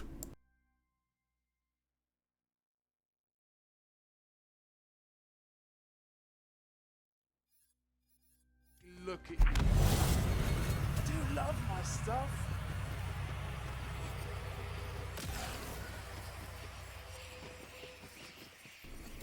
Why not just make it give a 50% gun damage buff and don't let it scale with other spells for OP damage? It doesn't... So the thing that the Buffmeister does, you can do exclamation point Buffmeister if you'd like to see a full write-up of everything that item does. It provides you a laundry list of bonuses that no other item in that slot does. Now, if it did just one of those things, that is unique, that is valid, that gives the item a purpose. But it does about 6 or 7 different things that no other item in that slot can. Just a flat buff, not make them broken? That is not how that works, Darius. If you apply a 20% buff across the board, everything is 20% better. So, that means that the item that was already good is also being increased by the same value as the items that, in your opinion, weren't good. Blanket buffs do not work that way. And once again, you've been unable to give specific examples of things that you feel need to be buffed. This is the 3rd time I have asked you to provide a specific example of an item you think needs to be buffed, and you have not given any. You are asking for buffs for the sake of buffs, rather than asking individual items to have their functionality improved. That is dangerous to the health of the game. That leads to things like a 15% gluttony buff that didn't need to happen.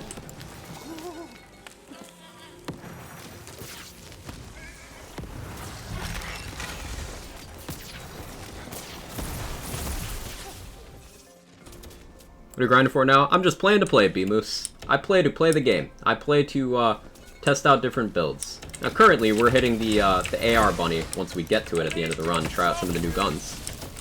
But currently I'm just vibing with this build.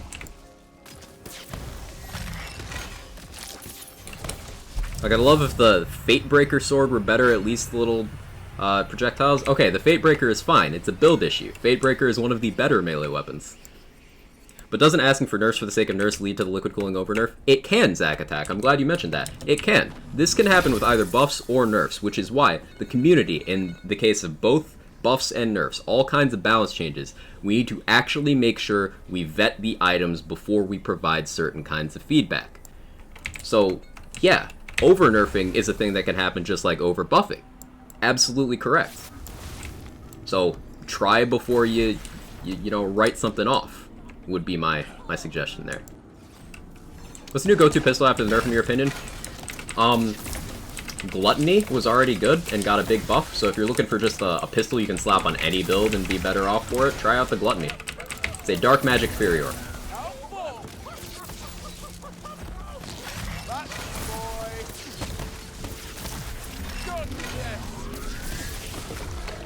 I feel like Dagger Storm and Gluttony doesn't last as long now. They didn't say that a change happened, but, stranger things have happened. Bye, Dreadlord. Get 2 tapped.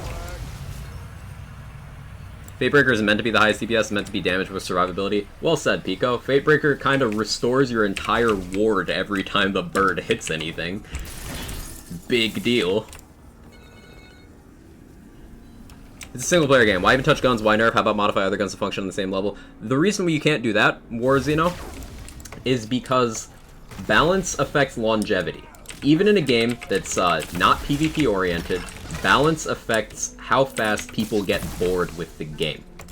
If you make everything powerful, people feel like their builds don't matter, so they don't bother investing into the build system. They don't bother experimenting with different items if they know everything can just trivialize the game. If it's all easy, it all feels samey, then, like, people will decide there's not a point, and the community shrinks. And a smaller community, not only is that less money in the dev and publisher's pockets, but it also means less care on their end for things for us.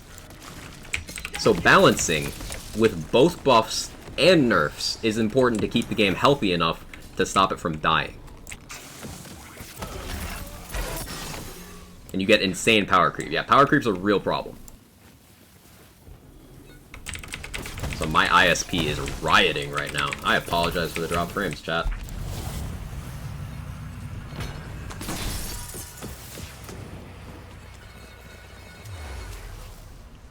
How you doing, Neverfine?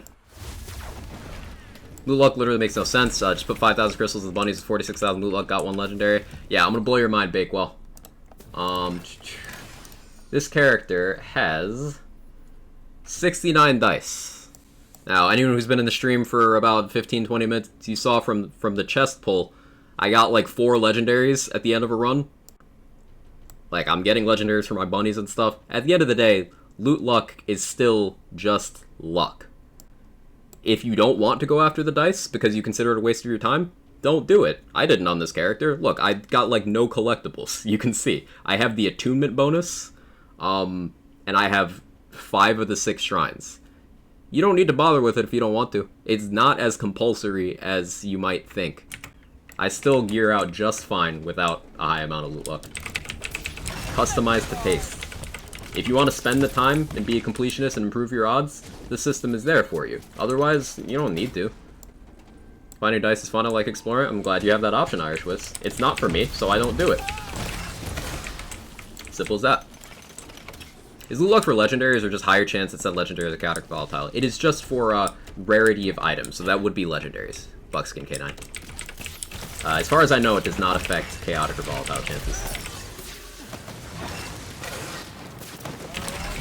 Absolutely love the logic you're saying right now. I appreciate what the devs do and balancing is needed. In a looter, there should never be one weapon to rule them all. Yeah, Flyman. I'm glad we're on the same page there.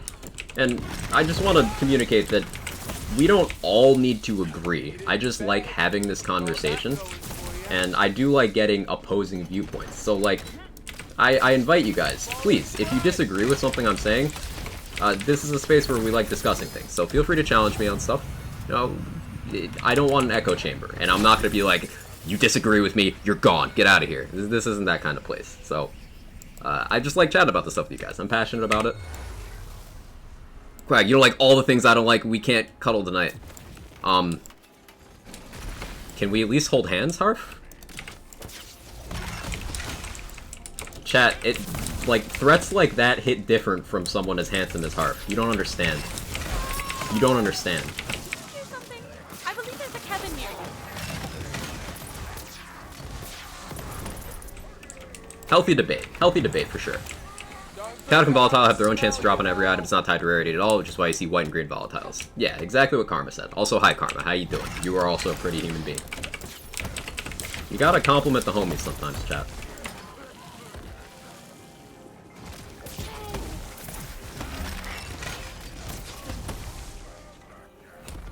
Are weapon reloads buffed by spell damage like grenade damage buffed in previous games? So different Furior modules have different formulas associated with them.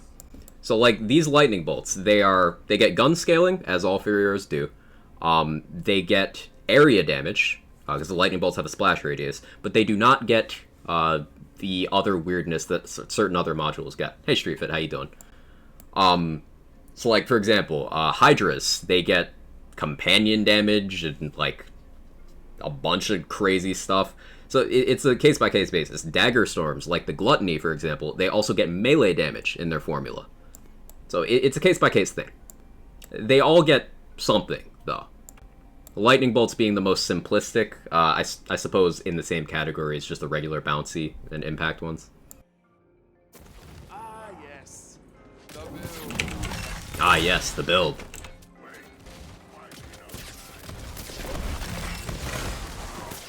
At least you're some use.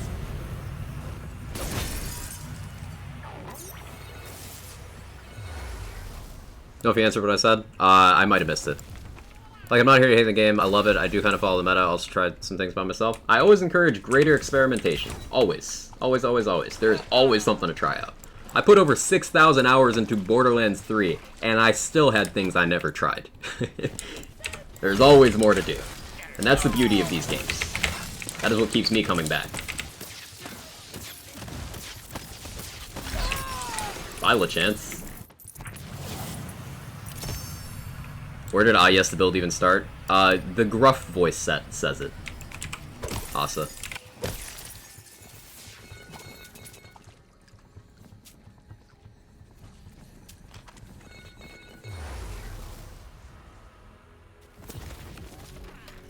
Didn't get rid of the problem, though. There's still going to be that one weapon that rules them all. It's now the gluttony instead of cooling. Not necessarily, because there were guns that were already better than the liquid cooling. Just people weren't experimenting. A change like this, ill-advised as the value of the change might be, the intention, I think, is a good one. Getting people using different things. For example, pistols that out-DPS the liquid cooling off the top of my head. You had the Gluttony for area clear. You have the Ludite, which is a ×3 or 2 or 1 Torg non-unique out-DPS the liquid cooling. That's just off the top of my head. You have these Fear Knots, which with investment out DPS of all delivery methods. The Lightning Bolt ones, the Pixie ones, the Shrike ones, the Hydra ones, they all do it. Like, there's lots of options. People just gotta experiment. Love the community. Will definitely stay. I'm happy to hear that, Mr. Black Guy. I appreciate that. Always happy to make more friends.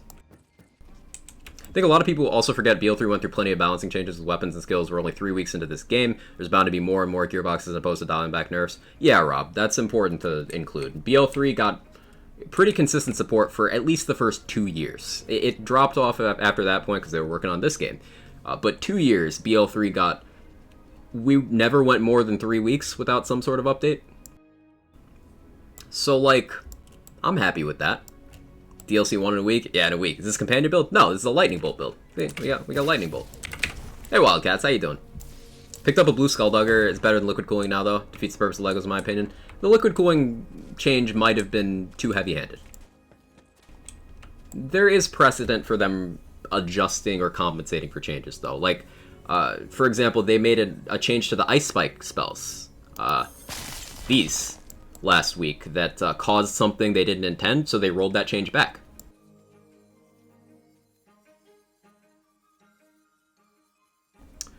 Hey, Working Class Rob, thank you for the Prime. I appreciate it. Thank you for the 4 months. It means a lot. AR Bunny. AR Bunny. I have no short-term memory. Thank you, Era. I still want Wonderlands to be Nerf City like how BO3 was at launch. Thing with that, Kawaii Melon, is context matters. We went over the numbers a little bit, and today's update was about even between buffs and nerfs. Now, Borderlands 3, you might have seen a Reddit post by a community member, Seraphaz, who was pretty good about tallying this stuff up. Borderlands 3 was always more buff-heavy than nerf-heavy. It's just people cared more about the nerfs. We still had more buffs. And this game is still like that right now. It's just maybe the scope of some of the nerfs is striking more of a chord than the scope of some of the buffs. Missed a lot. Hey, Silent, how you doing? Gun should I use since Liquid is nerfed? All of them. Try out everything.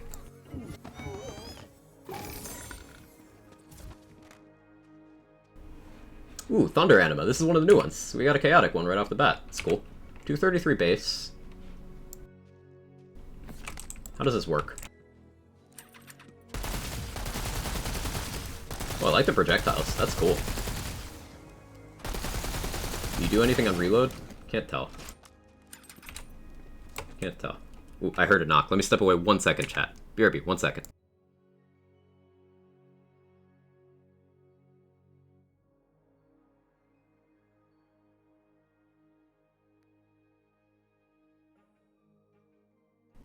There we go. Alright, BRB.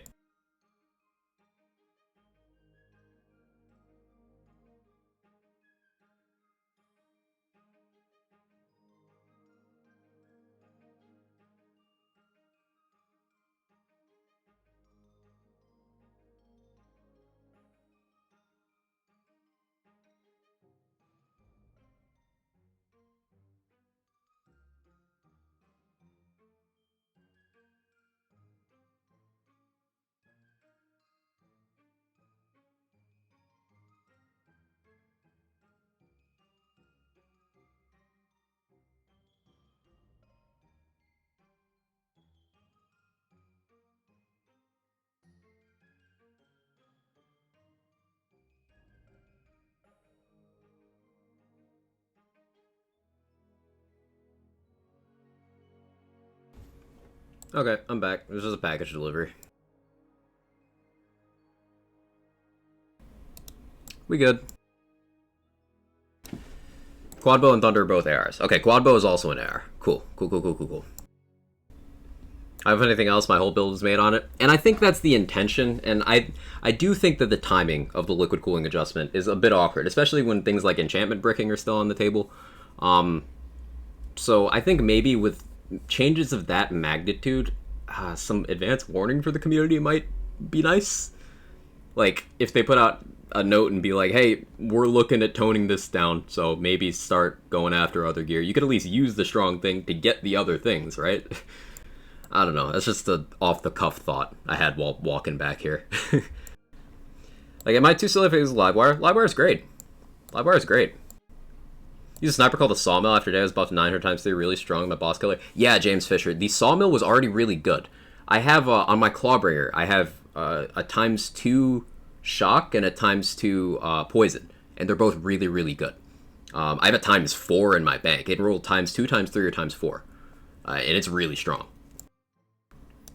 If you like a traditional style sniping, the Carouser, the Black Powder Fire Sniper, really strong. That got buffed too.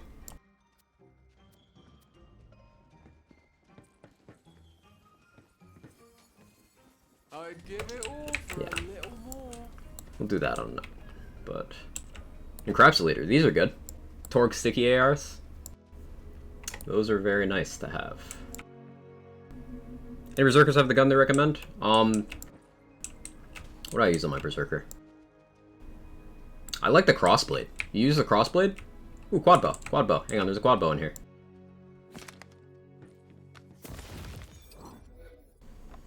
Okay, standard crossbolt stuff. That's an okay fire rate. Unfortunately got a melee damage one. Does this roll as the other kind? Sawmill seem to use so much ammo. That's the thing. You treat it like a Borderlands 3 Sandhawk, for example. You can't shoot it for long, but if you want a target super dead, super fast, you take out that Sawmill for that. Ooh, I like the projectiles on this. I like this a lot, actually. They're fast, too. I like this a lot. I hope the damage holds up well. And it's got a big mag, so you get good value out of ammo regen. Look at my Spore Warden ammo regen going. It's 5 out of 3 right now, but still. No mag size boosts elsewhere. That's pretty good. How's it ADS? Exactly the same. Do the burst. Ooh. Ooh. Ooh. That's cool.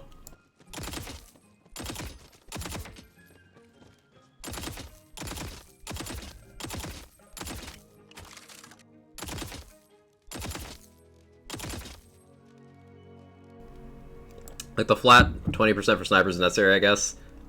Yeah, no, the flat buff on snipers didn't need to happen because, if anything, it was specifically the Dahlia snipers that could have used love. The Stoker ones were fine. The Black Powder ones were great. But, oh well.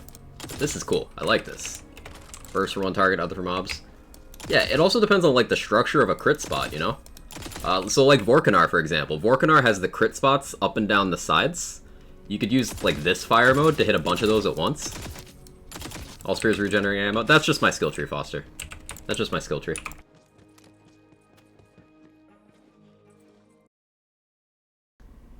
Snipers need damage, so I understand it. There were already snipers that had damage, though, Irishwiz. For example, we were talking about the Sawmill. I have one in my bank I can pull out. Why does this ring exist? Ugh.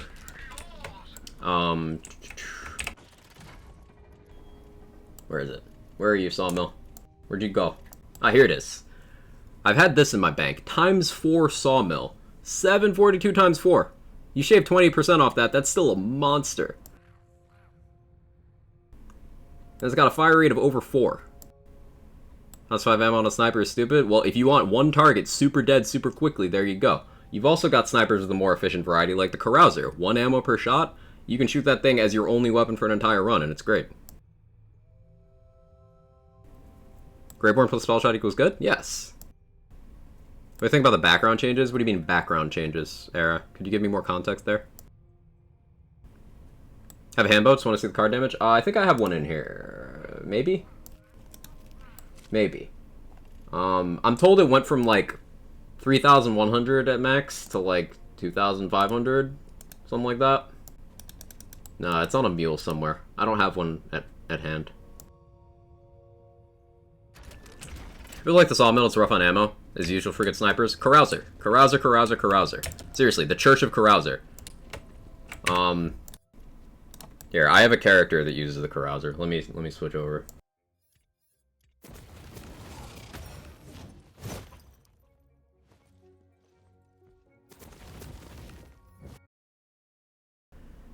Oh, the character background.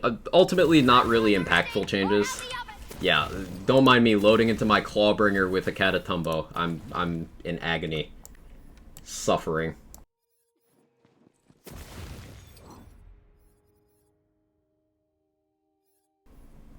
Yeah, we'll load up a run with this. See how this plays. Like drops a lot of characters. I have a lot of mules. Like the Envy? Yeah, the Envy's good too. Alright, this is the Carouser, which, it's over 2k card damage on a Chaotic now, which is, ugh, that's strong.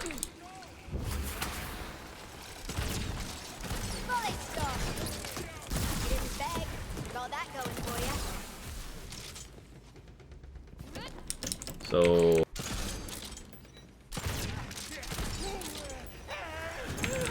that's pretty good damage.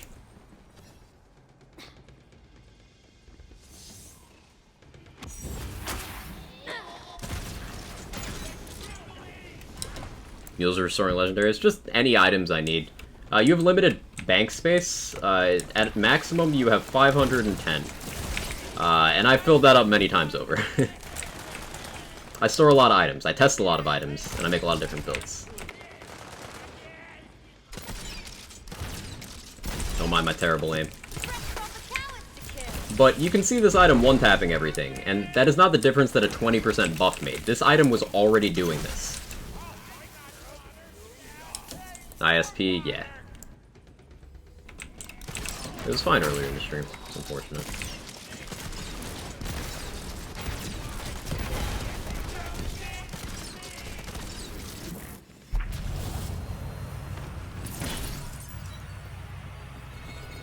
Anarchy, sure. I don't use it, therefore they need to buff all weapons in the game. Yeah. Small bags with reload cause plus 50% companion hit crit chance enchantment seems fun on the companion build.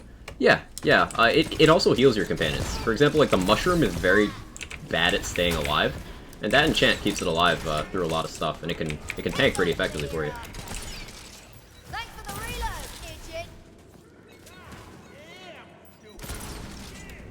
243k on that shot. You running Deathless? I am. I'm running this Deathless with 3 points in awe. Everything is pain.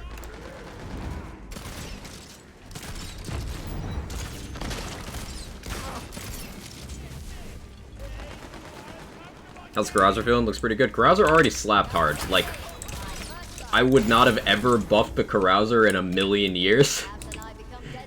But here we are.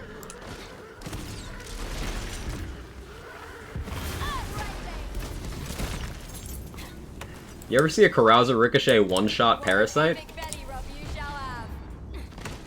Well, it's now 20% better at doing that, so... yeah.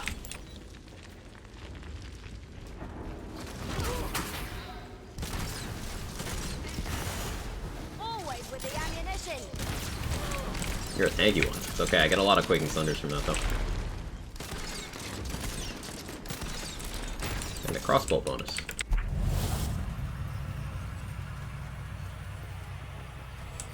Seen Catatumbo 2-shot Parasite? Yeah, Catatumbo fun, too. Luckily, the nerf to that weapon was pretty light. Like, barely changed.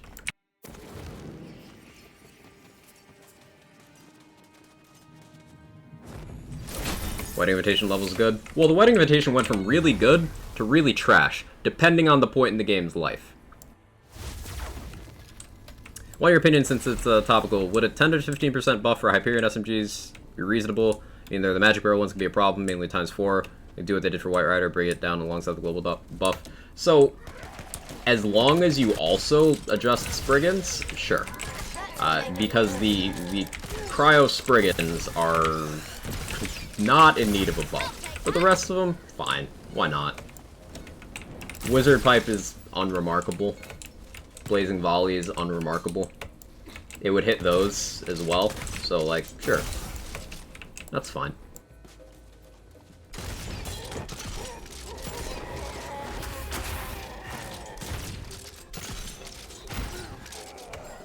Want new weapons? Nope, this is the Carouser. It's been in the game since day one. It's good, people just don't use it. People went around not using the Carouser and then said Sniper's bad, when the Carouser's just been chilling.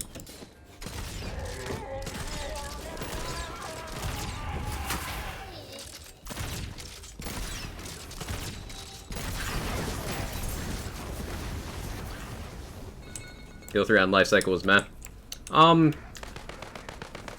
I wasn't a fan of... I'm still not a fan of how buggy the game was left. There's a lot of outstanding bugs with BO3 that were introduced late in its life. It's unfortunate. Can't wait to throw some spells. But I still do love that game. Green Sniper bad, so Legendary Sniper's bad.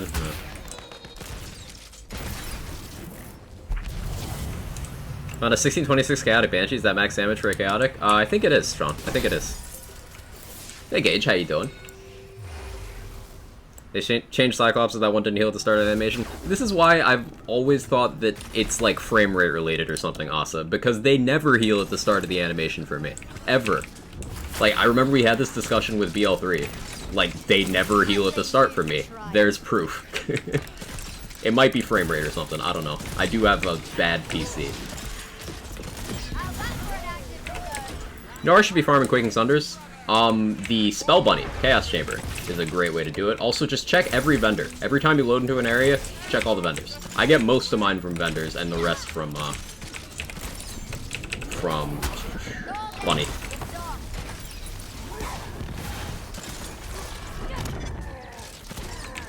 Ooh, almost one-shot Monstrosity. Remember the Reflux? Shotgun's good for everything? Yeah, they buffed the Reflux like 4 times in its entire life, and it never needed a single one of them. It's crazy.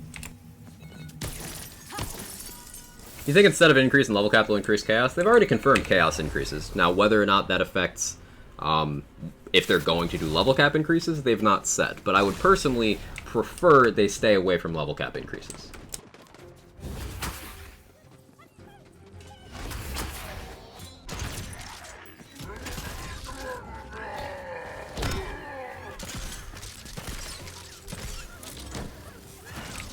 Oh, the Carouser also messes with enemies' aggro as part of its special effect, if you didn't know. Like, you can shoot an enemy, and then all the other enemies will start attacking them. It's funny. Low sniper STUs give me anxiety. See, the thing with this sniper, Handsome Sultan, is it doesn't care that I have low ammo STUs, because it's efficient. It's 1 ammo per shot, and it one-shots enemies. So, like, okay. I don't need that much ammo. 76 shots, more than enough. More than enough. And I can always do the revolutionary technique of pulling out another gun. At least you're some use. Revolutionary technique of pulling out. I said that.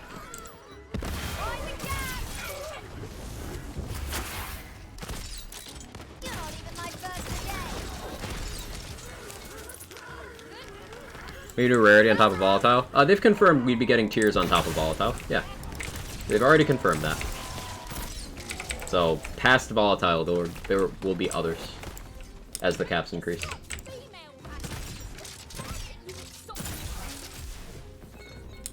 You can switch weapons? Yeah. Just, I'm assuming everyone has bad aim as mine. Oh, mine is worse. Undoubtedly. Undoubtedly. Have fun, Fuzzball. But I just shoot again anyway, so it's fine.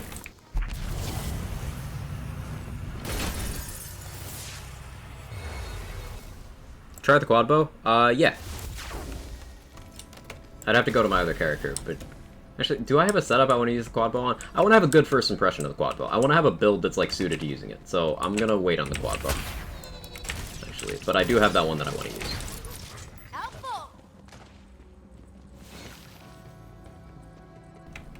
Remember the needle gun? Yeah, needle gun buff was too big. Definitely. That's a good example. Needle gun was over buff for sure. It needed, like, maybe, like, 20%, 30%, and they gave it 200.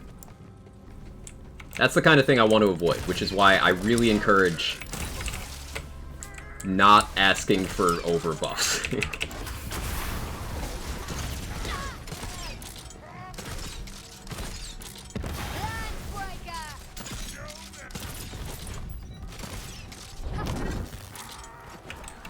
I'll play Wonderlands goodbye. Take it easy, Sora. You have a good one. Ooh, 440k on that shot. Spicy.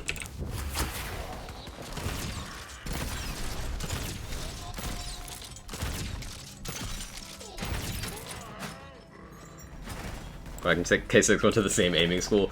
See, unlike me, K6 is actually able to do well in FPSs, though.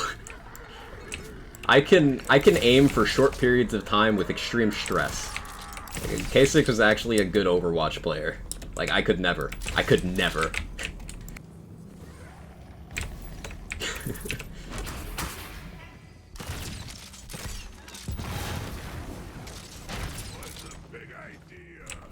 Have any volatile Trickster Shard spare? I don't believe I have any. That's a spell I haven't had the opportunity to use, because I haven't gotten a good version yet, and I want to, like, have a good first experience with it, so I haven't used those yet.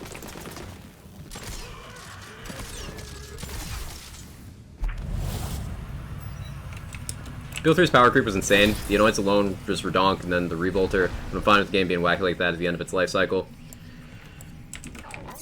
I suppose there's an argument for, hey, we did the thing for 2 years, fuck it, let's get crazy, right? Like, that makes sense. But, we're not on year 2 of Wonderlands, we're on week 3. It's sick? Yeah, I've heard. Ooh, what's that, Reckless Monster?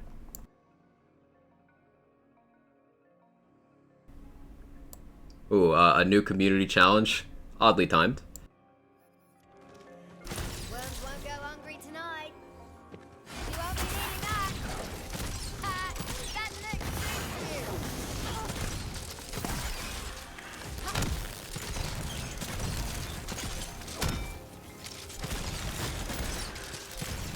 Ready to charge.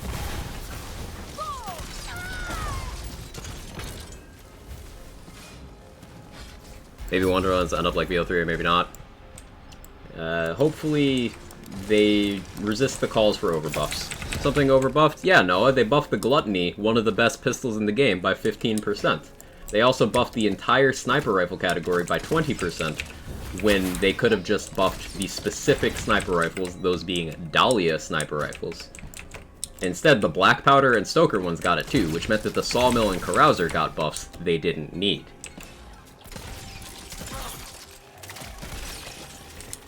Sawmill and Carouser are already really good. Bit of an odd question. What sort of build do you recommend for Mechromancer in BL2? So the first step is going to be, you want to get Anarchy. And then, that's the entire build. You just want to get Anarchy. That's it. That's the build.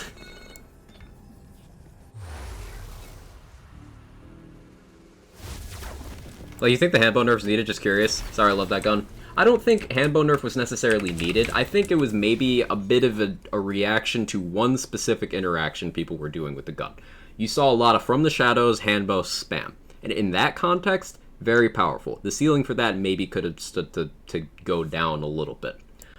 But in the context of every other setup using the handbow, I don't think it was problematic. So it's kind of tough. Do those other builds have to take the hit because of one interaction? At the end of the day, the only answer I have to that is maybe. But the handbow nerf wasn't that big. Like, the gun's still gonna slap, I promise. I promise. Like, handbow and Catatumbo caught really small changes compared to other things there. Like, the Ruby Spite, just for no reason, 8 to 30%. Like, why? Why?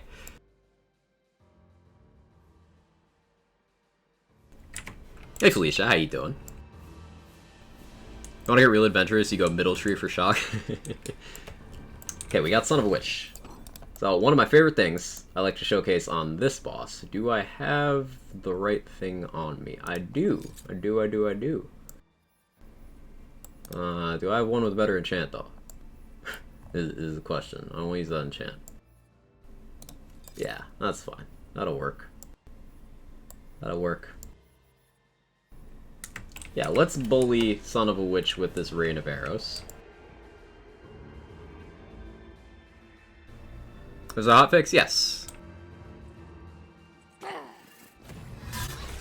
So sigils block his attacks, by the way. So you can just pop a sigil on the ground and chill. Hey Mystic Siren, how you doing? How does sigil feel now? The same. Honestly. Like, they're already good. Now they're just more gooderer.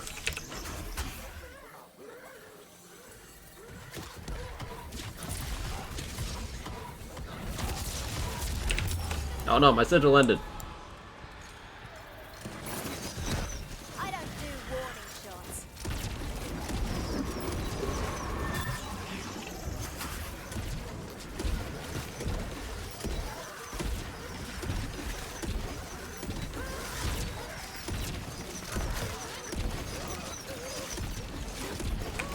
My ammo!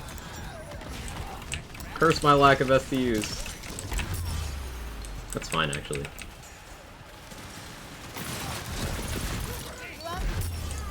Still fine, I think. I need more ammo. No, I don't, actually.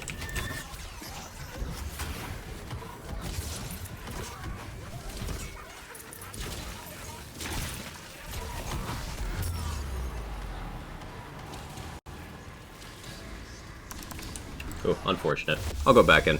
I wasn't watching my ammo. How does all change feel? Terrible. Actually awful, Twisted Lotus. Yeah, you guys saw, until I got less than intelligent. Sigils are really good at blocking Son of a Witch's attacks. You just gotta still place them well. How does White Rider feel? I'm still making up my mind about how White Rider feels, honestly. It feels good. I'm trying to figure out how good. Ooh, maybe I use Crossblade. I wasn't using Crossblade. Let's see how Crossblade stacks up. Awful.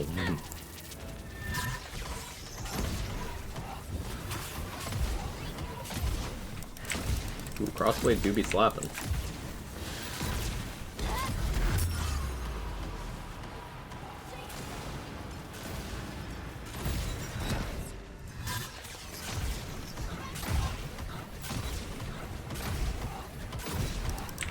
So, my damage was way higher before.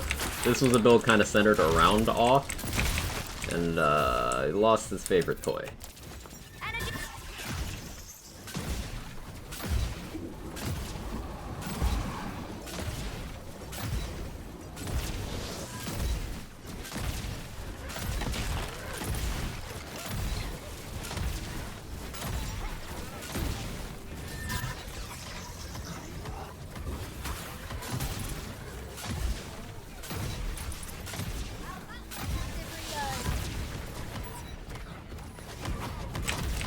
Okay, Crossblade goes through walls, chat. You can just do this to Son of a Witch.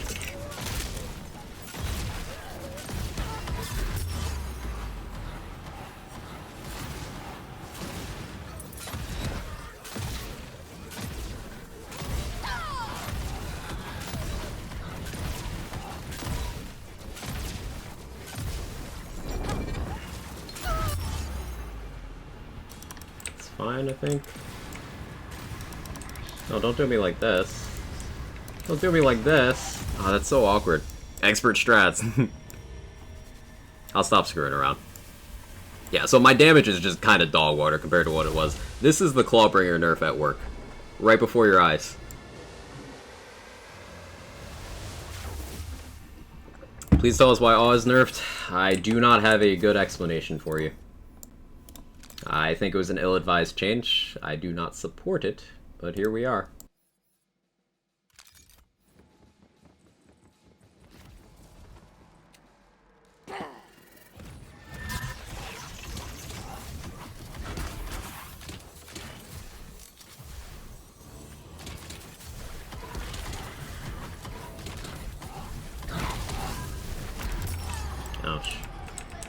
I don't have a skeep on. That's hurting me a lot here.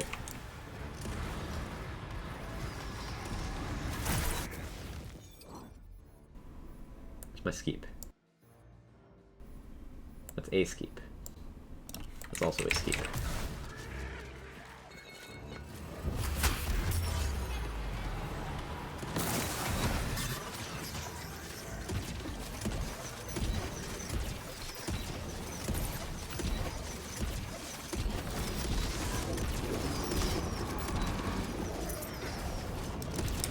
Whee!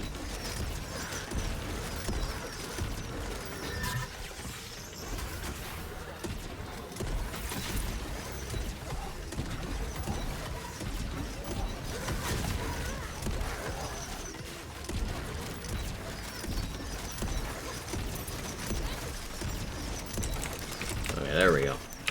Ugh. That took way longer than it used to. How's the Wire Rider feeling this setup? Okay.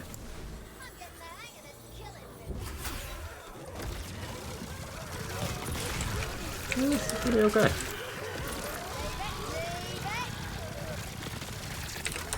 Now instead of Awbringer, we have Dragon Aurabringer.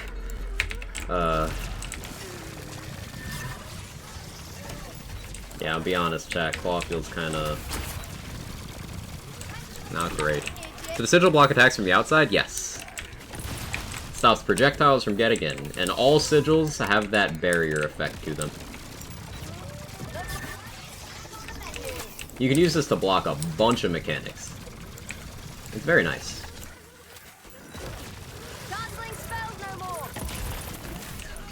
Dullbringer.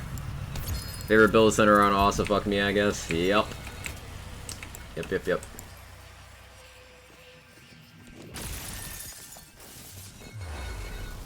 How does dual beam feel in comparison to single beam now? I would use dual beam in, you know, mobbing against enemies with lower HP bars. Ever done a full poison build? My Fury Aura build. It happens to be a full poison build right now. We can cycle back around to that. Sigil good? Sigils have been good this entire time, Jamie. The entire time. They didn't need buffing, especially not in this weird way that kind of doesn't do anything to them. But sigils are good. Claw wasn't even overperforming, Claw was just fine. Yep. I agree 100% Mentalist. Ask because I love the Envy. I haven't tried the Envy that much, I need to. The Rogue Imp is good. Bread Slicer is good. Crossbow Generator, I'm told to get the most out of this, you need it in a Masher roll. So I'll leave that one there. Yeah, let's go back to the other build. Claw feels... I gotta work on Claw stuff later. It's not feeling great. It's not feeling great. Think they'll nerf Spellshot Buffmeister exploit in the patch? You mean fix the bug? I hope they fix the bug. I also hope they nerf Buffmeister on top of that, personally. Mashers are the ×5s? ×4 for ARs. You get ×5 for pistols, ×4 for ARs. Are you prepared? Yeah, let's do featured.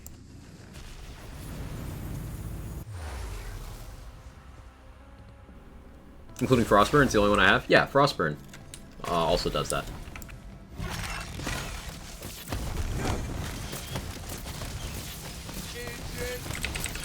Poison.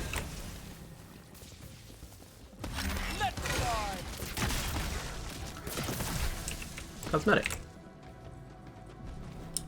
Try some runs with the new assault rifles. I want to build around them.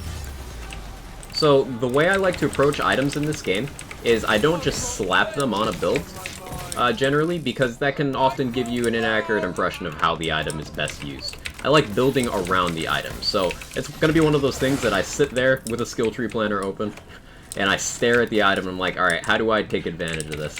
So I'll put together builds around those new items if they're good, and I'll mess around with those, probably tomorrow. Probably tomorrow. Okay, we got first room yellow.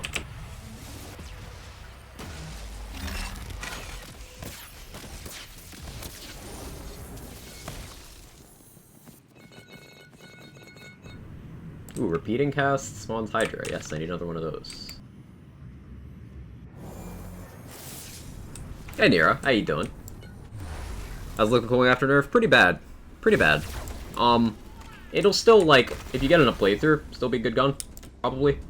But the damage is just very underwhelming. And they still some use like rain, only sharper. Black powder is still my favorite manufacturer. All weapons are feeling good at the moment, except for that AR. Yeah, that one can maybe use some individual love.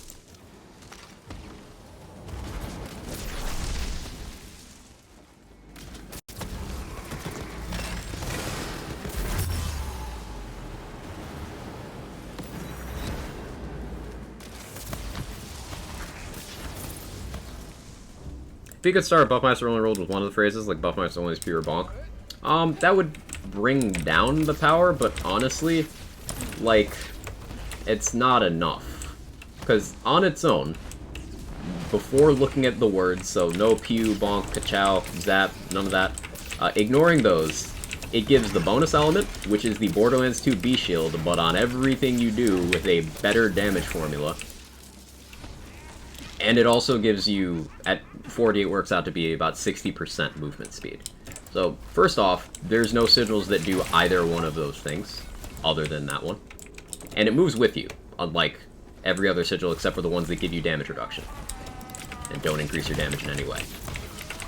So, like, it's already out of the gate. It's like,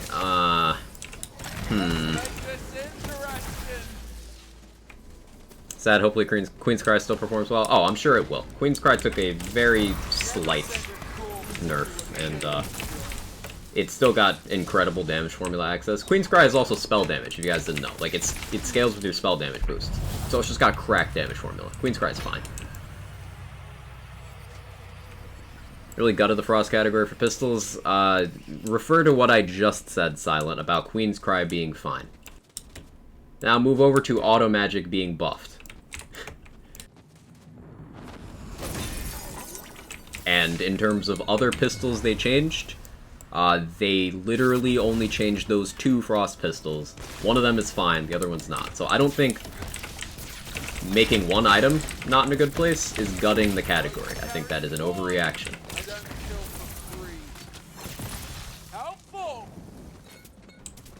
Don't like Queen's Cry due to being so slow, can't stop Greeny's attacks. Have you tried using a different gun for that? I don't like that my crossblade doesn't have unlimited range, so I don't shoot my crossblade from across the map.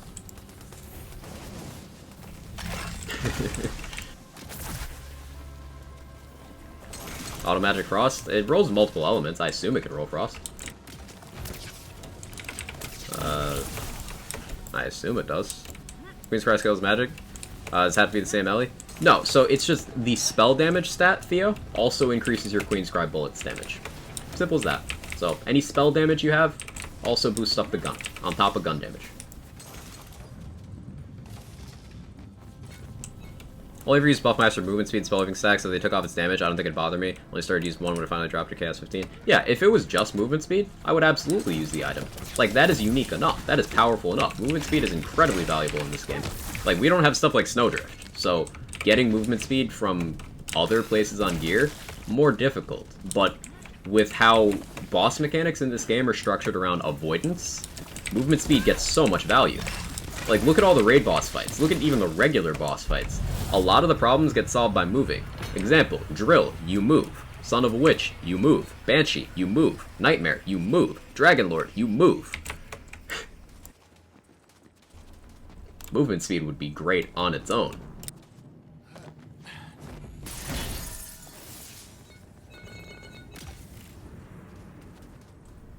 Which pistol is not fine anymore? Liquid cooling. Liquid cooling got taken out of the kneecaps. Now, I get the sentiment, like, it's a justifiable thing. They were maybe too heavy-handed, but I do think the concept of adjusting liquid cooling is a sound one. Where did that thing even fly to? You know, I don't care. Oh, there it is. Ha! As soon as I give up. See Zane in this game, that'll fix it. Pain. Movement speed's one of those stats I always underestimate. I play a lot of roguelikes and I never learned. It's something that I have to consciously just remind myself. But movement speed is so good in this game. I'm getting the hang of this. Think the Hellion's underrated? I do, Rohith. I think the Hellion's very underrated. It's a good gun. As you said, once you get around the recoil, I think it benefits a lot from mag size, because otherwise you spend a lot of time reloading it. But the Hellion's a good gun.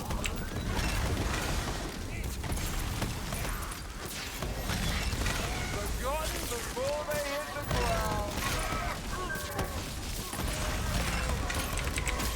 Hang out here with this corrosive immunity.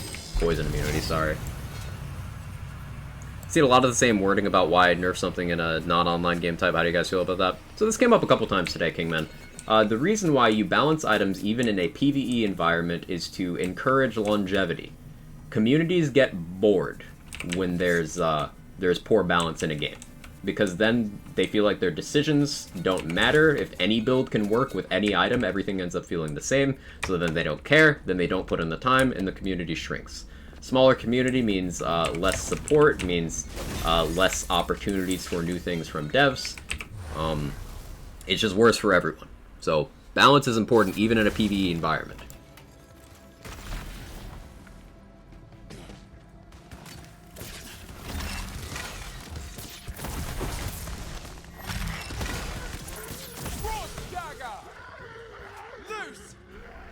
Crossbow generator is cool. Unique effect does not feel like it does enough. Attaches the enemy and shoots other enemies, turning the initial enemy into a turret. However, the damage shows non-unique ricochet is completely non-existent unless there's something extremely whack and scaling. Love to see your opinion whenever you end up trying it out.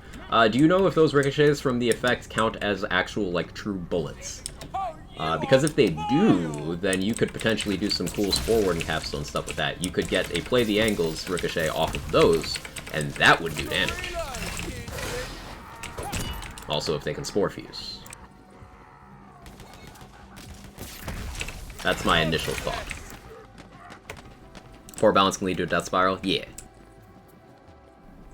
It's like entering cheat codes back in the day. You enter God mode or whatever and get bored 5 minutes. Exactly. Exactly that.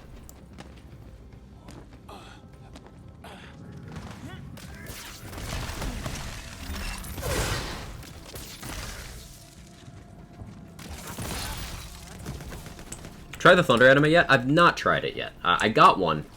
I've not used it yet. I want to put that on a build that's kind of suited to its strengths, which isn't this one. Bet you wish you'd turned away. Like, I'd probably attempt to use that on Clawbringer. Lightning weapon.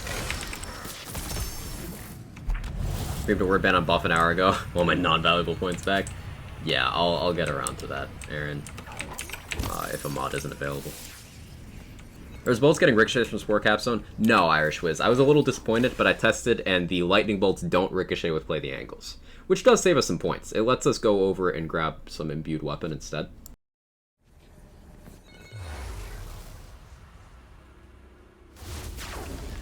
Me, we're getting bored anyway. Yeet my squeet. You are projecting?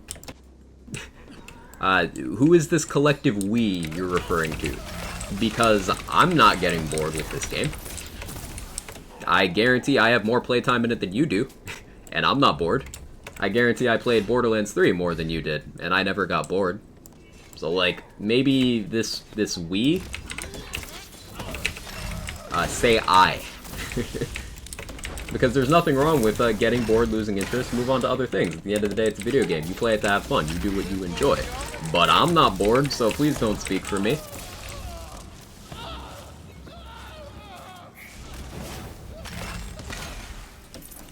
And I want balance in my game to help stop me from getting bored.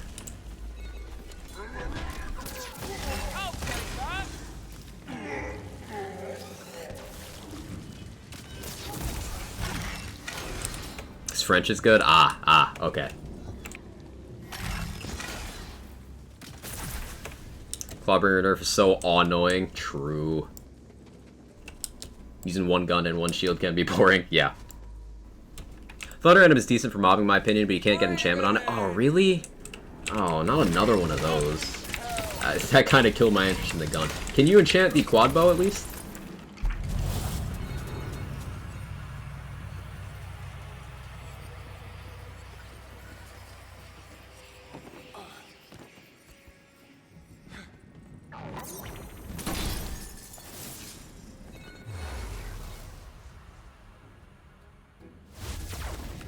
I'm a fan of you. I'm a fan of you, Massive Demon.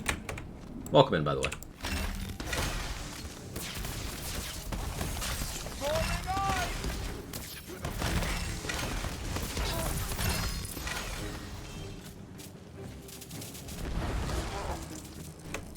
Looter shooter ain't for everybody, and that's cool. Yeah. Not everyone's into build making and grindy gameplay loops. And that's fine. Hell, some people treat Lands games as a narrative experience. They just go through the story and that's enough for them. And that's no less valid a playstyle. Like, people have different interests and they get different things out of different experiences. I don't presume to speak for other people, though. Like, I play these games for the build crafting. That's where the value is for me. Someone else might look at it differently. Ooh, Mace Wardu can get 2 augments. That's interesting. I've been told this can get amp. That's also interesting. I need to think about what augments I would want on a Mace Wardu. Let's deal with these mimic rooms. It's a random room you can sometimes get. There's just mimics. There's the purple goop everywhere that goes straight to your health. Don't step in that if you're at a deathless build, by the way. It just instantly kills you. Literally working on a claw stab build. They nerf awe. Great. Yeah, DJ drop a deuce. It's very unfortunate. I do not think the awe change was a good idea. They just figured out unintended exploit. What's that, homie data? So I can avoid it.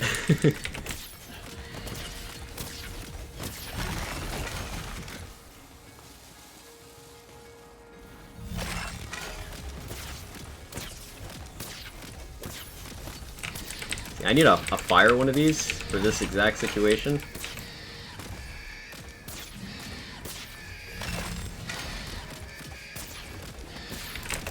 Oops. Wow, that doesn't even take out my whole ward? That's crazy. Banshee with those noodle attacks. 325k on that hit, let's go. So there's an update? Yes, there was. Is it bad? There's some questionable balance changes that the community is not really in support of. There's some good here, but it's ultimately what I'd consider a mixed bag. Explain this build? Absolutely. Can I do this raid boss first? Then I'll explain it. How much do they nerf the liquid cooling? A lot. A lot. What's the difference between an exploit and a glitch?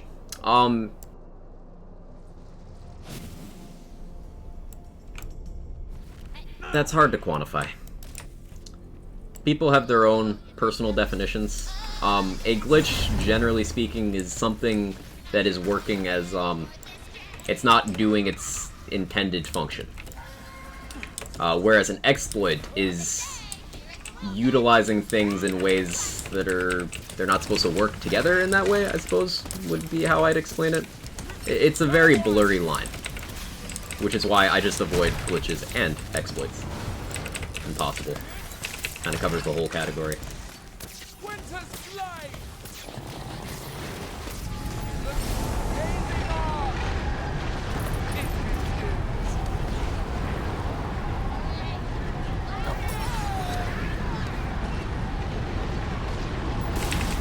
Get chunk funny.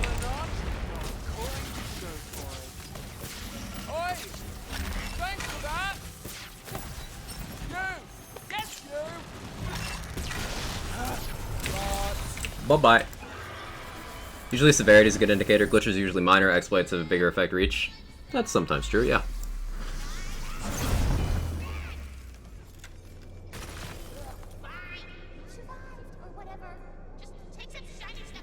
Just realized versus Banshee, purple blade equals duck, blue equals jump. Wait, really? That's awesome. I never looked at the colors. That's cool.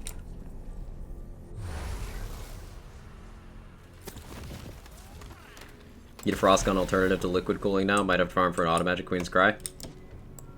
Having to use more than one gun in the video game? Yes, I know you as a Lucky 7 user do not like that, but sorry. Ludite always outperformed liquid cooling for single target bossing, and mobbing there were other guns that were better as well. You'll be alright. Look, auto magic. Decent damage. 298 times 3. That's not bad at all.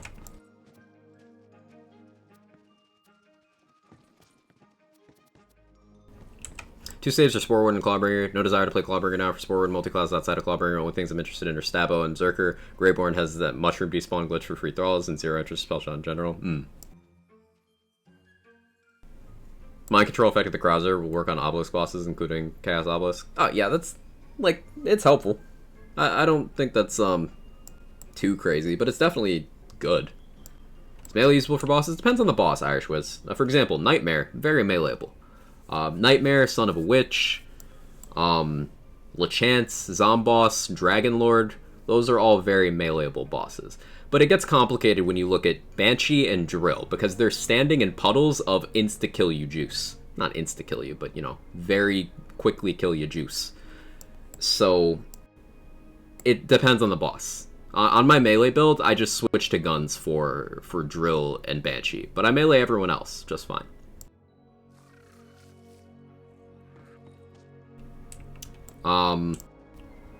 Good Frost Pistol, the Purple Fear or the Fear Not. Yeah, you got Fear Not, you got Luddite in the non-unique category.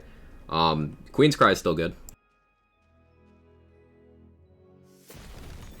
But yeah, so this build is around a Poison Element Fear Not I got with the Chain Lightning delivery module. So this thing will hit nearby targets for half the initial damage. Now, it still counts as gun damage, so it still triggers Spore Fuse, this enchant, meaning I can get a lot of triggers of this against a lot of targets. Also, pistols just do really good chuck damage. So we're prioritizing dipping as much damage into this enchant as possible. So we're going poison damage over here to double dip. We're taking global damage increase here. We're using reload charge for barrage, so we have infinite barrages because we reload to do damage. And it's forward and spell shot.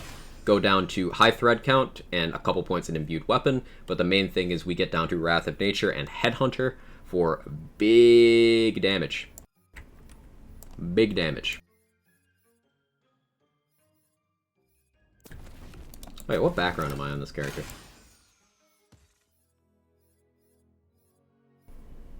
Pack Rat. What did I get? I think I got a 2-mint from Pack Rat. So yeah, my cooldown got better, I guess. Doesn't help this build, but cool. Cool. Hey, thanks, you're very welcome. Can you confirm Feral Surge is ability damage? Lemon doesn't list it. I'm pretty sure Feral Surge is ability damage. Pretty sure. I'm not messing around with it much, though. Everything except Bernadette is doable with Melee Ghostblade. Told you this? Yeah, you did. You did. You did. Bernadette, you do have to shoot gun. Chaotic Encapsulator.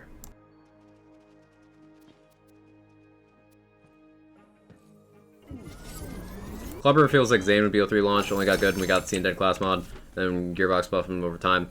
Well, Zane was buffed with the release of the Malawan Takedown patch. Like, that's when they overhauled Zane. That's when Zane got good. His damage was there at that point, it was just hard to access in some scenarios, but Zane was still competitively speedrunning endgame content, even before Seeing Dead exists. Seeing Dead just gave people access to that, and then he just got stronger and stronger over time, as you said.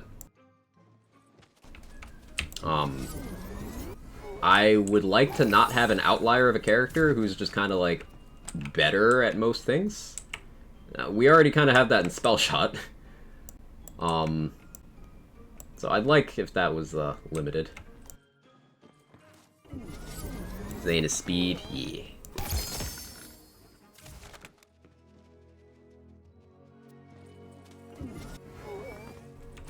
Other thing we haven't complained about for Claw is that Cleansing Flame's so hard to use. Yeah, Cleansing Flames is terrible damage, terrible hit detection, and, like, you don't have anything to boost its formula in the tree. Think about it. It's a melee damage hit followed by an ability damage hit. What does Clawbringer have in tree? Oh, yeah, no melee damage and no ability damage. Like, oh, okay. Hey, Vander. Hope you got some insight to the adjustments today. I'm sure you talk a lot so far. Yeah, so something to keep in mind is we're looking at more or less equal parts buffs and nerfs from today's update. The liquid cooling nerf was necessary, but perhaps a little heavy-handed. The gluttony buff makes no sense, and it's just buffing an extremely powerful item. The Ruby's Spite nerf doesn't make any sense and is harshly affecting an item that didn't need to be reduced. The sniper rifle buff was unnecessary, but, you know, I guess have more fun with your snipers now that we're already good. The sigil buff just kind of does nothing. The odd chain just really hits Clawbringer very, very hard. Yeah, there's just no way around it. The awe change is very, very unfortunate and leaves Clawbringer in a position where it needs more attention than it did.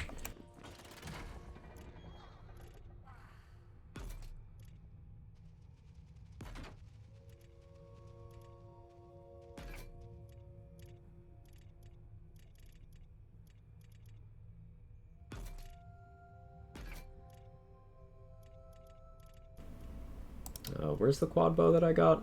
Somewhere in here, right? Help if I can see the icons. Is that another character? I don't even know. I don't care anymore. Poison SMG is in good taste. Yes, the poison SMG changes. I like those. That was well actualized. Good stuff there. Icon buff needs fixing. I'm sure that'll come in patch. About the antique sniper rifle, the great bow, shit hits super hard. The great bow's whole gimmick is you get one shot with it before it becomes a joke item. One shot. But that one shot is insanely beefy. Like, you can do some meme boss kills. You can go one shot an enemy with a great bow. Because that gun hits hard. But it's a gimmick item. You get one shot and it breaks. Hope they don't add more skill trees. We're getting additional classes, Irish Wiz. So the multi-class system is fundamentally different to the Borderlands class system in that your class is one skill tree, just inherently. And we know we're getting at least one DLC class. So I hope they don't, in the same vein of what you're saying, I hope they don't allow us to take 3 classes at once. If that's what you mean. That would be excessive power creep. I hope they limit. I hope we don't get any level cap increases at all, to be honest. But I think we just have a perfect economy of skill points right now. And just having more multi-class combinations to choose from would be cool, and I think that's enough.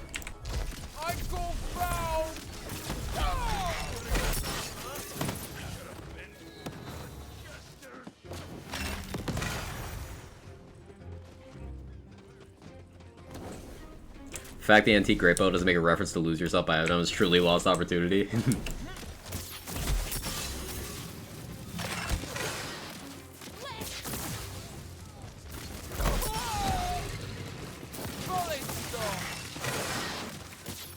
Let's make this interesting. In game now, loving the loot beam change. Yeah, I like the cosmetic change. That's really nice.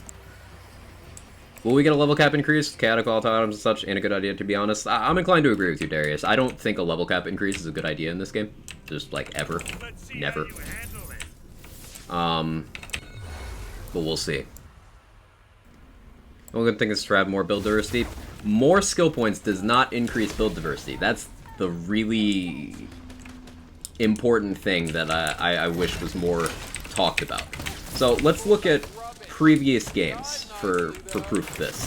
When Borderlands 3 increased the level cap from 65 to 72, the number of available builds in the game that we had in the community builds document, which is a fantastic resource, that went down because we had to consolidate builds. Because at a certain point, the builds, the new points they took from the increase just ended up making the skill trees look the same. They ended up being exactly the same. So builds collapsed into each other, meaning it decreased distinct builds. And more power isn't necessarily something we need when there's many people complaining, game easy. Now, a lot of those people are running around having their pixies blast gasp everything while they flash dance in the corner. That's absolutely true. But there's still people complaining, game easy already. I don't think players need to be more powerful. I think they need to restore what they took from Clawbringer. But I don't think increasing player power is really necessary.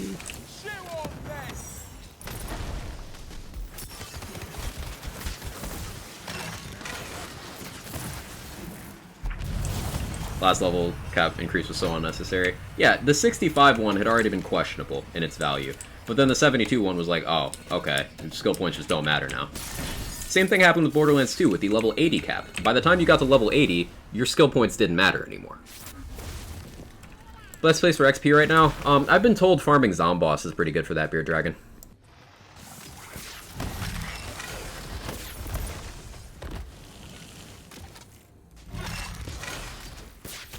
Oi! Thanks for that! I'd have lived if you'd run. I wonder if people will drop the game to pick Claw and see under if they are. I'm sure at least a couple people will, if we're being realistic.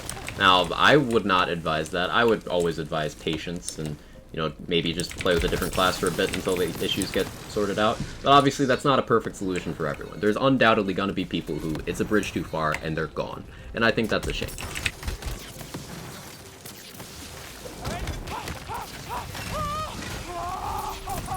for what ails you.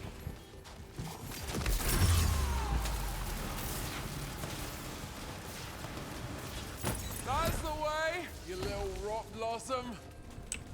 Wouldn't be mad if we had an infused system like in Destiny. I'm not a Destiny player. Could you explain the infused system? I know nothing about it. Last time I played Destiny was when the first one came out, and I got to, like, the first light level cap and got bored. Spell shots forward? Yeah, a 10.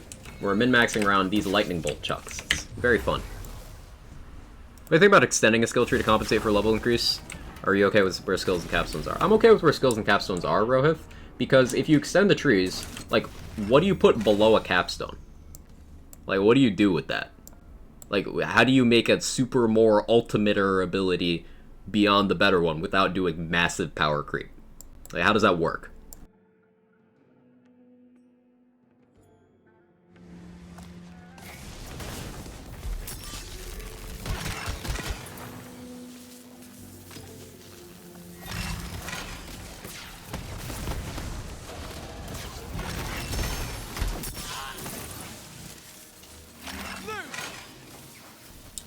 Kind of worked if they done a fifth skill tree in 3 that would justified an increase to 72. Giving us more places to put the points probably would have mitigated the impact a little bit, huh?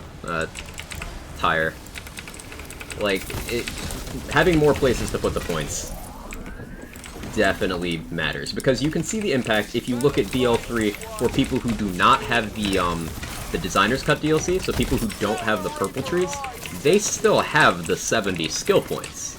So you have 70 skill points for 3 skill trees. Like,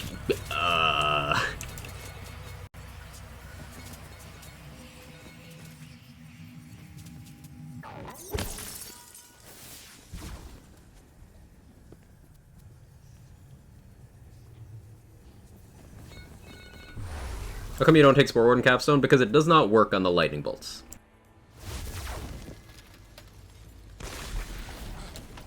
And the lightning bolts are my main source of damage.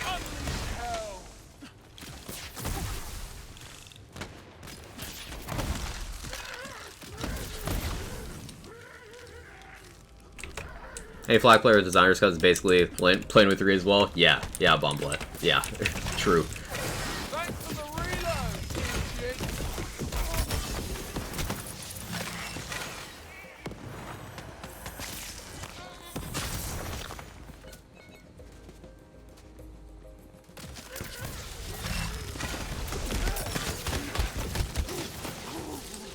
They can shuffle skills around skill trees to better balance them, but then, is that worth it? With big sweeping decisions like that, Irish Wiz, what happens with that is the benefit from such a decision, does that outweigh the potential damage? Like, do you cause more balance problems by doing that? It's something to be very wary of, because they don't swap skill locations often in their games. They did it with Zane. They moved, Distributed Denial used to be the capstone instead of Confident Competence, and they swapped them. But as we got more skill points, that ended up being a mistake, because it was like, wait, hang on, this is shit.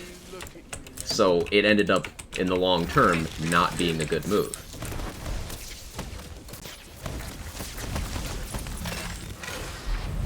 Does Play the Angles work with Toric Stickies? I don't believe it does. You took a weapon or armor of a higher power level, in this case in Borderlands, be something higher level, and you fused the level of said item to an older one, basically giving the older item the same level as the infused one. That sounds like Gearbox would never do. Anytime they're asked about a system like that, they're like, nah. I think their design philosophy, their creative vision kind of goes against that kind of thing happening in these games. In terms of how I would feel about it, I don't know. I don't know. I don't have a concrete opinion on that. Poor flag purple tree, yeah.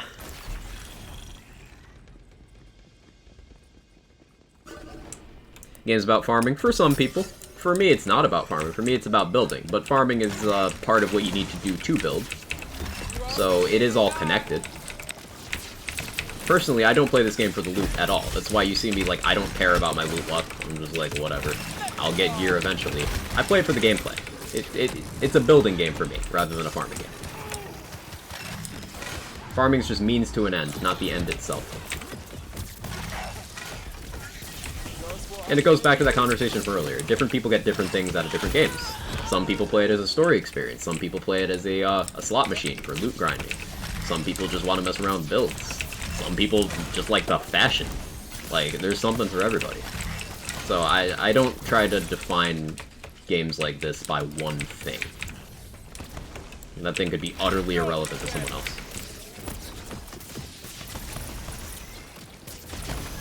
Forgotten before they hit the ground.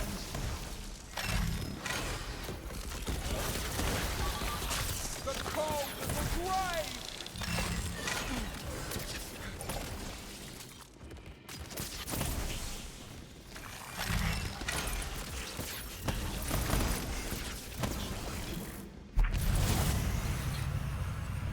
Getting cracked purple level 3 and keeping it leveled up playing with the whole time seems kind of boring to me. It would certainly, at first glance, it seems like that would just cause the liquid cooling problem, where there's just one thing that's really, really good and easy to access, and people just use that above all other things. I wouldn't trust this kind of game's fan base with that kind of mechanic, if I'm being honest. Only problem with this game series is what do you do after you finish building a character or run through story mode again? You do Chaos Chamber. My brain, only sharper. You, do raid bosses. You try to clear content faster. Try to diversify the types of weapons you can clear that content with. Endgame speedrunning is a huge, huge contributing factor in my massive playtime in these games.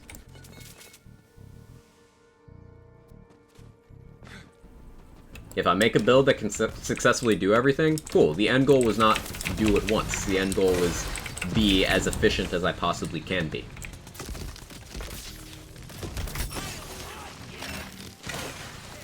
Get stuck. So if I take this build through a maker run, as I did yesterday, cool. Let me do it next time with more curses, and let me do it faster. Let me do an all elite, all curses maker run. And then speedrun it. Things like that, you know?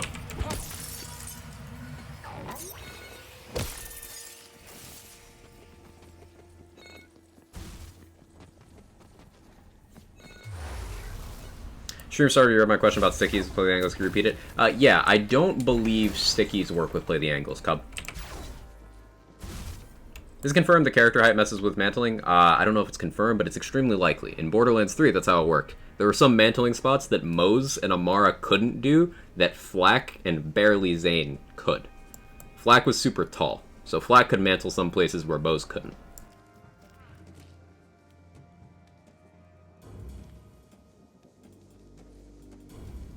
Some people like spending 100+ hours in photo mode, definitely not me, by the way. They could remove those elemental barrels, the ones that can't be destroyed. Barrels are so frustrating. Barrels and water, yeah. Yep.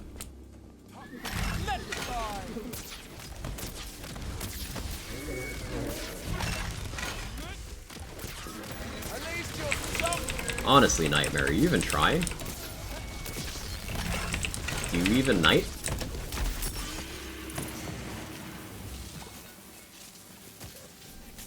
Some weak shit, Nightmare.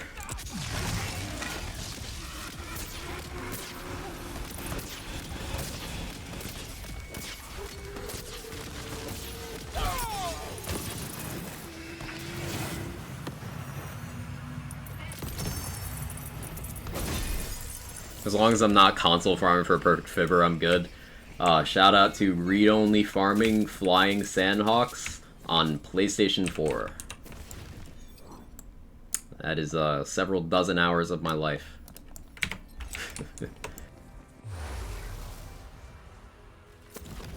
I haven't found gold cosmetics yet, I just found 2. They're all that color now, Fat Cat Gaming. They are all gold. Hope they took a long and hard look at the water and properties before adding more chaos levels. Yeah, hopefully map design just... If they're gonna stay on this spicy water hill, just make fewer maps with water in it. Just, like, whatever. You can have your mechanic, just decrease the frequency.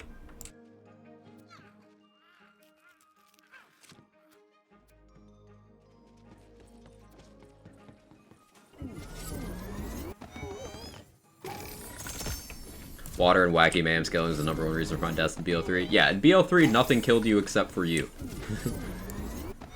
In Wonderlands, at least enemies are capable of killing you, because they have actual mechanics, and their damage increases on higher difficulties and such.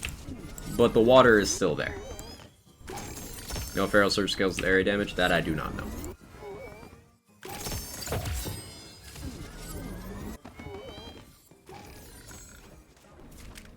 Chaotic Gluttony. Chaotic Gluttony's up to 667? Oh no. That's so much damage. So this is the gun that got buffed for no reason today. That's so much damage. That's a lot of damage. So yeah, the screen shake from my... 1 second. Where's my tweezers? I keep tweezers around for this, but the cat must have knocked them over somewhere. Oh well, I gotta clean out my mouse after stream. Build around fun combos rather than specific weapons. Nice. Mortar shrooms and sacred area secondary is the bane of my existence. Gluttony build 1. Take build, put gluttony on. Build better. It is really that simple, Silent.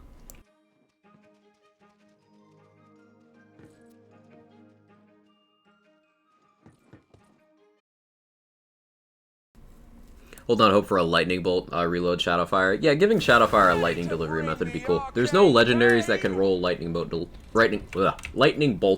delivery that I've found so far. And that's unfortunate. Like, you can get Hydras on Fragment Rain. I don't know what you can get on Borea's Breath. Anyone know on that one? But Shadowfire is just impact, Throwable Hole is just impact, Swordorang is just bad. Yeah. Cat must have knocked it down somewhere, the bane of every cat owner. True. True. Oh yeah, there's a quad bow. I was like, where's my quad bow? It's fucking equipped.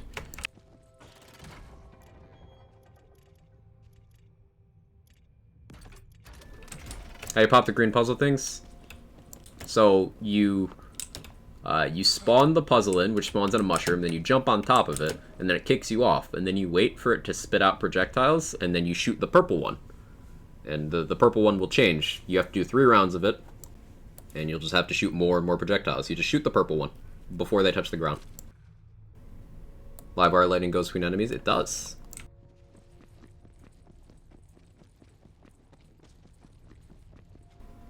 Ice Spike on Boreas for sure. Hydra as well. Can it roll Hydra? Okay, cool. I have not gotten a Hydra Boreas. I've only gotten 1 Boreas ever. I was like level 32 or something. Beat Maker for the first time was not ready. She dropped me a Thunder Anima. Let's go a bit clueless. Let's go. So I should actually call it here. I would go longer, but this is a good stop point. Is Boreas good for you guys? I've not used it at endgame, so I can't really comment there. But I should call it here. So thank you guys so much for hanging out. I appreciate it. If you enjoyed your time here, feel free to drop a follow. I am live 6 days a week. I might be live tomorrow as usual. I normally do stream tomorrow. But I have like adulty shit I need to do. It depends on how much of it I get done today. But yeah, every day except Sunday, I'm live 9:30 a.m. Eastern. Let's find somewhere for us to raid. I do have a Discord if you want to join. We got lots of community resources there, various odds and ends info about Wonderlands, and lots of cool people to hang out with. Follow me on Twitter, helps me grow, helps my reach, because Twitch discoverability is ass cheeks. Hi, cat. And we have a stream archive channel on YouTube if you want to catch up on past broadcasts. Now, let's see where we can go. Who's doing the streamer thing? Then a left? No. No, right. Yeah, that should do. Lazy's on, Pascaroni's on. Lazy's hotfix testing. So let's get some more feedback there.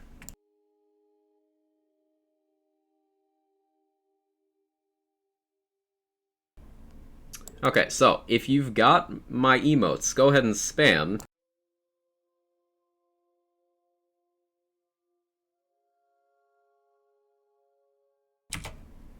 Spam a line of Quag finds. Quag finds.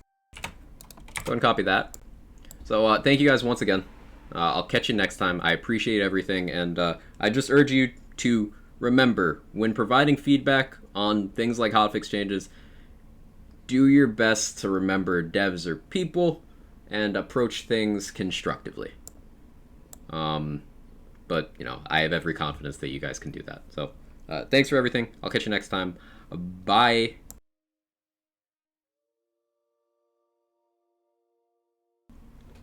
Okay, there we go. Bye now.